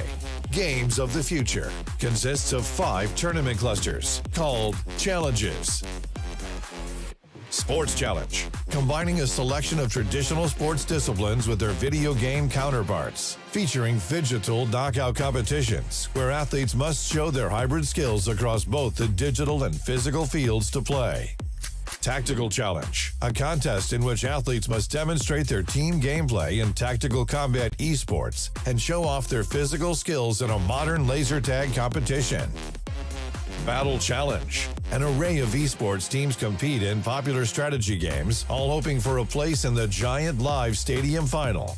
Speedrun Challenge, pitting competitors against one another in a classic speedrun video game, as well as a real-world obstacle course. Technical Challenge, athletes compete across an array of high-tech device-led sports, including robot battles, drone racing, cyber-athletics, and virtual reality games. This groundbreaking first-of-its-kind sports event will unite competitors and fans, offer up a new generation of sporting heroes, and provide an entirely new, emotionally driven audience experience. Millions of people around the world will become a part of Games of the Future movement by following live streams across digital and streaming platforms and attending live events. The inaugural Games of the Future will be held in February 2024.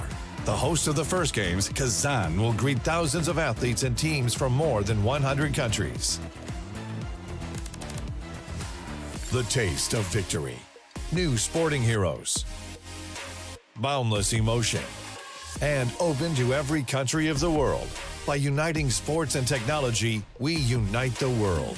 Games of the Future. Made in Russia for generations to come.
Phygital Games в Казани.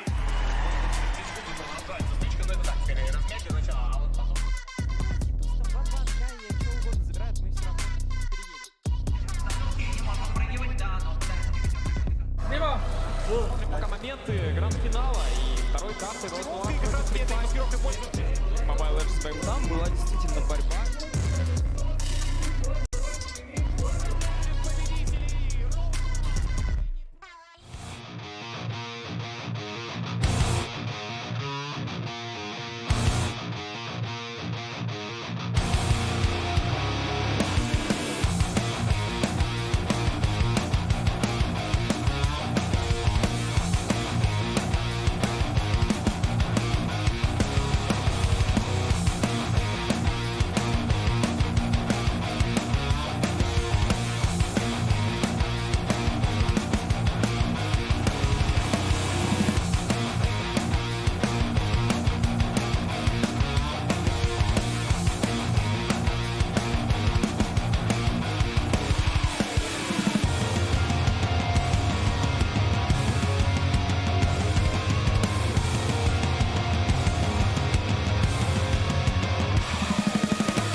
welcome back once again in the tournament, and now we will watch in a little bit the gameplay between Team Axmina and Team Okami Esports. Just before we head on to the break, you were talking to me about the XP lane and how much they can go into the fight multiple times. Like you said, Tamus, you also said some examples, and on the other side, there are some certain heroes which, if they go into the team fight, they cannot pull off going back, like Yuzong and Trizla. Once they are in, they are in.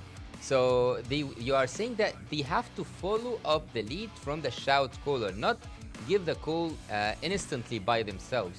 So what you wanted to explain there was the teams should have good communication. The miscommunication can lead to a lethal mistake. That's what you meant, right? Yeah, but not exactly communication. Like, you know, these things are happening way too fast. So the communication is kind of slow for this. They need to feel this kind of stuff. So you need to feel that he gonna jump, and you follow it. It's like imagine two people, like one trying to initiate, and second don't understand this. Imagine just he don't understand. So first person, for example, Atlas jumps in, ults, and then say like, I'm going in, follow, and then ult almost ends, and the second person follows him. So understand what I'm talking about. If you relying on the like audio information instead of understanding of the game, you're gonna lose this like 1 second, 2 seconds, and in this case it's going to be too much. From my experience, if you play good and understand game good, you don't even need the call, because you basically see the situation and you understand that he going to jump now. Like, understand that you're gonna save this 1 or 2 seconds. So it's more matter like not communication, rather than overall gaming, like understanding. And like, now we can see that the team Axmina has reached already to the stage. We saw all the roster going down and sitting down, and getting prepared for the gameplay and the revenge against Okami Esports. Okami Esports have the roster with some new changes. It might be good, it might be bad. We will see in a matter of few minutes. And both teams have a lot to prove, not just to those who love the game, but also to those who are fans to any player, and also to each teams. So right now, I think that they are so confident. You saw how they went in. They are just like looking for the chairs. They were just like looking to start the game. I didn't see any fear in their eyes or any hesitation. Yeah, they went straight in. We'll see by the game. You wanted to say revenge attempt. Attempt. It's not 100%. Like, sure. I believe like Axe going to show their best, because I saw their games quite a few times, and I always saw this kind of I don't know how to say, like they wasn't ready. Like, some of the players seemed like wasn't ready for the big stage, big games. And now they played enough of it, and they should don't feel this kind of pressure and show their best. Well, they do have to show their best, because today it's either 2-0 to the favor of Okami, or it might be a tie. You said it's an attempt. They have the opportunity. The opportunity has been given to them, so that they show off that, okay, last time was just a one-time thing, and today we are going to flip things around, and today we are going to have our own victory. So I saw the players while they are going in: Jed, Aizen, Hamdan, Nanos, and also Buaz. This is the roster I am used to from the MPL MENA. But again, Hamdan was a substitute, now he is in the main roster. The other team had 2 new members coming in for them. And those 2 are actually so effective, because we are talking about the mid lane, we are talking about the mage, and we are talking about the gold lane. So I think today there's a lot of pressure on the side of Okami team because they expect so much from their new players and from their new roster. So would you agree that Team Okami have so much pressure more than Axmina? Like some of the members, probably, yeah. These members who, but I don't know. It like depends on the stuff, like the basic human stuff. Like, did they get friends with their team? Like you imagine you're new in new collective, and how you gonna approach things? You're gonna talk to people, you're gonna make friends, or you're gonna just stay quiet and spectate? Like this kind of stuff Synergy, matters, yeah. I think. Yeah, and if they come in and team like greet them good and they like feel comfortable, feel like at home, they're not gonna get pressured, I think. But if they gonna get this feeling like they are older players and I am new player, I'm not talking about the age. I'm talking about time and team, and yeah, they might feel pressure. So I cannot judge. I hope they work on this kind of this kind of stuff. They work and they're not gonna face this kind of problems. And also they will give us a taste of how will Mina look like in the next MPL, because the next MPL will qualify for M5. The M5 is really huge, and you know that this is like a tournament that everyone seeks for. So today we're going to see two teams from the same region playing against each other, and also we will see them again at the upcoming future playing against each other. So this is, I don't know the term here, but they will get to know each other just more than anybody else, because other teams haven't seen this roster and haven't played against it. But Axmina will have the taste of Okami team and their new roster, and the other thing can be said about Okami, they will see what Axmina new look looks like. So we got into the draft phase right now, and I don't know, are we going to see meta bans or just target bans as we saw all over this tournament? I hope it's target bans. Like, there is no point for just overall bans. Like, I was talking about this a lot of the times. Like, imagine, like, okay, let's make a 100% example. Imagine your team doesn't have Fanny player and you ban Fanny because it's strong hero. Like, what is the point, right? What is the point? Because, like, look, for example, Joy, it gets banned every game. I mean, she used to get banned every game. It means players had no opportunity to train this hero. So there is high chance if you open and give Joy, player would not perform because he barely play Joy, because she every time gets banned. I mean, he cannot practice Joy. And what is the point of banning Joy if no experience, player had no experience? So I'm talking about this kind of stuff. There is something though in this point that you are raising now. I think that they are banning Joy. Let's continue with your example. They are banning Joy because they are afraid if the enemy XP laner have practiced it. They don't know if he plays it for sure or not, but maybe it's a Joker pick. Yeah, but if this player did his like homework, so what can he do? He can invite his friend, a good player, for example, create lobby and play 1v1 with Joy, and she not get banned. And but who doing this? It's like it's hard to do. Like, imagine not playing the game, creating lobby 1v1 and just training straight up 1v1. If you that level player, yeah, I respect it. And it's going to be, and even enemy wouldn't know that you playing good with Joy, because you basically have like 5 games.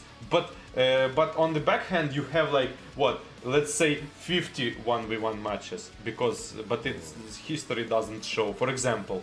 And in this case, it's like it only depends how much time every player puts into the game. Like so, you cannot guess these kind of things. But all I was saying is like there is no point of banning hero if you don't know hero player plays it or no. Like it's better to play to ban who you know he can perform. Just cut it off. And to gather this information, you need to constantly watch the tournaments where this team participated, maybe some history, some ranked games, and make like this information, which is a homework as well.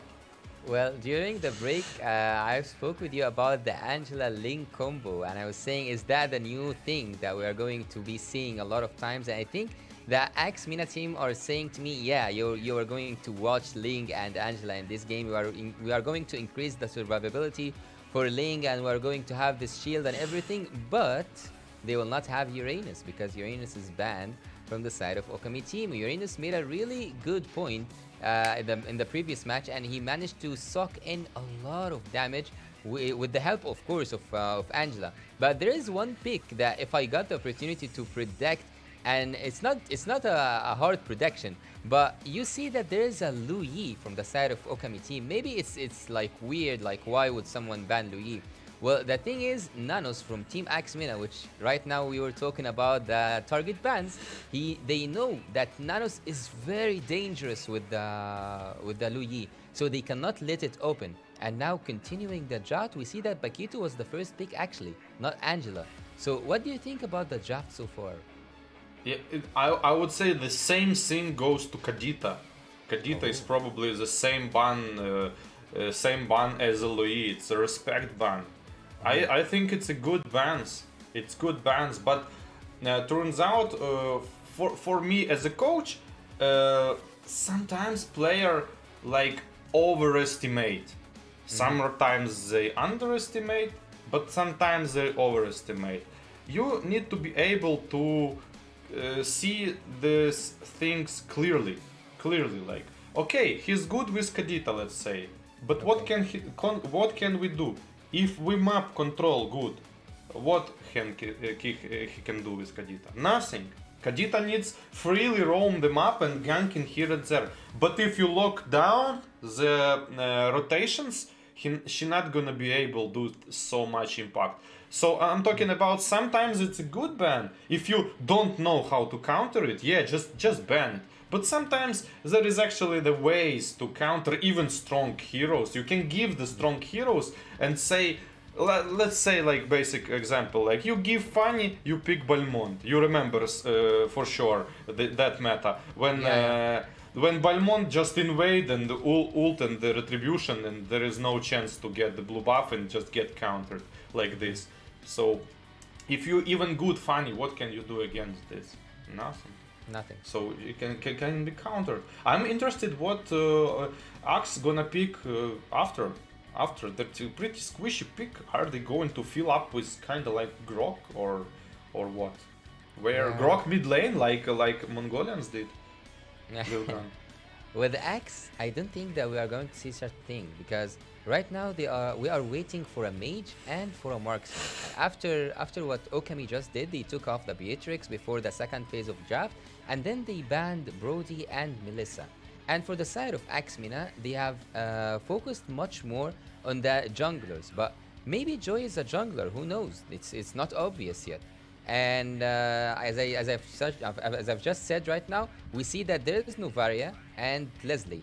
So the picks are the mid lane and the gold lane. So there is no one who can handle that much damage on the side of Axmina. They don't have that much of, let's say, a tanky hero, someone to absorb damage, a front laner. They are going to be depending on the fast in and out phase kind of thing. Like they will. This is the way that Axmina are going to play with. And the last pick for Okami is Terizla. I don't know the draft so far, but go with me through it. Who picked what? Like, I don't know. It's so confusing. I see that Okami have really good draft, but Axe, I cannot actually say. I feel like we have a resembling of the game of the first best of three. Like on the paper, Okami Esports looks much stronger draft. Okay. But if Axe gonna play like super aggressive, what I'm talking about Angela, level 1, level 2. If they go super aggressive with it, she is able to do this. She's extremely strong at level 1, level 2. Extremely strong. Yeah. And if they use it right, they gonna have good chances to have their tempo. But if they going to play safely and clash on turtle first time, I don't think they have chances. Well, I agree with you on that because, and also something we have mentioned before, Aizen is an assassin player, and also the same thing can be said about Kenji. And both of them are now playing with an assassin pick. And I don't see that. Oh, he's trying. Nanos, look at him. He's trying to take that buff from Kenji, but he didn't manage to pull the second skill off.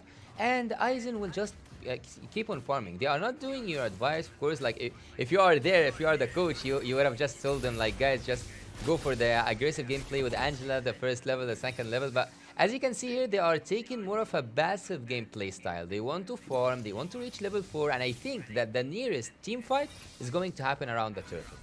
Yeah, and that's in my opinion. No, it's too early to judge, but like it's bad that they are waiting. Level 4 Joy coming in, flicker, and just nothing happens.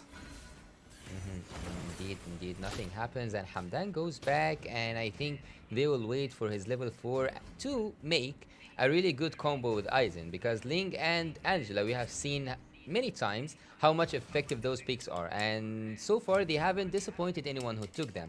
So Ling, in terms of the rotation, is so fast. He can like just roam around the map, get as much farm as he can, and look at the audience prediction. It's so near, like 58% to 42. Okay, look at Hamdan. He's trying to get Kenji, but Kenji manages to go away, and he used his ultimate. The same thing cannot be said about Aizen, because Aizen so far still have his ultimate. I think it's much with Kaja here. I was just raising a point, but I think with Kaja here, I don't think that this point can apply right now. I'm pretty confused with this turtle. Oh wow, double no connection fight going on, and that's was thinking about that. Leslie didn't harass Beatrix on the lane, and this is like weird. She should do it. She should poke her constantly, and if she gonna be able to keep Beatrix on half HP, Link gonna come in. It's gonna create option for Link to come for gank, but she's not doing it. I mean, why? Yeah, and also the existence of Kaja is making Link kinda worried. He cannot move freely. He cannot just go for the turtle and keep on damaging it, because if Kaja just used an ultimate, maybe even Link will go out, not just the turtle. Yeah, and that's gonna be a problem. And as well, Terizla and Joy are much more better team fighters. Better team fighters, because like massive ultimates, and Faramis as well. So pretty much Okami Esports are looking for that team fight, I guess. Yeah, and they just took the turtle that easily, because there wasn't anything coming from the side of Team Okami, but there is some damage happening here from Aizen. The ultimate comes from Angela, and there's an ultimate also from Faramis. Faramis is a matter of seconds, and he will be out. No, he used the flicker, and he goes away from the ultimate and from the second skills from Aizen, but Aizen doesn't want to make this just fly by, and just doesn't want to forgive Team Okami, but Team Okami punishes him back, and now Team Okami have 2 kills in exchange for nothing. Yeah, kinda overestimate his damage. Aizen overestimated his damage, because it's like essentially only red buff and the crossbow, and that's it. Like this is the only damage. And I mean, if he got like 2 items at this point, he would probably finish off 2 kills. But how can you finish off like Terizla? I think that there's a miscommunication happening in the bot lane, but the flicker made this one slide by. He used the ultimate, and there was an ultimate also. Kaja used his ultimate, but there was an ultimate coming from the side of Okinawa, the Beatrix, and he didn't manage to land the bombs. But still, they managed to get the kill with the flicker. The flicker right now being used by Beatrix is a sign for them to just go to the Beatrix or like go to the gold lane and try to get that kill. But again, we cannot be quite sure because there is a response coming from the side of Axe team, and the ultimate from Farm is still doing his best to make Beatrix live, but Beatrix couldn't do that much damage or couldn't survive because she doesn't have the flicker. As I've told you in the last games, I remember, once someone uses his spell early, he gets punished, and that's what exactly happened with Beatrix.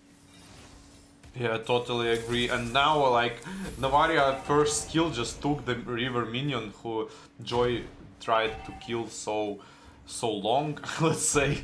And Joy as well. Oh, Terizla dies with a nice gank, but the counter kill from the Joy. And I don't even know, do you want to trade like that? Like, Leslie for the Terizla. Wow, the Joy seems like so strong. Look at Angela. She's like that. Of course, he's a man, but I'm saying Angela as a girl is quite confused whether the ultimate gets she used the ultimates or not. But Hamdan takes the decision of not using the ultimate and not making this fight take more or longer than it should be. And now we can see that they are getting vision on the side of the turtle, but Ling is so far from that, and the turtle is resetted. What? Why they resetted the turtle? It was a free turtle for the side of Okami, but they went for a easier or like a safer they didn't approach. know. What was that? Yeah, they didn't know, because Navaria ultimate. We just talk about it like Navaria just make a vision, and they they understood the two of their players are seen by the enemy team, but actually like the three other players they didn't know, but they decided to save. I don't know, Kenji now is doing his ultimate and he's singing. Sometimes with joy he's trying to reach the turtle, but again the turtle goes back to its right place, let's say. I'm not quite sure. Every turtle there is something wrong happening, like they just keep on poking the turtle. I'm used to see that in the lords, but not in the turtles, not that much. We can see that the attribution here from the side of Aizen with the ultimate popping off on Kenji. Kenji is out and Farmis cannot reach him. We can see that the damage is still continuous from Aizen, and Jed is still in the right place to give the necessary cover and goes back Team Axe, but now with a kill and also with a turtle. Seems like combo is working because Ling just going in. I like to see the Ling because he has damage.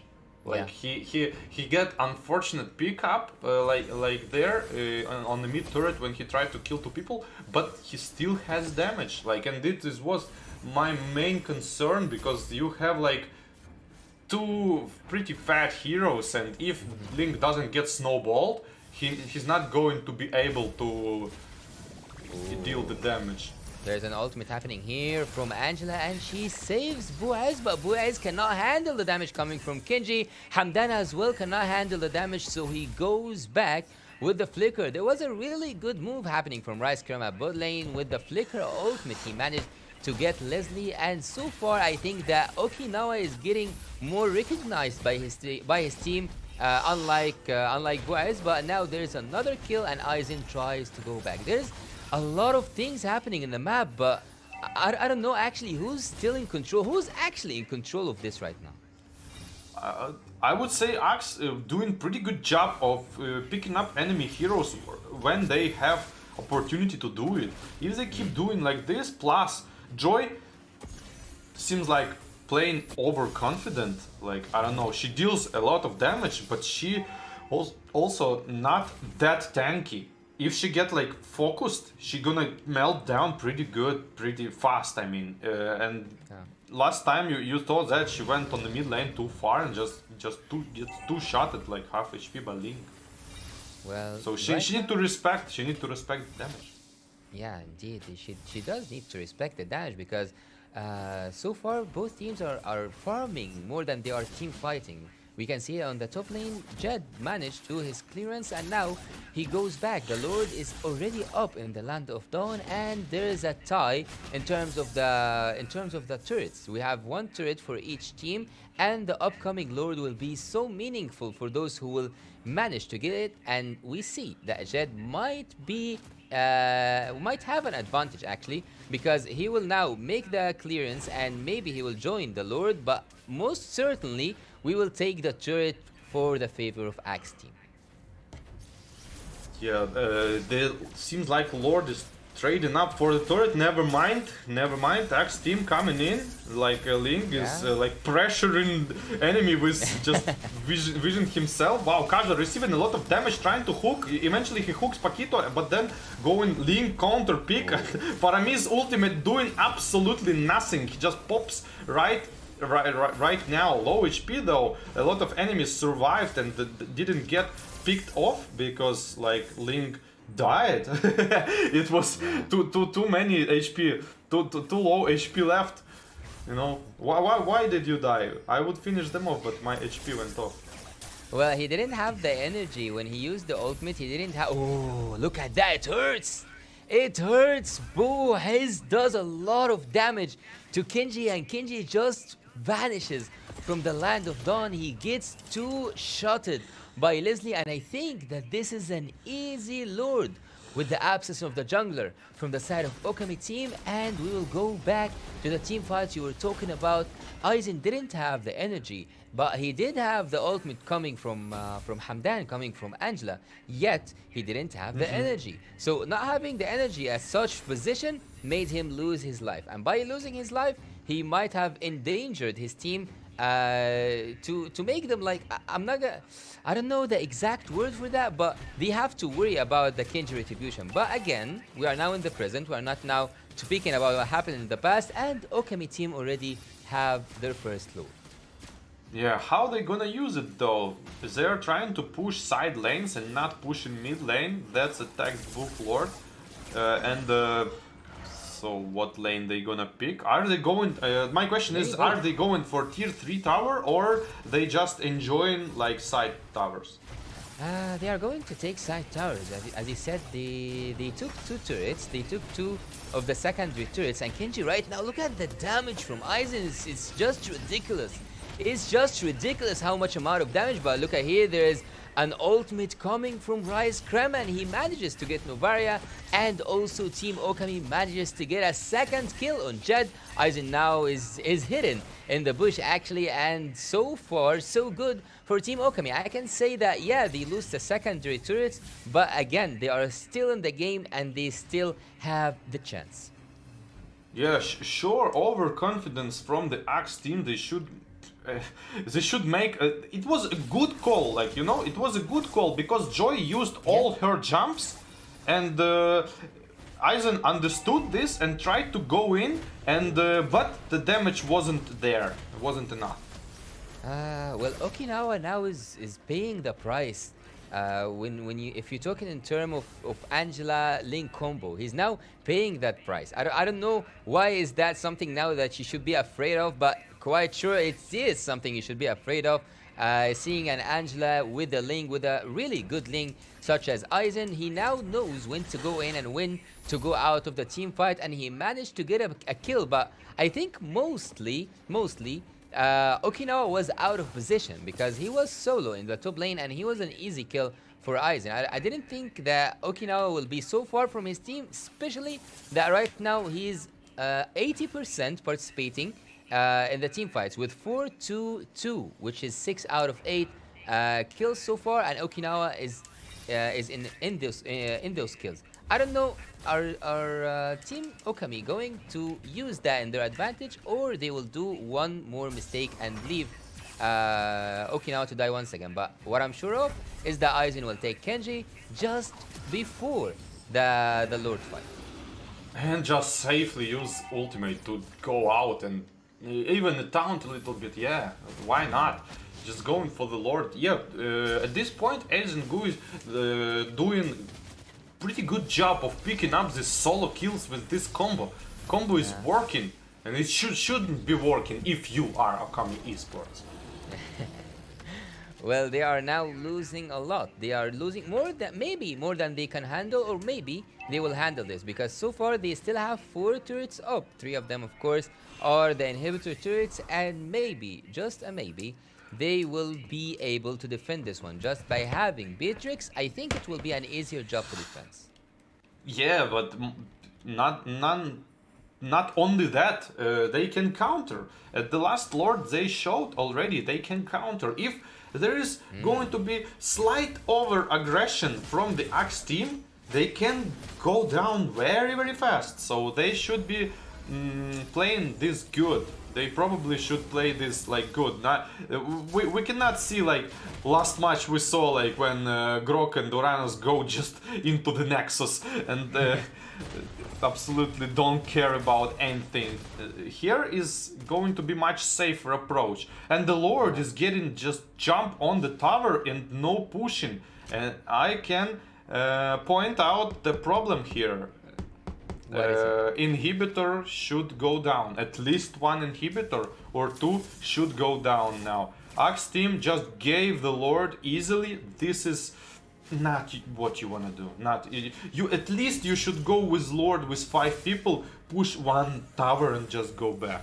At least like this. You don't go like this, Lord jump and you don't do anything, because Okami Esports can, if they farm a lot of and Beatrix going to be a problem. Ooh, look at the ultimate from Okinawa and also from Rice Gremba. Look at Aizen. Aizen is trying to get the back line, but the damage is too high here from Okinawa. Okinawa with the flicker. He gets the double kill, but he gets sniped out from the Novaria. Still, the damage is so high, and maybe they cannot handle such damage. Buaiz with the damage is really good, but he gets now out with the flicker and the second skill. The damage is unbearable for Team Axmina, for Team Okami Esports, because right now Axmina are about to get the first inhibitor turret, not with the Lord, but with a solid team fight. Yeah, not only the solid team fight. It's like one team goes in, one team goes in, one team goes in, counter-attack, counter-attack, counter-attack. Fight was like that. But did you saw how fast League was dying? Like 1 or 2 auto attacks from Beatrix, already like half HP League. Half HP League. And then he jumps out and gets finished off like 1 shot. This is the thing, like, you see, Link goes in, but he goes in like first. Team cannot follow him because he's too far away. Team gonna follow in like 1.5 seconds, 2.5 seconds, but they need to do it immediately somehow to help him.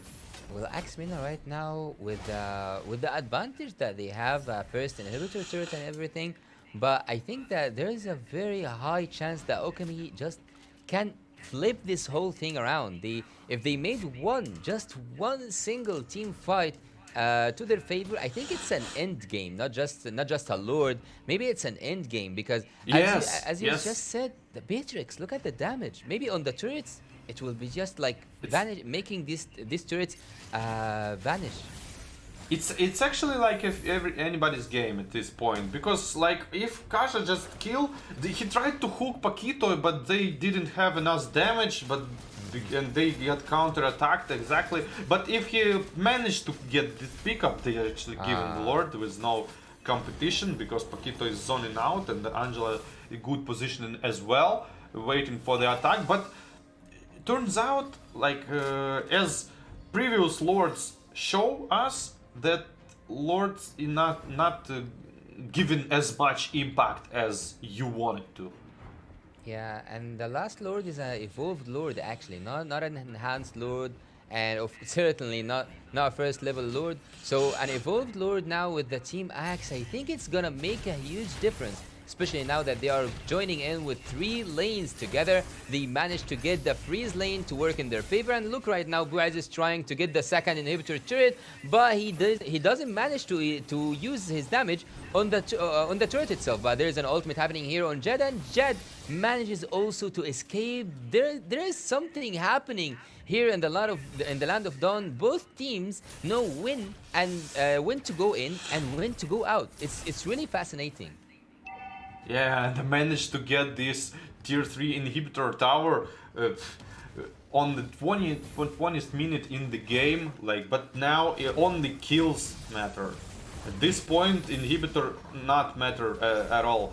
It's more like a kill gameplay, because yeah, who get this situation when you get 1 kill, then you 5 versus 4, then you get 1 kill, then you 5 versus 3, and it keeps going. I agree with you, and we can see here that there is 8 turrets for the side of Axmina in exchange for just 2. But I think that this 2 can't. Oh, look at Jed! Look at Jed getting punished. 5 members in the same bush, and Jed is out. Jed, oh, he can't go out of the team fight. Oh my God, he just went out straight from a death bush, having 5 members, but yet the damage wasn't enough. What a surprise! Jed manages to escape in a really strange way. Yeah, it's like third time.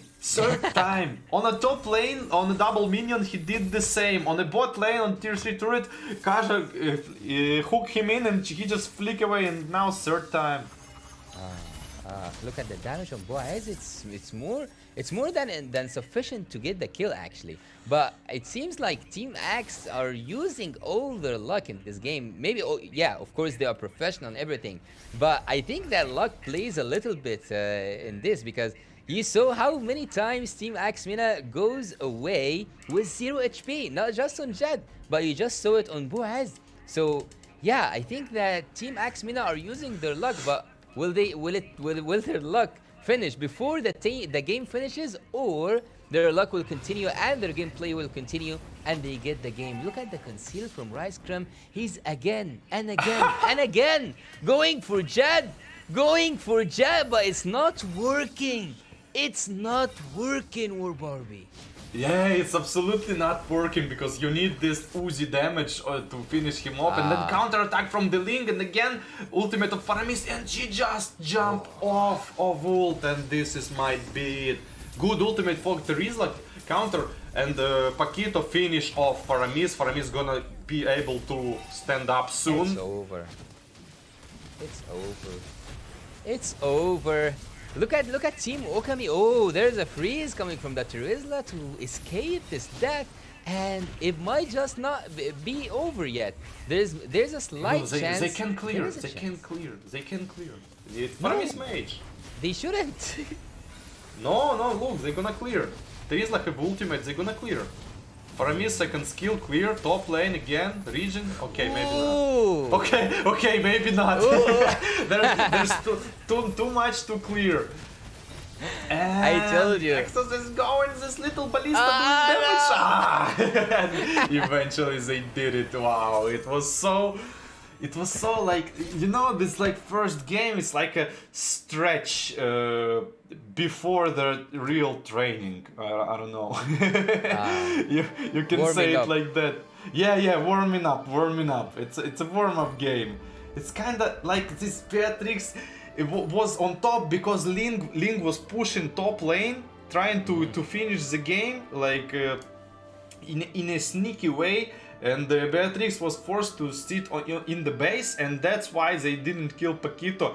But what? Like 4 times? 4 times? He was like, I don't know. He was trying to prove the point, I guess. Kaja. Yeah, I think that he is right though. Like he have like in his own mind, he's right, because this is the only front lane that Axmina have. This is the only one who can take damage. Yeah, so I actually I agree with him. Only thing he need to make sure of, it's the Beatrix behind him holding Uzi, because look, Paquito getting hooked, Hook is what? 1.2 seconds now. He drags him. Yeah. In this moment, Beatrix grenades, switch up weapons, and what? Basic and yeah, and basic attack, and that's it. And Paquito is free. Can use flicker to go away. Instead, when he hooks, Paquito on the very first second of the hook already need to be basic attacks like Uzi need to go in, and then maybe they gonna kill him. But this like grenades damage what, like 30% of the Paquito. It's not enough. And Faramis should hook him as well, like drag him away. So it's it's not, in my perspective, it's not luck. It's not luck, isn't it? It's lacking of team play. Yeah, team play. Damage was there. You saw the damage on the Link. Link jump in, half HP, dead. So the damage was there. So you wouldn't give any credit to Luck when he managed to escape 5 men in the bush in the mid lane. You will not give Luck any credit. Yeah, I'm not. He's doing great job. He's like he was trying, he was trying. He used his ult, he controlled them, and then he jumped, wait for the second skill. I mean, it was lucky, but if he didn't try, he wouldn't manage. So it's both skill and luck combined, and moments like that. But Link, I think Link is MVP of this match. Link did a lot of solo kills, which matters a lot. But I think also Leslie at some point started to not. She was just like one-shotting people out. She had that damage that could make Team Okami make their calculations more than one time before they go into a team fight. So I would probably, if you bet on Aizen, on Link, I would bet on Vult. Yeah, see? See? 5. Yeah, 31, she did like 31% of damage, and Navaria as well. A lot of damage, but you know what? Link get these solo kills, getting space and tempo for the Leslie to farm like this. Sure. Like you get what I'm saying? Yeah, she can farm all these items, and that's why she's able to deal in this damage, because Link kind of gave her this opportunity by doing this like solo kill and dragging opponents up and down and sideways. Yeah, why is he not building like all Blade of Despairs? Like why not? I want to see that one-shot build. Yeah, she is playing on the one-shot build, but I actually admire how Aizen played, how the Link played. As you said, he should, and like not should, but he deserves an MVP, because he managed to make the Okami team hesitate more than once. Where are we going to? What are we going to do? Where will we be using our ultimates and our team fights in the top lane where Link is, or in the bot lane where the Lord is? And if the Lord is there, Link can come and show off at any point. So he was actually a nightmare for Team Okami. I think that he deserves an MVP. Yeah, I wanted to point out the mentality of the player. Like, it's the classic definition of it doesn't matter how hard you hit, it matters like how you get hit and stand up and keep going like this. And he was sometimes failing, but he was still playing pretty active. He didn't get his morale down by these unlucky moments, let's call it that way. Yeah, and also when he managed to get that turtle, and when he also managed to go for Lords and invading and taking solo kills, having the assistance of Angela, I think, was essential at some point, because Beatrix, as you have noticed, how much damage she can deal just with a one basic attack. So if Angela wasn't there, I think that Aximina would have struggled a lot from the Beatrix. Yeah, I agree. But at the last moment, you saw like Beatrix panicked, and she leave Faramis ultimate. Maybe if she doesn't leave ultimate and get this immunity time, maybe something happened and she survived. to get it, because if she get like one basic attack and she got heal from the claws and she got pretty much a lot of sustain with it. Yeah, with the Has claws, yeah, I totally agree with you. But I don't know. I think that Okami team might have lost this game on the XP more, because I didn't see Trizla like we said before the game even starts that on papers, yeah, Okami have a really good draft. But let's see the gameplay itself again, which proves all the calculations wrong. We saw that Axmina took the game from the start until the end. I'm not gonna say it wasn't one-sided game, but they used their picks to the limits, and that's what you need to do when you pick something and you want to apply it. You have to take it to its limits. So that's what we just saw from the Team Axe. Yeah, and also I was thinking about math doesn't work in this game. Yeah. You cannot like calculate like this is percent and whatever, like because turns out one team gets, as you said, like getting absolute limit of their heroes, full potential of their heroes, and other team are just having, let's say, like 70 or 80%, and eventually a team who get 100 wins. But on the paper we are judging from the perspective that both teams gonna use like 100%, which is not the case in real life. Yeah, we also expect them to harmonize the picks. Like if you spoke a little bit about Trizla, Beatrix combo, we didn't see that in the match.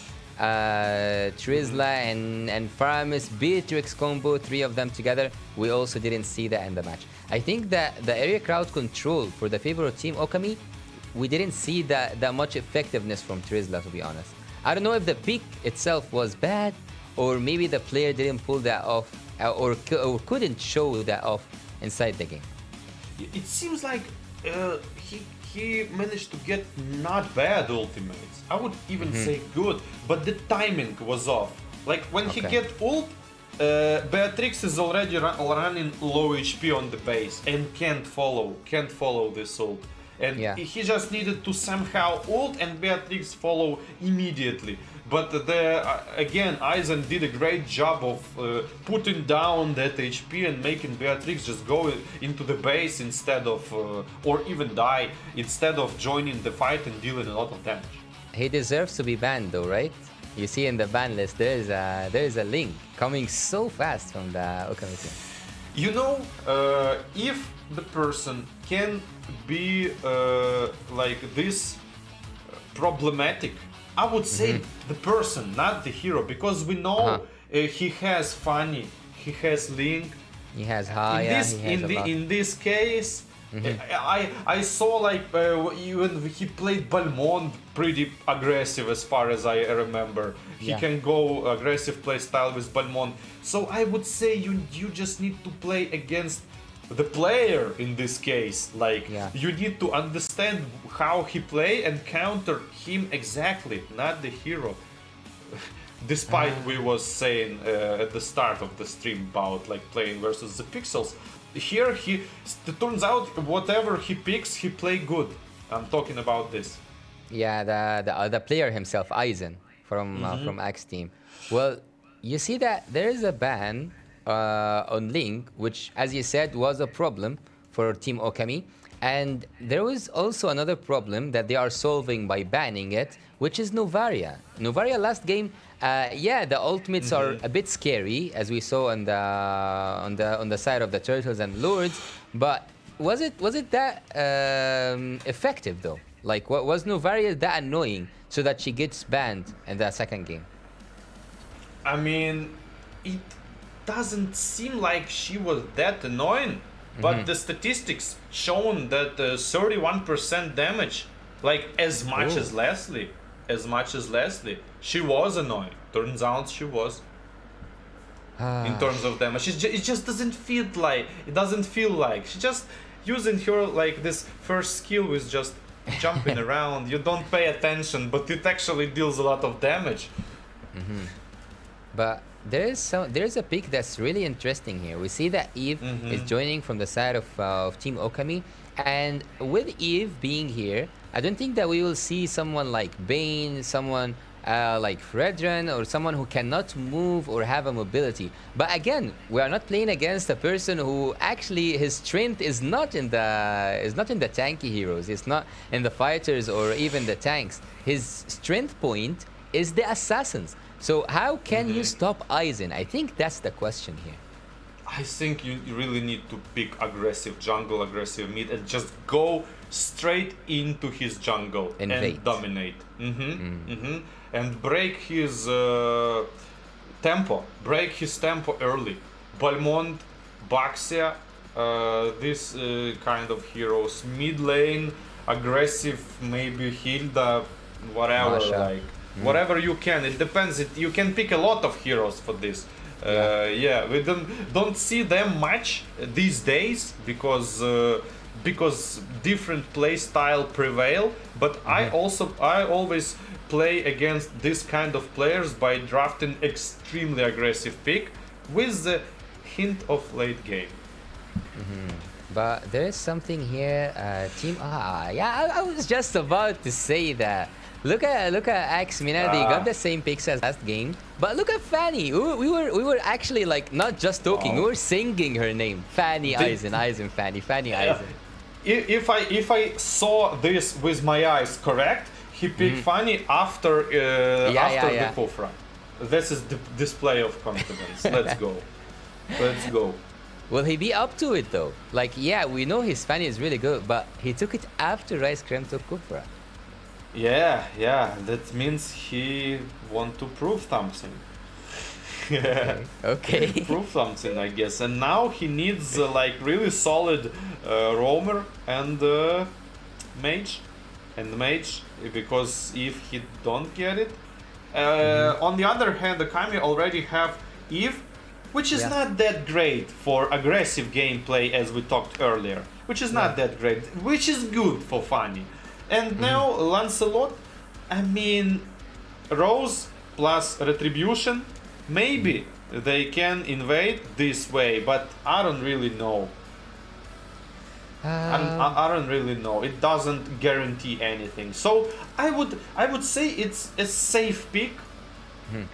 Okay, if Hufra don't get any insane plays, like second skill flicker and they all focus her like this, like early game, shut down the tempo, this is going to be a problem. But so we'll see. So you are saying there's too much to ask from the Kufra, even though he's a natural crowd control preventer, mobility preventer. You are saying that he needs to put extra effort because he's playing against someone who knows what he's dealing with. He took Fanny after Kufra. Yeah, how to play against Hufra. He should know how to play against Hufra. Maybe he know how to bait. Maybe you know how I play against Diggy with, for example, Atlas. You just make fights in a different side of map. Diggy on top, you fight on bot. Diggy on bot, you fight on mid. And you make him run on the map like this, and it's like so frustrating for him. Well, there's something also here in the draft. They took out Angela. We saw Angela on Link, but we haven't seen her on Fanny. Would Angela be actually that good on Fanny? I cannot see that coming.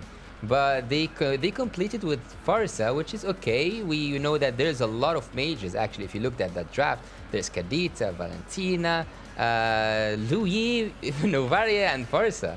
So right now I think the Nanos is pretty short on the picks now. I don't even know. Yeah, I agree with you. I don't see like Angela is going to be good with Fanny. Yeah. Yeah, so it's unnecessary ban, I guess. But just to make sure to not get this painful hero, it's... Yeah. I mean, if you're not having anything to ban extra, why not? If you get like free ban, just ban it and that's it. And eventually they come up with Kagura, which I don't know. Kagura fully depends on the performance, in my opinion. Pretty hard hero got reworked with her ultimate, which is great. New timings, not abilities, new way to use it. Yeah. But there is something I want to predict before it happens. Will we see a Minotaur on Axmina? Because we know that Kufra, once he uses the first skill, he cannot go out. He cannot escape that. So I think Minotaur is one of the best heroes that can counter Kufra. Also alongside with some heroes like Kaja, and which is still available for Team Axmina to catch. But I think Minotaur would do a really great job for the side of Axmina. What do you think about that, Minotaur? Yeah, true.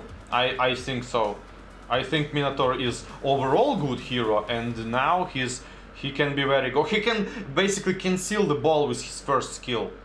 Yeah. He can conceal second skill with his first skill. But yeah, they went with Diggy, which is fairly good option, I guess, in terms of vision he provides.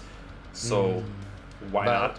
Once again, Team Axe don't have someone to take the damage for them.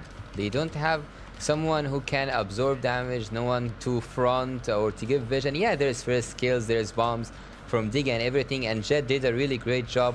But again, I cannot say that with all my courage with it, because at the last game I said they cannot handle damage, but Axmina actually pulled that off and did it.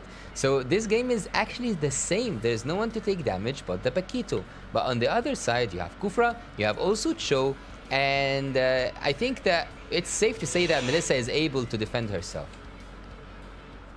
Yeah, but Diggy is not that bad because, I don't know, I really want to see aggressive play again from the Okami Esports. They are. Wow. What? Oh, I was thinking, what is that? It's a quantum charge. why is he speed up like that? It's okay. It's safe blue buff for the funny, not going for the river minion, I guess. No, she is not. She's just going to take her her own buffs. She's going to play a little bit of a safe early game until we see some engage on the top lane or like the gold lane. But you look at here, we can see also that Nanos is playing an aggressive gameplay. He's backfiring at Okami team, while Okami team tried to go. Look. There's a retribution here from Aizen, was so good, and he will manage to get level 4 a little bit faster than Kinji. Tight retribution, and then he go in top lane, and now he won't use no energy, no fight. Yeah. I actually saw where you are going at, because if he did have energy and he took level 4, I think it was a safe second skill like Cables and Ultimate. It was easy. Look at he is trying to get Kinji, but Kinji manages to go away, and Sinzi doesn't have the ultimate, but Sinzi is playing. Look at Kinji. I think Kinji is in trouble. Jid, and the first skill with the flicker coming here from the side of Axe team, and he manages to get the jungler just seconds before the turtle. Yeah, that's a really huge kill, because she can lose a lot of tempo. Lancelot can lose a lot of tempo, which he really relies on. And this is like Diggy, we saw a lot of times, like the one Diggy who just stays on the gold lane and keeps poking. Poking. Just keep poking. That's protect the king. Yes, protect the king. But you cannot rely on the gold lane, as you said earlier. Like, you have to distribute your effort everywhere around the map. Look at the ultimate here from Nanos. It's so good, but the ultimate... Oh, he manages to get the kill. Not just the kill, there's a double kill. And look at that gameplay coming from Aizen. Aizen is a master at work. He took the turtle. He also got a double kill. I think that at this point, no one can stop Aizen. Yeah, and that's the point.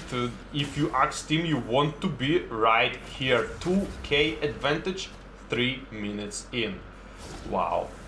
Yeah, that's hard to come back from. That's really hard to come back from. We are just in the early games. It's just 3 minutes, and there's this difference. You cannot just make that up in a matter of seconds, you know, or like in a matter of minutes. Actually, look at the ultimate for here from Eve, and Aizen finds an opening. He tries to reach, but Okinawa is here with the ultimate, and he manages to get Fanny away and separate her from Eve, and also the kill coming here on Rice Krem. Axe Mina one-sided game 5-0. Yeah, that's the funny. That's the reason why they banned her like last game. Like, if you get any questions why Fanny get banned, like you get the answer now. Yeah, indeed. She was banned for a reason, and I think that Aizen is telling them why you let me do this here. Like I didn't want to do this, but you just forced my hands.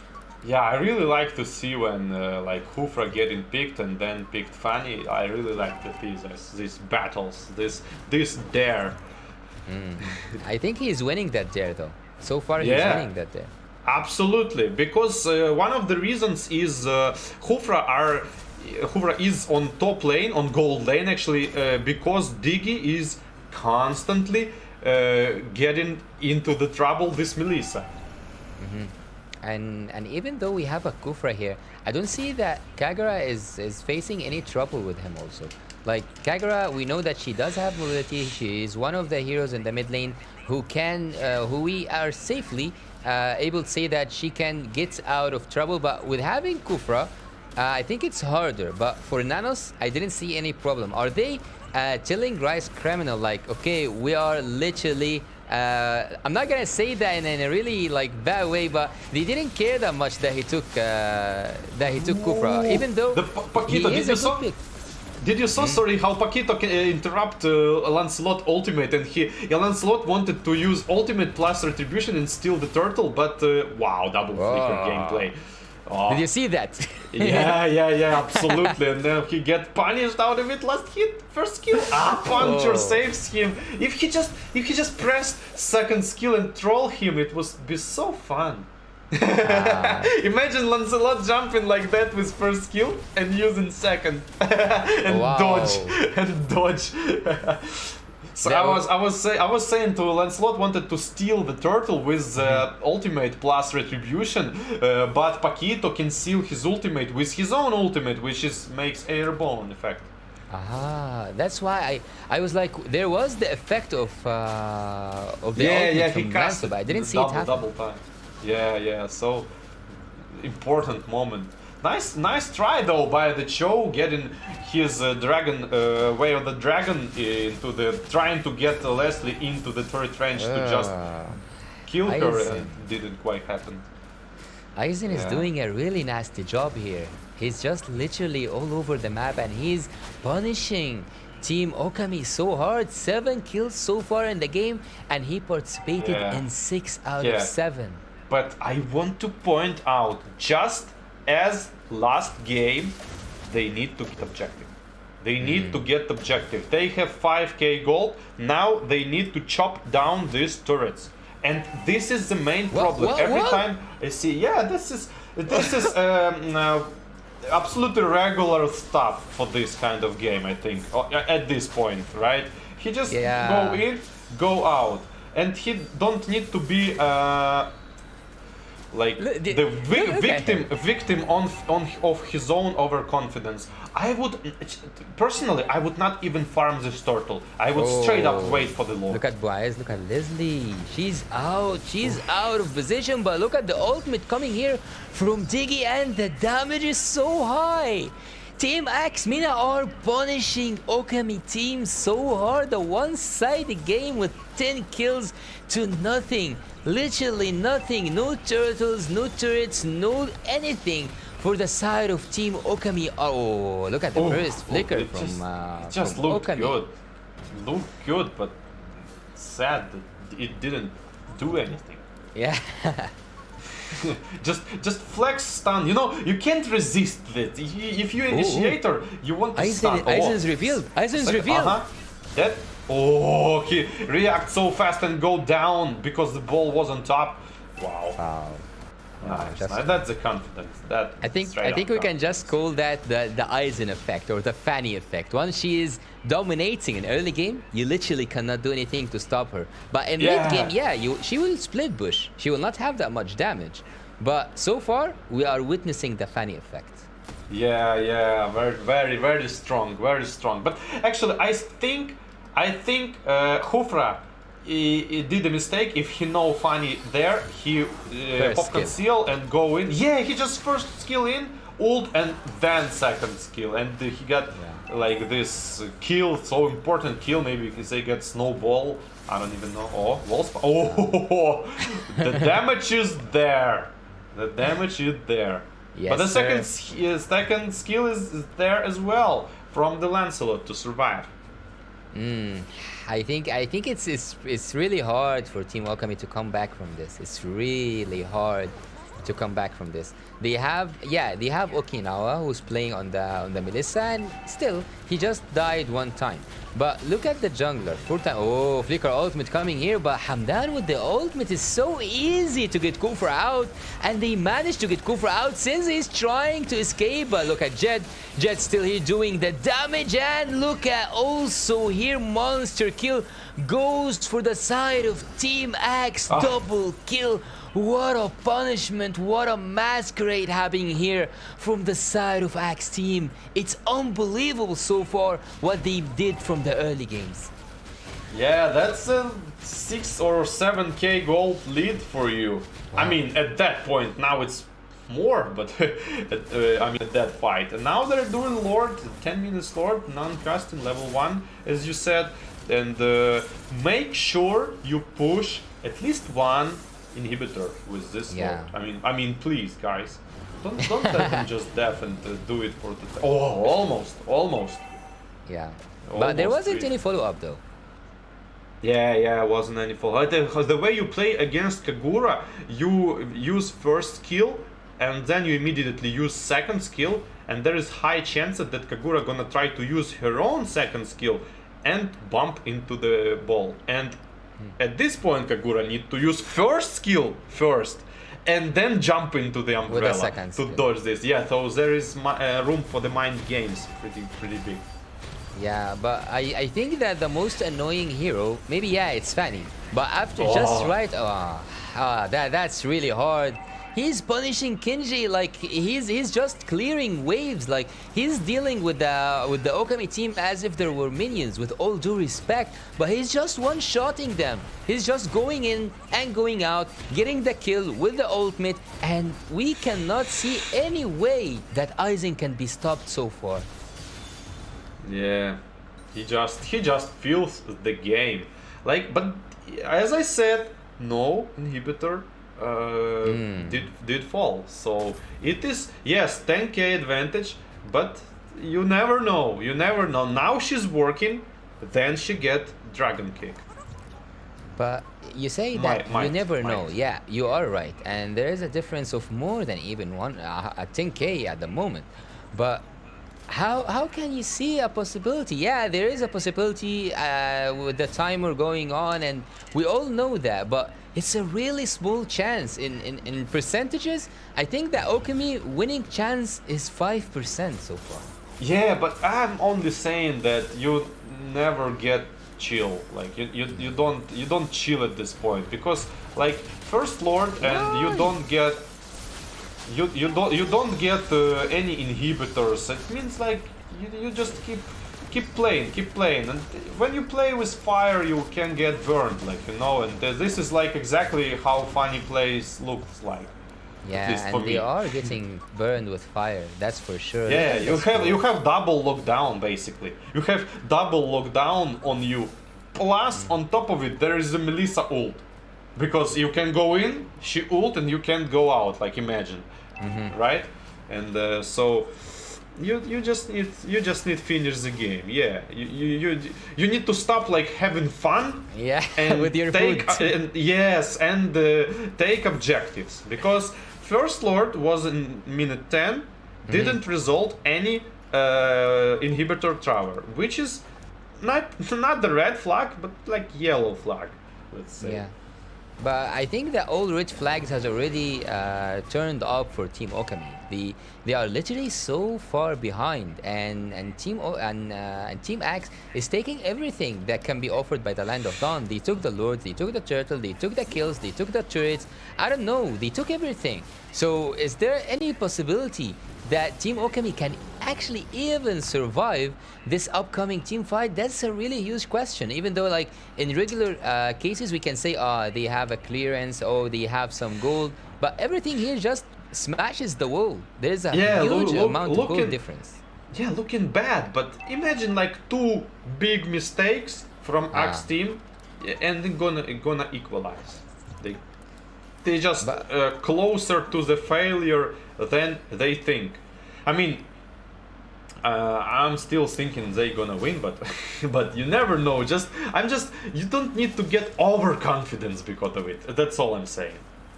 Well, I think that even if they are overconfident right now, I think they deserve to be overconfident. Look at the second skill and Fanny. Oh, look at the ultimate from Hamdan. He does manages to get Aizen out, and the 2 inhibitor turrets are not 2 inhibitor turrets, but the first inhibitor turret in the mid lane is out, and I think also the top lane is a match of time. The damage is so high from Boaz, but look at Melissa. Look at Melissa. Aizen is coming to join the party, but the party is over. It feels like 5 more minutes, 5 maybe 7 more minutes, and they pulled it off. But you know, it's from the parallel universe discussions, I guess. Because did you saw like one cable miss on the way out? Actually. Almost died. No, actually, he didn't miss. He aimed for what he wants, and what he wants is what he got. And what Team Axmina got here is the revenge. I felt like I'm a poet, you know, like when I said that. Right. he missed on purpose. I get it. it's just to make enemy feel like you can kill him, and then not giving it to them. I get it. Revenge. He wanted to make them suffer.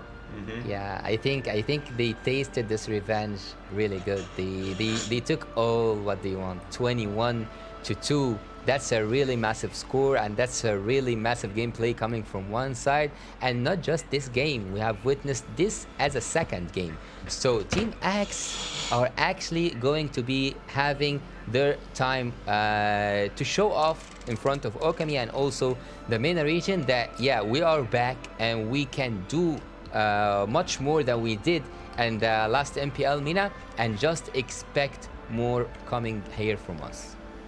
Yeah, by the way, thanks for showing the percentage of the damage. I really appreciate this, because I like to spectate this kind of things, maybe taking notes.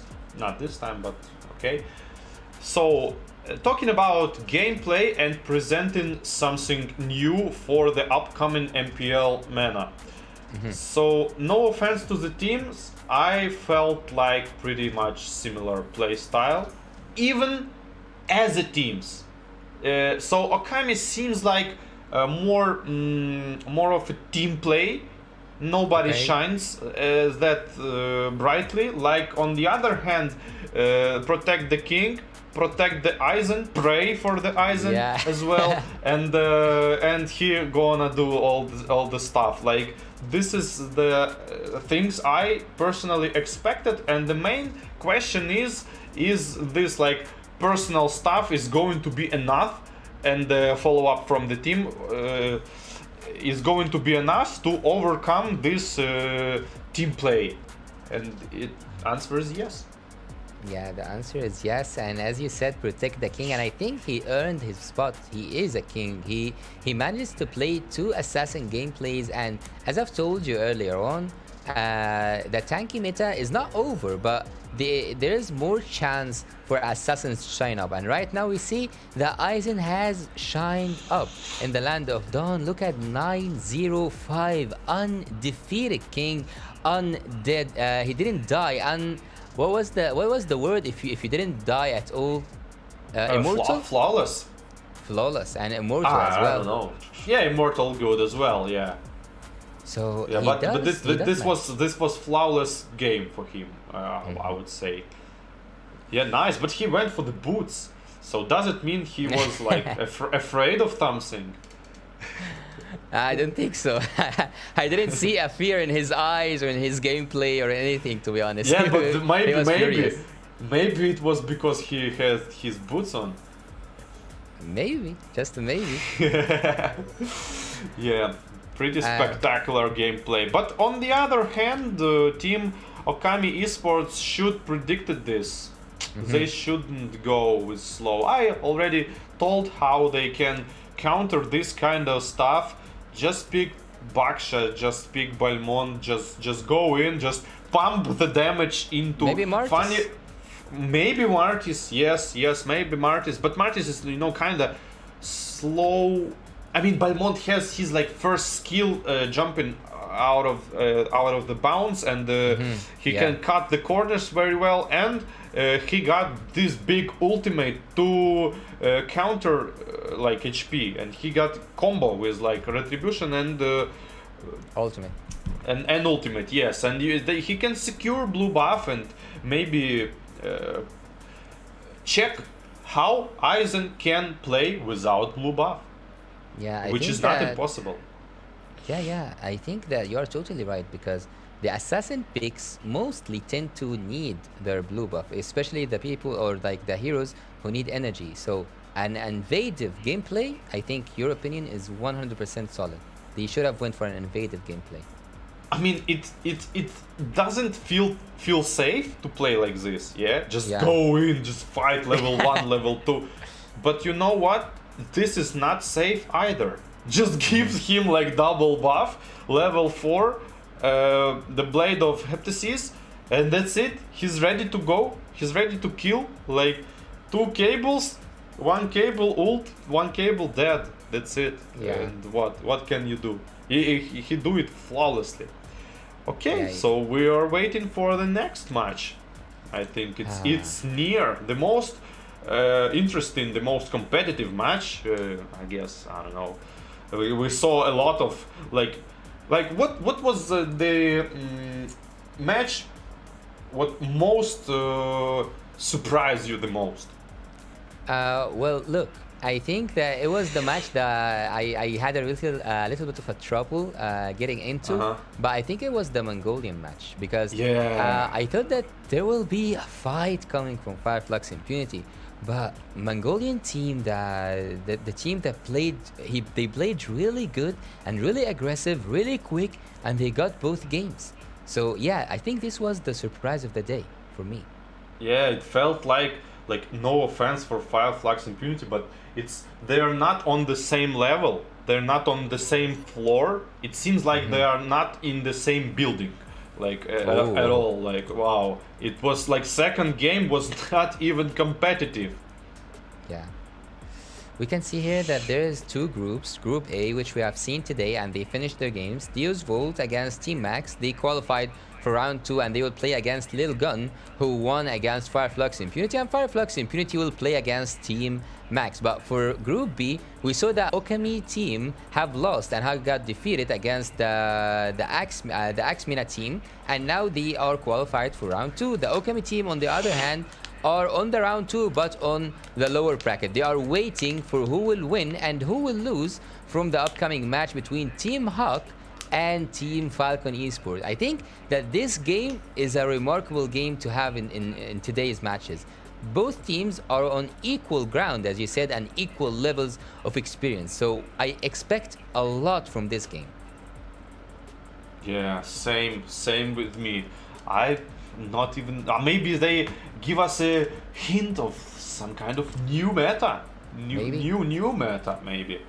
New meta seems like is Uranus ban. Oh, yeah, indeed. He managed to show up in some games, and after he showed up in some games, we knew why he was banned all that time. Yeah, maybe we see Alice.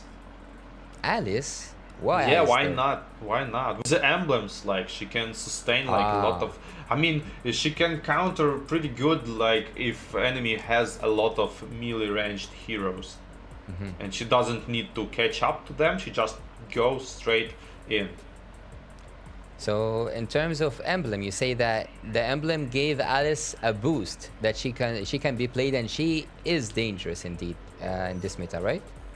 Yeah, the funny thing is the fighter emblems actually. Now these days you can pick you have this parameter which calls adaptive damage. It means the most damage you have, it's gonna add to it. Like for example, if you have physical damage prevail, you get physical damage plus. If you get magic damage prevail, it's get plus magic damage, and it gets more flexible. And now you can actually pick fighter emblems on the mage, which is great.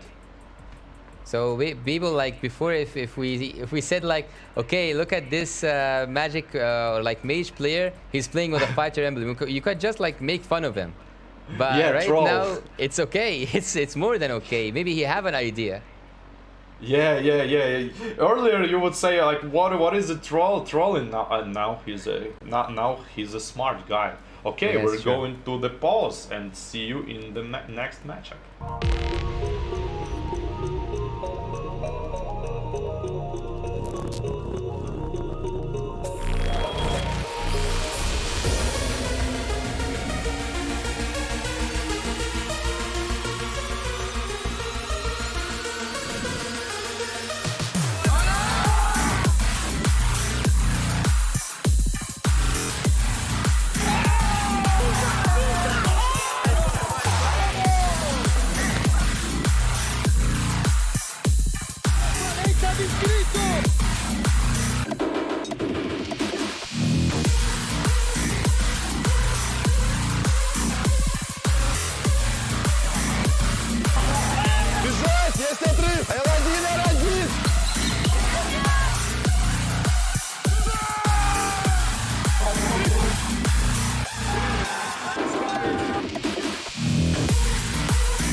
Stardom.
February 2024.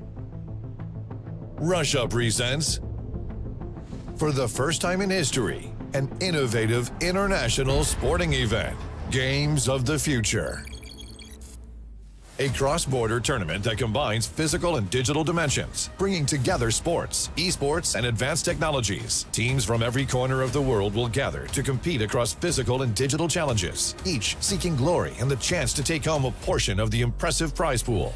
Established by presidential decree and supported by top government officials the world over, this is the birth of the sporting future. For the first time, the physical and digital worlds will be woven together to create a new era of Phygital sports with one core mission: the promotion and development of a well-balanced individual. Digital gameplay enhanced by the energy of the crowd. You no longer need to choose between a ball or a gamepad. Here, the winners are crowned by achieving the best overall score across both traditional sports and digital gameplay. Games of the Future consists of 5 tournament clusters called Challenges. Sports Challenge, combining a selection of traditional sports disciplines with their video game counterparts, featuring Phygital knockout competitions where athletes must show their hybrid skills across both the digital and physical fields to play. Tactical Challenge, a contest in which athletes must demonstrate their team gameplay in tactical combat esports and show off their physical skills in a modern laser tag competition. Battle Challenge, an array of esports teams compete in popular strategy games, all hoping for a place in the giant live stadium final. Speedrun Challenge, pitting competitors against one another in a classic speedrun video game, as well as a real-world obstacle course. Technical Challenge, athletes compete across an array of high-tech device-led sports, including robot battles, drone racing, cyber-athletics, and virtual reality games. This groundbreaking first-of-its-kind sports event will unite competitors and fans, offer up a new generation of sporting heroes, and provide an entirely new, emotionally driven audience experience. Millions of people around the world will become a part of Games of the Future movement by following live streams across digital and streaming platforms and attending live events. The inaugural Games of the Future will be held in February 2024. The host of the first games, Kazan, will greet thousands of athletes and teams from more than 100 countries. The taste of victory. New sporting heroes. Boundless emotion. And open to every country of the world. By uniting sports and technology, we unite the world. Games of the Future. Made in Russia for generations to come.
Phygital игры в Казани.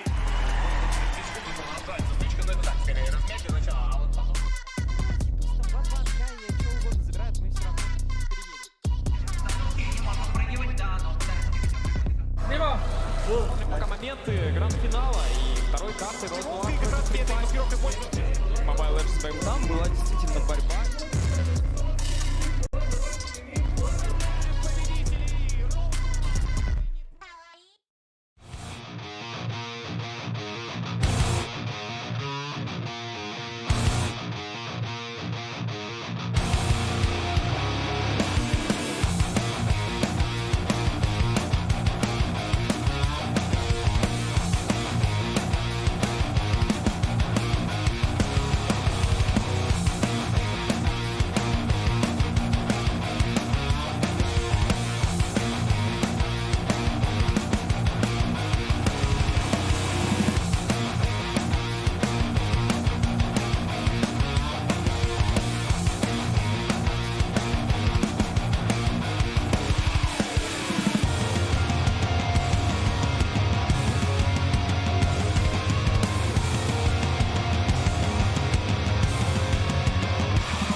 We are back, and we are waiting for the last batch of games with Team Hack against Falcon Esports.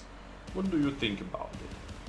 Well, for me personally, I think that the Myanmar region has developed a lot since they participated in the at the early tournaments, let's say the international tournaments. Since ever they showed up, they are still giving us a lot to, I'm not gonna say a lot to handle, but a lot to admire from them. And there's the Malaysian region, and I think that they also have something to give and they have something to prove for us. So both of these regions and both of these teams are not, I'm gonna say they are familiar to each other. They have seen each other, maybe they have even played against each other. So this wouldn't be a new thing for both of them. So this match, it will be just a wild guess, as you said. There's nothing to bet on here. There's no experience element. There is no underdog or anything. So if I will just go wildly and choose someone, I will choose Falcon. Yeah, I feel like if we get like 10 matches, best of 3 against them, we're gonna have like different outcome each time on a different like day of the week. Well, yeah, and Team Hawk, they are famous with the early game aggressive gameplay. As I've seen them before in global tournaments, they can pull off a really good and aggressive gameplay. But in the mid game and early game, it's a totally different case. They tend to make mistakes at these points. I don't know why. I don't know what actually happens. But after their perfect early gameplay, they don't keep on with it for the mid and the late game.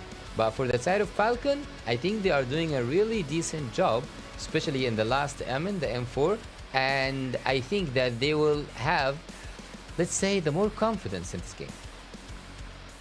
I will watch precisely for the aggression element of these games because I am adept of this play style. I believe in it, so I'm gonna watch precise for the aggression. I'm gonna look for it.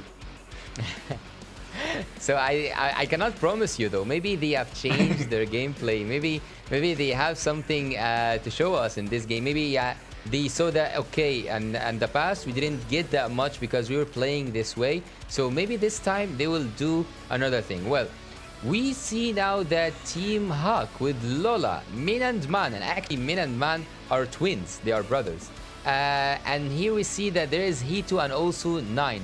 For the side of Falcon team, we see that there is Simple, BX7, Fei Yan, and also Bini and Royal Mill. I think that this game, and especially these twins in the mid lane, will do a really great job in terms of synergy, Min and Man. It's a combo that everyone knows and a combo that everyone should really consider and take care of. Maybe, just maybe, finally, I'm gonna see combo Carmilla and Sicilian. Oh, that's not the kind of combo we are seeking for here. Why? I have a question every single time. Like, it seems so strong for me, and I don't understand why people not using it. I mean, Carmilla get her cooldown restored when she got, let's say, spit out of Sicilian. So she can basically like first skill, second skill, Sicilian can cool down off and fight again. And this can be so strong if used properly. Why no, like literally no one? Okay, 1 or 2 times I saw people picking it, but I actually have like 700 games on Carmilla and 85% win rate, and I didn't quite was satisfied with performance on Carmilla, so it was kind of random pick. But I think that the kind of combo we are looking here, I don't think it's going to be Carmilla and Sicilian. Maybe we will see something like you remember the Kaja Kadita combo? This kind of combo, I think this is the synergy from the side of Team Falcon. Well, both teams... I remember what? I remember combo Jawhead and Eidora. It was surprisingly good. It was surprisingly good. Jawhead and Eidora, they basically dominate in mid lane. I mean, only Grok can participate against this kind of combo, basically. But now, I mean, we're talking about Jarhead like pre-nerfed. Maybe he has not that big of a damage now when he had last time, because he basically, you pick him as a roamer, go in as a tank, and you can like almost one-shot squishy heroes. Like first skill, second skill, basic attack, emblem pop, and dead. Well, you are talking about perfect combo, and so far we have seen some players pull off perfect combos, but it doesn't work every time. With having Jawhead and Idura, as you have just said before, or like just said right now, I think it's a really toxic combo. We can say just like the Sicilian and Carmilla combo. But again, if you imagined with Mikaja and Kadita, we have seen that in international games. We have seen that Kaja goes in, gets the person needed, and just puts it under the legs, or like we can say under the fish, under Kadita, and she just under like wipes that out. Yeah, but I don't. Why Kadita though? Why Kadita? You could go. I mean, why not? But Kadita had a lot of damage. Yeah, a lot of damage. And she One can splash? like, yeah, she can go like, but I mean, why Kadita? Because she can go solo. She can go solo. Camp, petrify, and make a kill, and that's completely fine. You don't need Kaja for it. It's the first thing, and the second thing, Kadita as a mage, as a mage you constantly need to farm on mid lane, but as a Kadita you want to camp more. So it kind of you can read Kadita easy if she going as a mage. Well, I think that Kaja is just for extra cautious, because maybe one time you will use your petrify, but the other time with having a Kaja in this composition, you will have much advantage. Maybe. Or like I think Kadita is a combo with a lot of heroes actually. Like if you put, for example, Atlas, maybe Atlas is also a good combo. But Wombo combo. yeah, it is. It is a really lethal combo, not just a regular one. So yeah, I think we talked a little bit about the combos, and we talked a little bit about Min and Man and both teams. But so far in this tournament, in the tournament that we are casting right now, I don't think that anything that's related to papers and anything that's related to calculations is paying off. Everyone is doing their own draft and they are winning with it. So you have mentioned before that sometimes applying your own meta can be a point of advantage for you. So do you think that this is what happened today? Yeah, I think exactly it's what's happening. If you apply your own meta to the enemy, you're gonna win. And I mean, you're not gonna win. It going to be come down to things like speed and overall gaming understanding. And if you're equal in these parameters, you understand game the similar way. Yes, if you manage to surprise your enemy, it's basically we're talking about element of surprise. If you're going to with your own meta, it means nobody knows what you're gonna do, and it's gonna work. That's why I'm thinking it's gonna work, only because of element of surprise. Well, the element of surprise so far is not absent today, because we see that Angela actually is now one of the most banned heroes. Angela, and there goes Link, and also Fanny. So I think that the assassin meta is coming back strong, and in the jungle they have proven their efficiency. Having Joy also in the ban list, maybe it's a meta ban or maybe it's a target ban, which like both of those cases we'll not know about until we see Joy coming from the side of Hawk. But Terizla, why Terizla in the ban list? Strong. Should be target.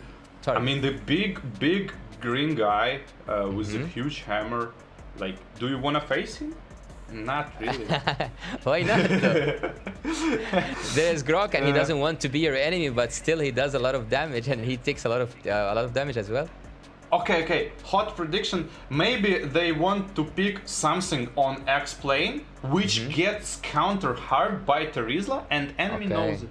Okay, let's predict this kind of things. Maybe, yeah.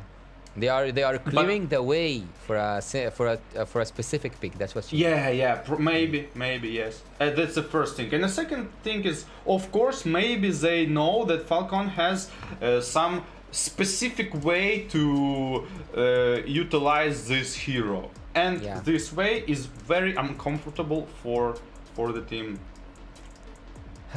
Well, actually, today is joyful for me. Like today, I'm seeing a lot of metas. I'm seeing a lot of drafts. Some of them are maybe make more sense to me, but on the field, on the Land of Dawn, they don't just like add up. They don't work well because we don't. Right now, we can see that some of the players depend on the slowdown effect, and it's working for them. Some players are playing on the crowd control, and it's playing for them. And it's going really good for them. Some of them play on damage, some of them play on tanky. I think today I've seen a lot of compositions and I've seen a lot of drafts that can make me 100% sure that this meta and these tournaments, and especially today, we have seen and we will see in the future much more, let's say, enjoyable gameplays. I don't know. Every game is enjoyable in his own way, in its own way, because like Angela, for example, I was one day, so I was playing the game using roamer, and I was facing the problem like nobody follows my initiation. Yeah. So I said, okay, and I start picking Angela when literally nobody picked it. Okay. It's a good, and turns out a good hero. Like first skill, second skill, I immediately noticed you are able to actually play extremely aggressive on the mid lane. You just need to make the situation when your first skill both heal your teammate and damage opponent. And if you do this all the time, you're gonna get like the wear down opponent, and if you're gonna get this situation, then second skill, and that's it. Police, that second skill, you know. Well, and there is something happening from the side of Team Hawk. Even though the Angela is banned, they took Uranus as their first pick. And after that, we saw that there is a Claude coming out from Team Falcon, and as well as the pick of Eve. I think that right now, the only thing and the most efficient thing that Falcon team can do is use area crowd control. Imagine having an area crowd control tank here. All or most of the team fights, I'm not gonna say all of the team fights, but look at most of the team fights. Do you have Claude and you have also the range of Eve? I think it's really doable to have a Minotaur, Lolita, Atlas, maybe a Kufra, maybe someone else from the meta. But yeah, I would highly recommend an area crowd control for Team Falcon right now. Yeah, I agree, but I already not quite sure against Claude and Eve in. Yeah, and I agree against. I agree with crowd control. I'm not quite sure. I'm talking about draft they pick. Eve and Claude, very slow, very slow. If enemy play aggressive, what you gonna do? No damage output, no nothing. If Hack now picks like what? Lunox on top of it, not bad as far as I see. Lunox, Farsa, and play aggressive. But Grok though, Grok is very good. As you said, like rare crowd control, Grok is perfect. And Eve compensate with long laning, cleaning lane. And also the high range that he gives, also the way he clears for people to go in and initiate the team fight. He takes damage and he also initiates. Actually, Grok is a really admirable pick because right now some players, and that's rare, but some players play him as a damage pick. So you can see him in the mid lane as a roamer. You can see him on the side lanes doing some damage, but right now we will see that Team Hawk are focusing 100% on picking team one by one. They are going to target one person at a time, and look who's here. Look who's here. Look at the This is very big. Predictor. Yeah, I predict round of these applause things. for you. So I'm thinking, where she going to go? Explain. against Uranus, right? Yeah. Easy lane, easy stack, easy passive, and stuff like that, right? Is it easy though? Like, because Uranus feeds up on close range heroes, because he can stack one and again and again and again. And I think that Alice needs to be close to the minions. So will he be a big problem for her, especially in the early game, not in the late game, but in the early game? No, Uranus is not that aggressive in early stages of a game. I mean, he can only be aggressive if he managed to stack his first skill, and Yeah. this is not the case, I think. So We're heading into the game. well, we are heading to the game, but we didn't get. I didn't get your opinion on the picks though. Oh, I don't know. jungle. It's Paquito. Paquito going to be on where? XP or what? Uh-huh. Yeah, he's Yeah. XP, right? Yeah, he's XP. No. He yeah, is? yeah. He is. You made me like double or triple check because I was looking at the heroes and their spells and like everything. And Yeah. I Sorry. Yeah. But I it's good, right? just missed him.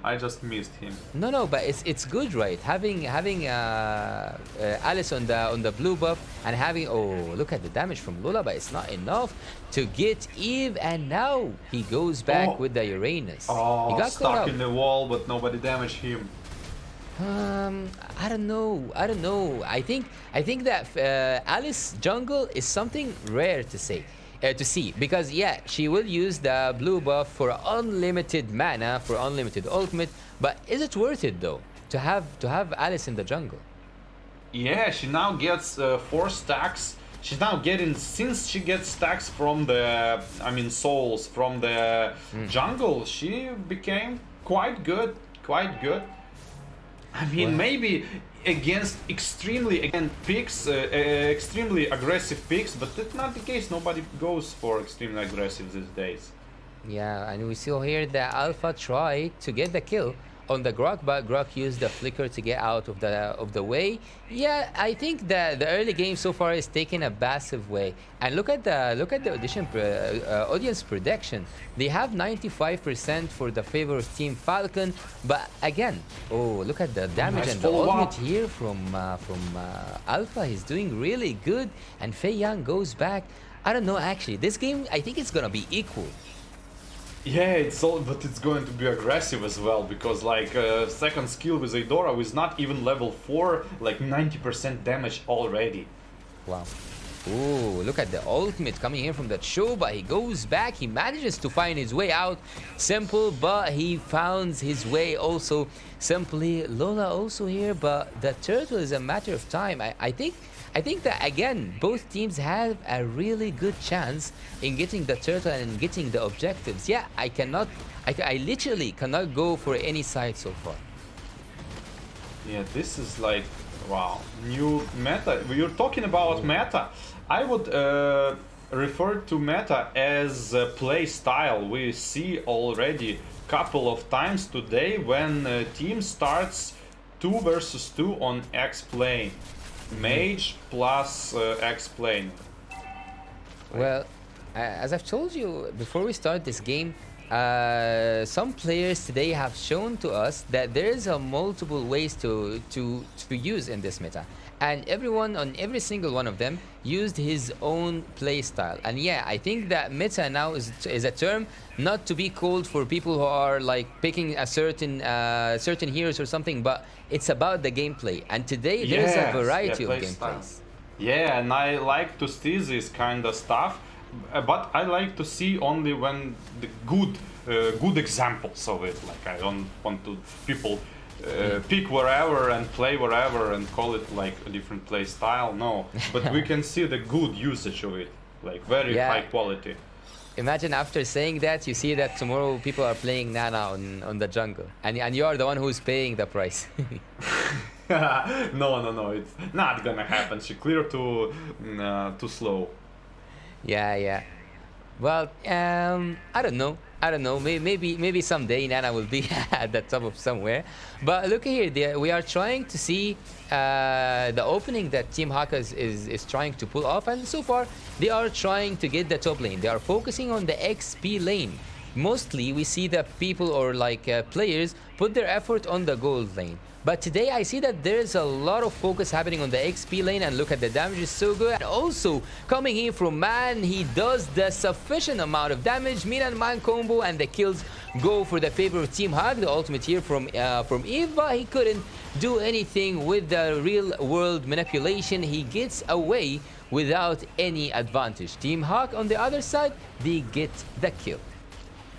Yeah, they get the kill, but they don't get the gold lead though. The turtle. Yeah, the turtle maybe. Yeah. Retribution sealed it down. Wow, look at the damage. Kited so easily.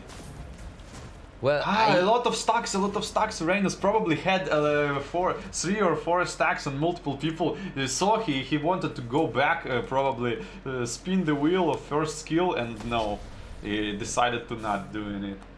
But there is something that that we can see on Uranus. He doesn't need mana no more. Like he's just spamming his first. Look at the ultimate coming in from the show, and the kill goes for the favor of Team Hawk. Team Hawk now is getting punished a little bit, and there is 1-to-1 trade. Both mages are down from Team Falcon and also from Team Hawk. And suddenly, gold advantage goes from 0 to 1.5k, which is pretty solid.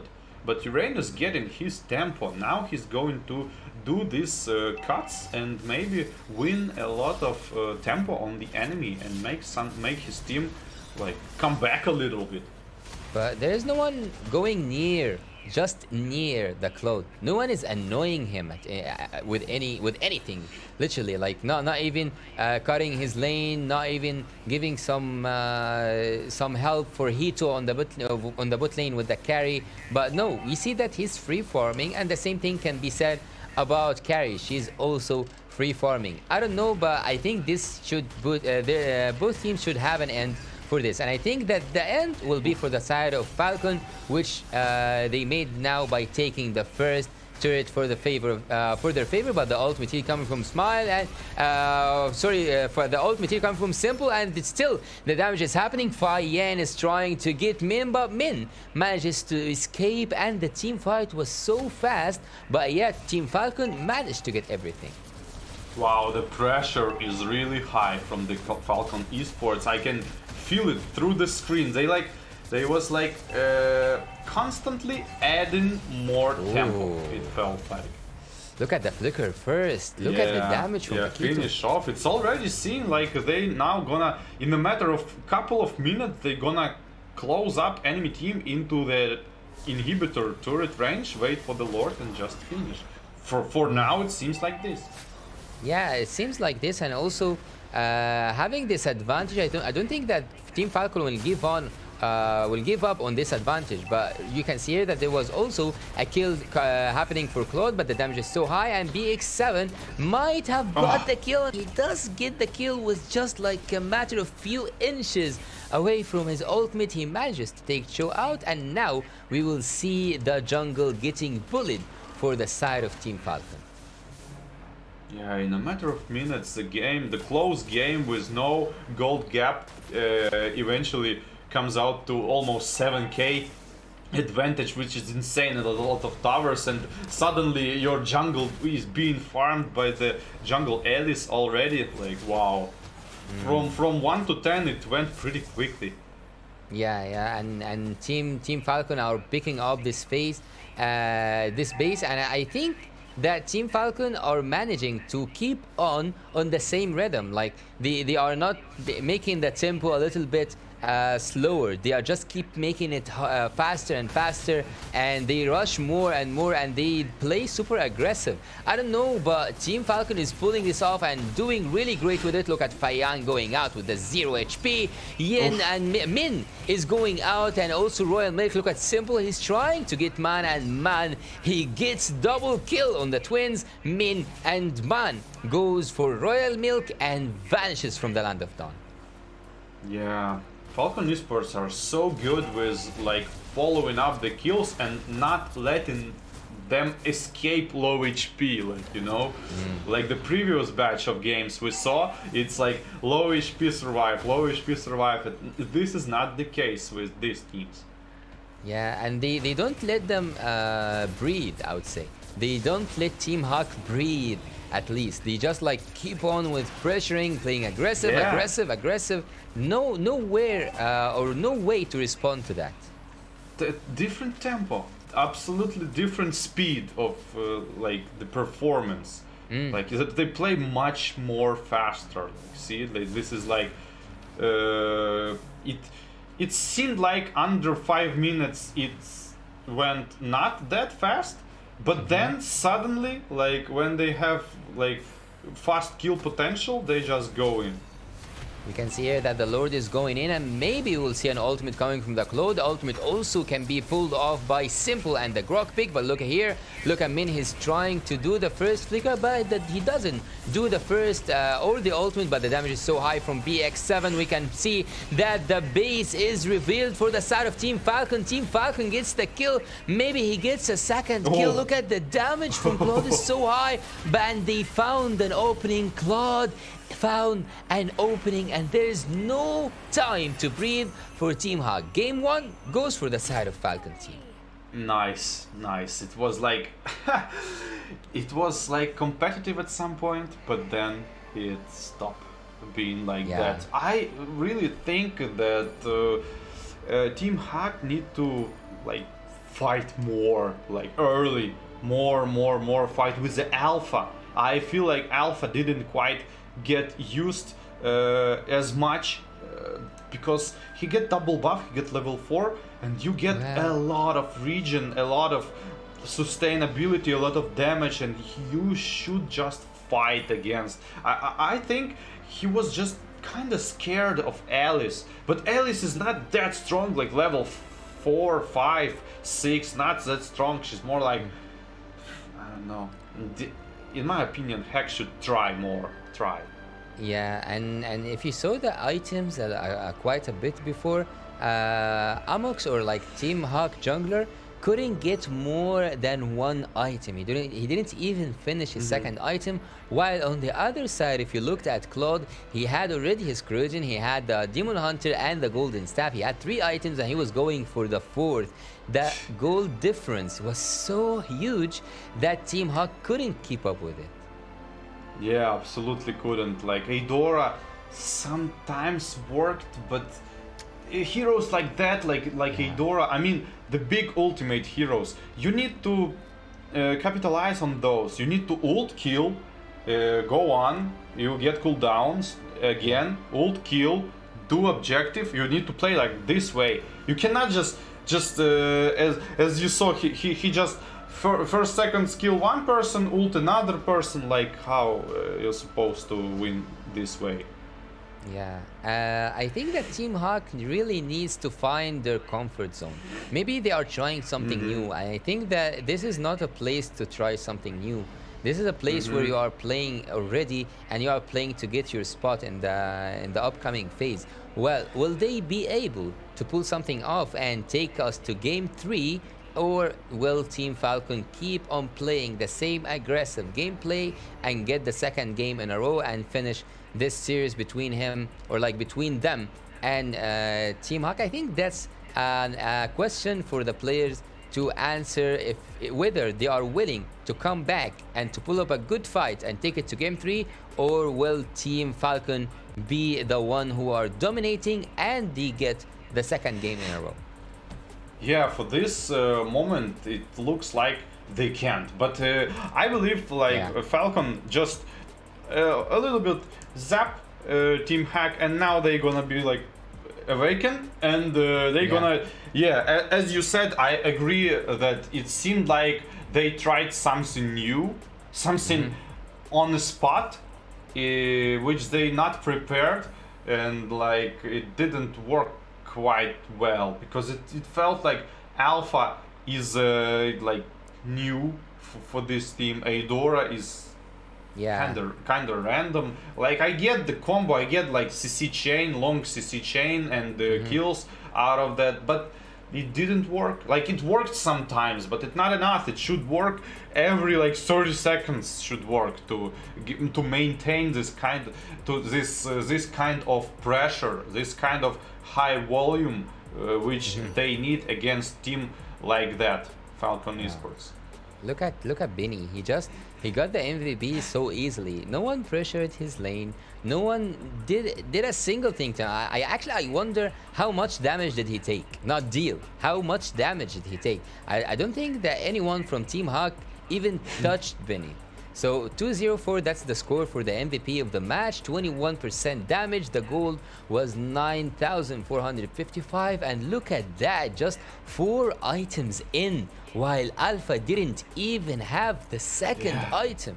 Didn't even have the second item. That must be so frustrating, like, to play against. Like, imagine Claude with 4 items jumping on the team which has like only 1 or 2 items. He just pressed ultimate and the people just dead. Well, it's a well-deserved MVP if you ask me. It's a well-deserved MVP for Benny. He managed to find his openings. He managed to get in the right times. And you said something really good and really interesting, which I totally agree with. It's about timing. Yes, you have picks. Yes, you have the potential. Yes, you have the crowd control and you have everything in the world. But if you didn't do it at the right moment, it's useless. Why would I take the best draft ever if I'm not gonna use it well, right? Yeah, maybe Team Hack was confused with the Purify, double Purify on the team, and Chu cannot pick anyone, like maybe like that. And the Idora as well, like, and they didn't know what to do because every target they wanted to kill, just purify and go away. Well, I don't think that gives them an excuse though. Like, double purify is like a Diggy. If they picked Diggy, you wouldn't blame the crowd control because he is a natural purify walking in the map. So yeah, it's a little bit like the Diggy pick against the Kufra, if you remember the game of Axmina and Team Okami. Kufra didn't do anything at that game, yet you cannot blame the guy. He was playing against Purifies. He was playing he was playing against the Diggy. He couldn't do any ultimate. He needed to burst this Diggy out, or maybe, as you said before, in the Atlas Diggy situation, you have to move to another place to do your work. So in this case, I think maybe they should have focused someone like Alice, take someone out like Grok.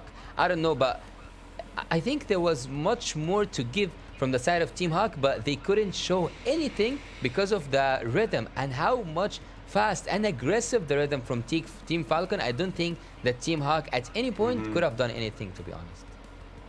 Yeah, I mean, if you need to pick one point where they need to do something different, it's gonna be the draft probably. Yeah. Because Alice was like a last time pick.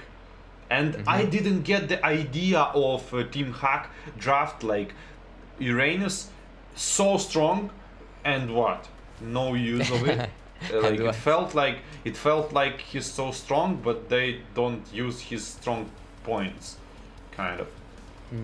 Yeah, and I think also the Idura pick. Yeah, when you said the chain of crowd control, I got the idea. But before you say these words, I didn't quite get the idea, because you are playing Idura against what was it? Alice and also Claude. Yeah, maybe on the Claude you can be effective, but someone like Alice, someone like Grok, what will you do with the Idura? So maybe the draft played a huge role for Team Hawk to lose this game, but we will especially see. Grok. Especially Grok. Like how do you kill Grok? Like stun doesn't work, ultimate doesn't do much damage, like you need something else. So maybe it's like, I don't know, we'll see. Let the people draft, let the team draft. We see that they started off Team Falcon by banning the Kaja, and on the other hand, with a really quick ban, we see that there's Angela and also Fanny. I think that it's basics now. If we see Angela with Fanny, we might see Ling coming out at the first phase as well, because but I don't know why. If you ban Ling, there is Haya, there is Lancelot, there's a lot of assassins that have much, like, I'm not gonna say much more mobility because they all have a huge amount of mobility, but I don't see why would you ban Ling if you banned his combo, because right now it seems like Angela Ling is something, and it's actually a combo that's working. So would you think that we will see a Ling coming from Team Hawk? Probably, but like we might see Link. So why would you ban Angela though? I don't know. Maybe even the Uranus. I don't know. Because right What is the now idea? they are messy in the draft, to be honest.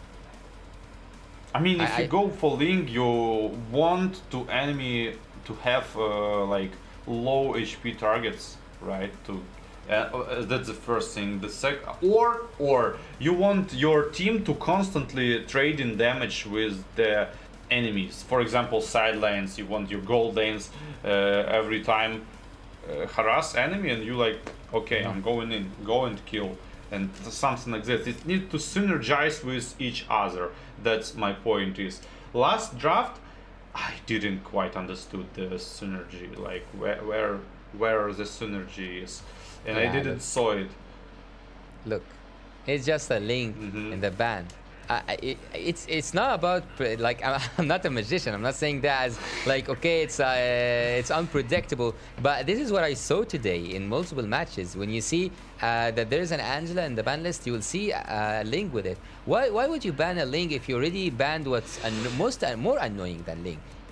Because I think that his most or like his strength falls in the hands of Angela, because Angela gives him the survivability and stuff like that. He's already a good pick himself, but why would you ban it? As you said, you can follow up the damage. You said like the Beatrix on the gold lane or something, and they deal the damage, and then Link comes to finish things off and goes away with it.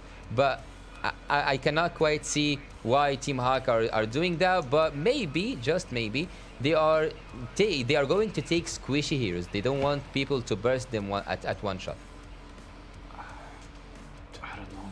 Again, they surprising me. Again, the same pick. They didn't ban Alice. They took. I mean, Team Hawk took again Uranus. Maybe this time, he said like, this time I'm gonna get it, because I didn't saw the team play. It's not about the hero picks even. It's about team play. They like couldn't find each rotation. Couldn't find each other on the map. Like maybe nervous because of the stage. Like you could think about this kind of things, and trying to prove their point and pick again Uranus. But they are now taking Claude out of enemy and immediately get picked Leslie. Because today actually we saw a lot of games where Leslie is very good against Claude, and maybe they know how to use it as well. Team Falcon, I mean, Kadita goes at the third pick for Team Hack. Karita is actually a really interesting pick because she's one of the picks that I call a Joker pick. A Joker pick for me is a pick that you can make enemy confused about. You can use it as a mid lane, you can use it as a mage, or you can use it as a roamer. So maybe that makes the second phase just a little bit harder for Team Falcon to expect. Are they going to focus on the mages like they did with the Valentina, or are they going to focus with the roamers like they did with Kaja, or maybe they will just go for the junglers because it's so obvious that Team Hack needs a jungler.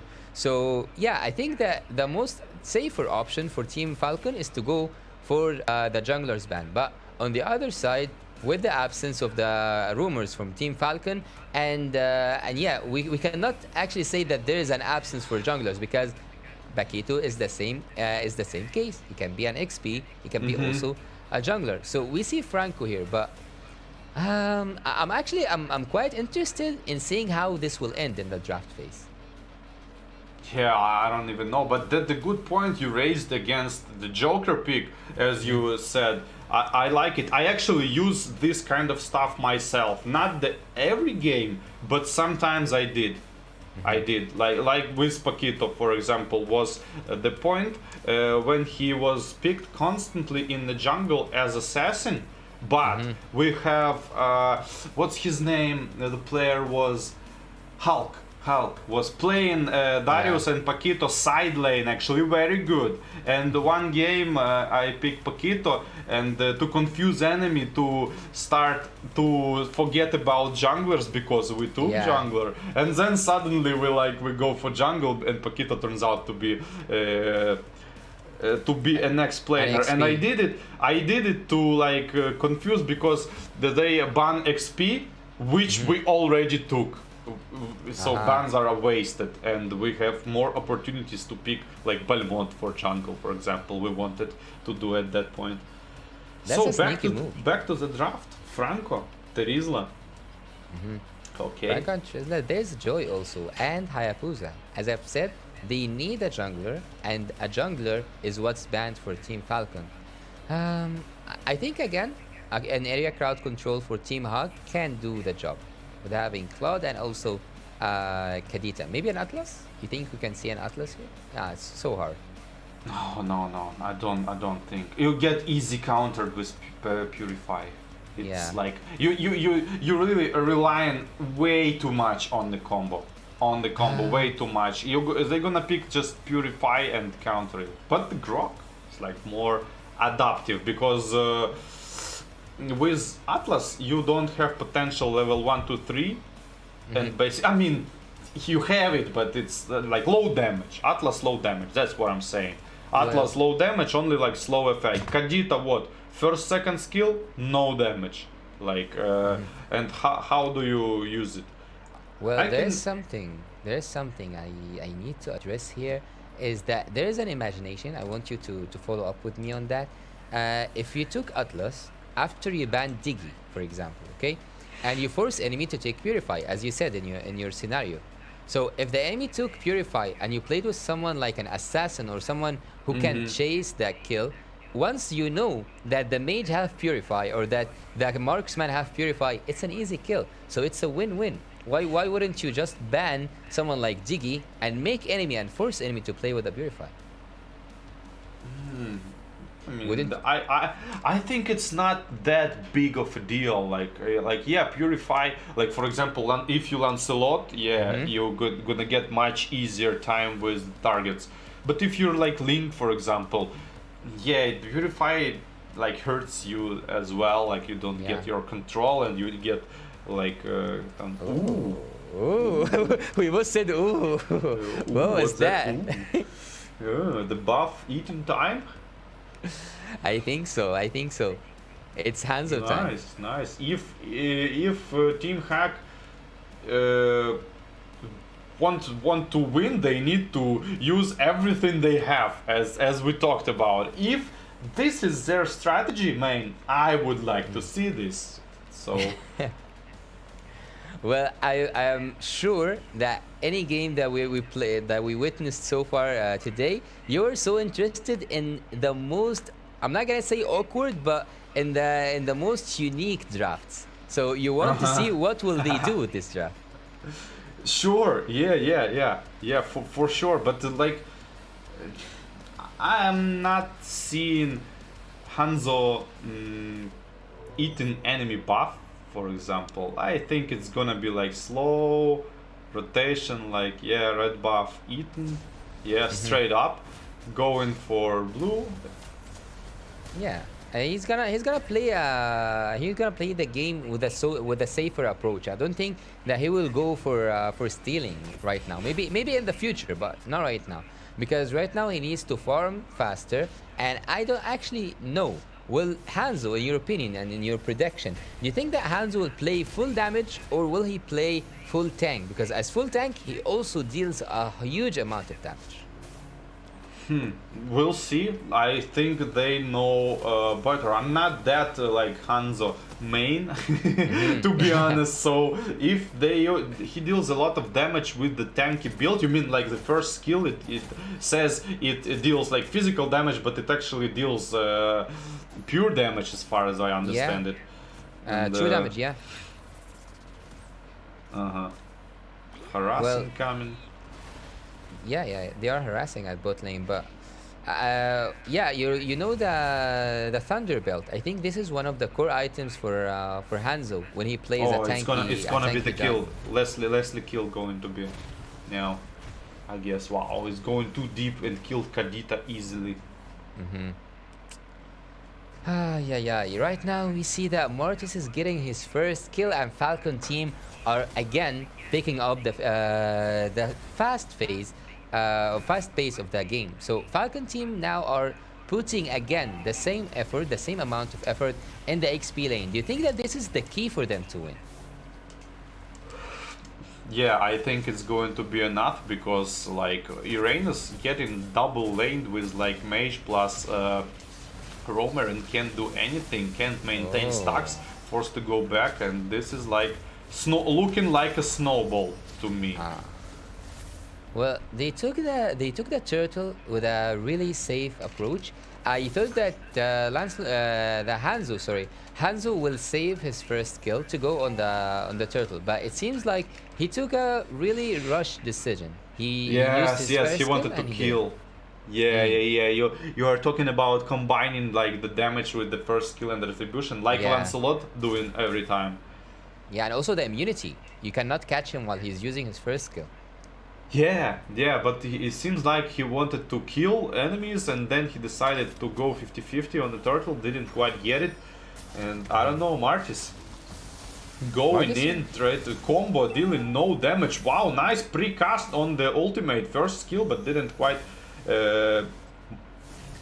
work for the Martis to follow up. Yeah, couldn't get it.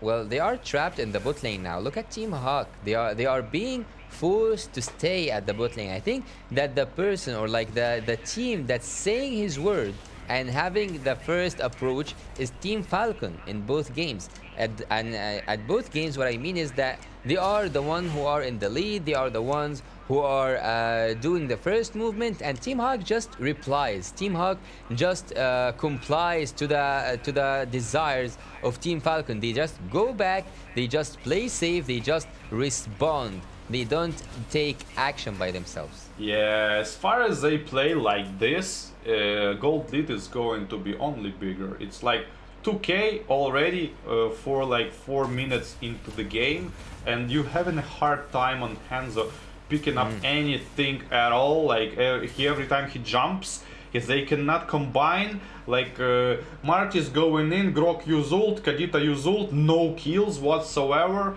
Hanzo use ult, no kills. Like, you really want to make something happen out of this. You cannot just go back like Claude did and give up the farm and enemy pushes gold. You need to do something. They need to find a solution, even if it's a team fight, if it's a solution that every party have to take part of, or even if it was an outplay from a certain player. They have to do something to stop Team Falcon. And now we might see something happen, and Royal Milk is out. No, he's still not out. He goes down by the damage from Kadita, and look here, we have Claude doing the damage with the ultimate, but he didn't manage to take it until the end, and Team Hawk get their first kill in the game. And look at Amux, he was chasing the BX7, but he saw that his body is coming closer, and he didn't want to take that cost. He didn't want to endanger his own body. Yeah, this is not looking good for Team Hack at this point, because it's a matter of couple of minutes until like tier 1 tower is gonna go down, and not ultimate just to show up the enemies, I guess. Yeah. Look at the Mortis. He's just playing aggressive. He gets the kill after a kill after a kill. And now we see that Minaman combo is doing really good, but Simple goes out with the flicker, and Team Hawk loses their second turret, and maybe they will lose their third turret right now. Fayan is trying to get out, and he does manage to get out. The damage is so high from Royal Milk, and Royal Milk gets the double kill. Falcon is just eating everything out in the map. They are eating turrets, eating kills, and even eating the turtles. They are dominating this game. Yeah, I don't see how Hanzo gonna do something this game. in my eyes, in my point of view, you just only need to dominate with Hanzo to make him work. You cannot get pressured like this. It's not gonna work for Hanzo. It's like only attack, total attack, or if you get like, okay, if you get like 4 items, you can defense with like 4 items, okay. But not like this, you know, don't get any farm whatsoever and just defensive play style. Yeah, look at Min, he's trying to use the ultimate, but I think he will pay his life for it. No, he goes back, he manages to go back, and the damage is so high from the Claude, he manages to go on the back of Eve, and he gets the kill, and Team Hawk finds an opening and finds the kill here. The damage is really good from Fayan. He did get the kill on Hanzo, and right now we will see the ultimate from Man, and the damage wasn't enough to take down Royal Milk. The base is getting faster and faster for both teams, but so far the one in control, the one in command is still Team Falcon. Yeah, this is like, okay, ultimate purify, when nobody follows, why he's doing it? To just maybe to add just like more action to like I don't know, kind of like overflow the brain of the enemy, like, you know, we attack here, attack there, and nobody sees this is like. But where is And Hanzo in this game though? Where is Hanzo? He's right there under inhibitor. But where is he in the events of the game? Yeah, but basically his job is to use like okay, let's look at this from the solo player perspective. When you pick Hanzo, what you want to do? You want to eat buff. That's it. Okay. But no, I don't think that's it though. I think they want to also invade, maybe use the shadow to go for the enemy jungler, retribution it, take some turtles or lords with the first kill. But I didn't see anything happening from Amux. He didn't do anything from that 0-2-1. And I can sense the frustration in your voice when you are talking about Hanzo. So far, he didn't prove why he got picked from the side of Team Hawk. Yeah, that's what I was talking about. I actually don't see the synergy of Team Hack. They certainly trying to do some combos with like Grok plus, I guess, Hanzo's second skill and then first skill and then nuke them down. But it doesn't work. It doesn't work because they are missing things like bush control and surprise attacks. Seems like Falcon game is so like organized, fast. Yeah, organized as well. And Team Hack cannot manage to understand what to do. Like every bush they go, Falcon waits in there. Every step they take, Falcon already knew that's gonna happen. So it's Falcon feels like they one step ahead or even more, and Team Hawk is overflowed by this fact. Yeah, I think that Team Hawk is it's so hard for them. It's like the previous game when we witnessed the Okami against Axmina. It's so hard for Team Hawk to come back from this. If they came back, they will owe this to a mistake, not even an outplay. I don't think that there's an outplay possible for Team Hawk. There's a 10k difference between them and the gold phase, and we see now that they are on the inhibitor turrets waiting for Team Falcon to say their words, and their words right now will be the first inhibitor turrets in the mid lane, and the first kill coming from Simple, ultimate here from Grok, and Grok tries to go away. The flicker is here, but Man goes away also as well. The damage is so high, gets down with him, a double kill for the side of Team Hawk, and I think that this defense might just pull off. Damage coming here from the Leslie, the double kill. Did you see the one shot? One kill, base and down this is 2 games. Wrap it up. It's 2-0 for the Falcon team. Yeah, I feel like in the start of the stream I was talking about nerves. This is exactly what I meant. Like, Team Hack is pretty good team, but not this time because they couldn't find their rhythm, they couldn't find their flow, and of course, this is a part of Falcon team didn't make them feel this way, but on the other hand, they seems like lost it like in the draft. Like, I don't know. It feels like they had a breakdown. Yeah. They don't try. They not trying. Like Grok is not trying to ult Kadita, not trying to follow or somebody else like Hanzo not trying to follow second skill Kadita or ultimate. They're not playing together, and this is not Falcon Esports' fault. This is totally on hack. So yeah, maybe they just didn't prepare, but they gonna have time in the lower bracket to prepare to show their absolute best, because we all want to see the absolute best from the teams. And for this moment, Falcon Esports looks like a unbeatable mountain. I don't know, Yeah. in comparison to hack. Well, Team Falcon are going to be playing against Axe Team, and Axe Team has shown the same exact scenario against Team Okami. They played a one-sided game at their second game, as we have just seen here with Team Falcon and Team Hawk, a one-sided game at the second game, and Team Hawk will be playing against Okami Esports. So I think that round 2 has a lot to offer for us.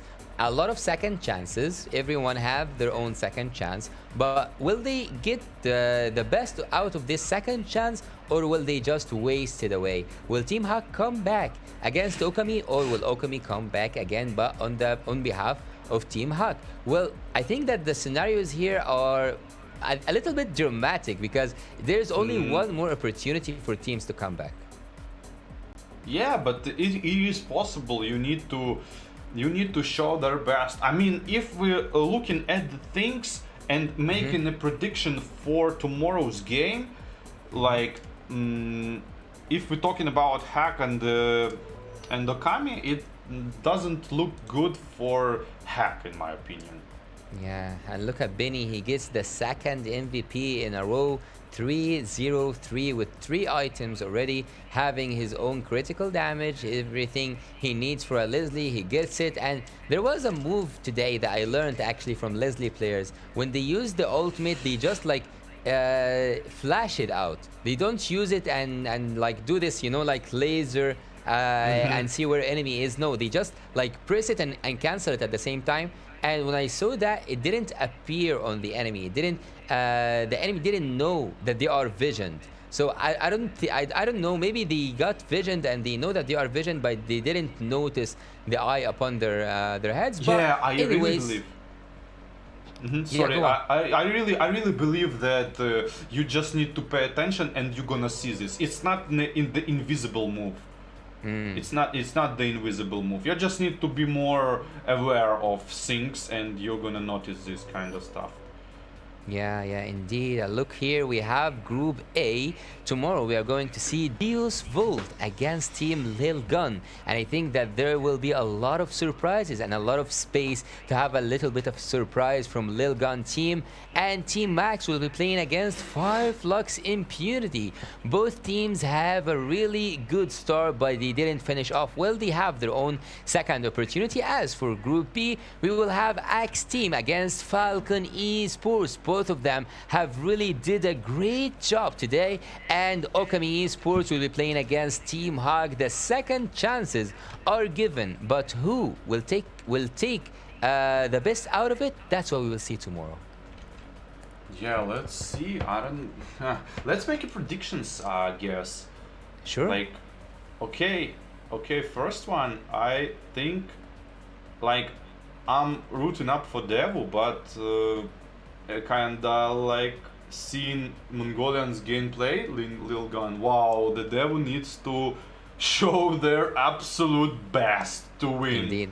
So I would say Lilgun is actually favorite in this matchup. And then next one, I think Max and Fire and Flux. Yeah, I remember. I just thinking who's prevail. Turkish. I think Turkish. But even though Team Max did a really good job against Devos. Yeah, but it felt like, I don't know, Flux like didn't expect anything from Lilgun, and they got maybe underestimated them really heavy, to the point when they got hit very hard and absolutely didn't know what to do. Like, Yeah, they got brought back to reality. Felt like yeah. So they need to reboot their mentality and understand there are levels in this game, and they need to train some stuff actually, and not just like pick and go in, because the tactics was on the Lilgun side today.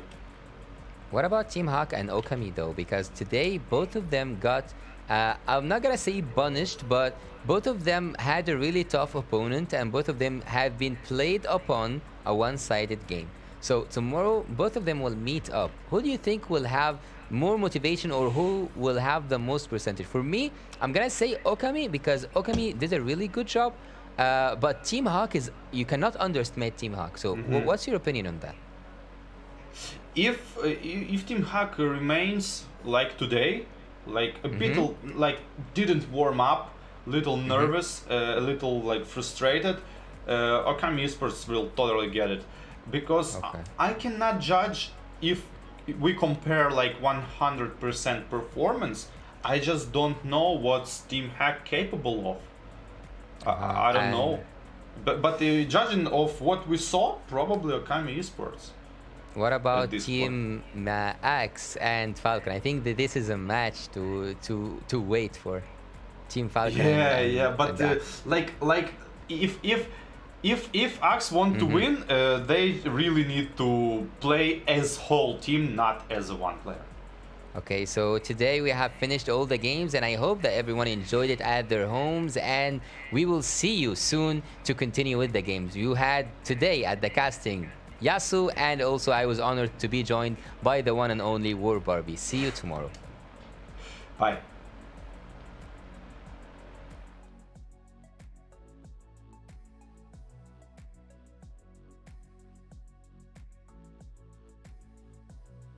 Это Phygital Games в Казани.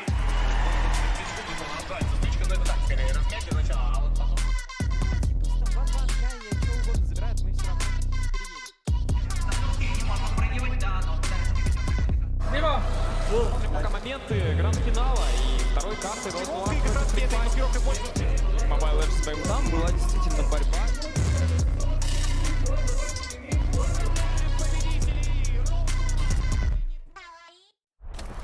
February 2024. Russia presents, for the first time in history, an innovative international sporting event, Games of the Future. A cross-border tournament that combines physical and digital dimensions, bringing together sports, esports, and advanced technologies. Teams from every corner of the world will gather to compete across physical and digital challenges, each seeking glory and the chance to take home a portion of the impressive prize pool.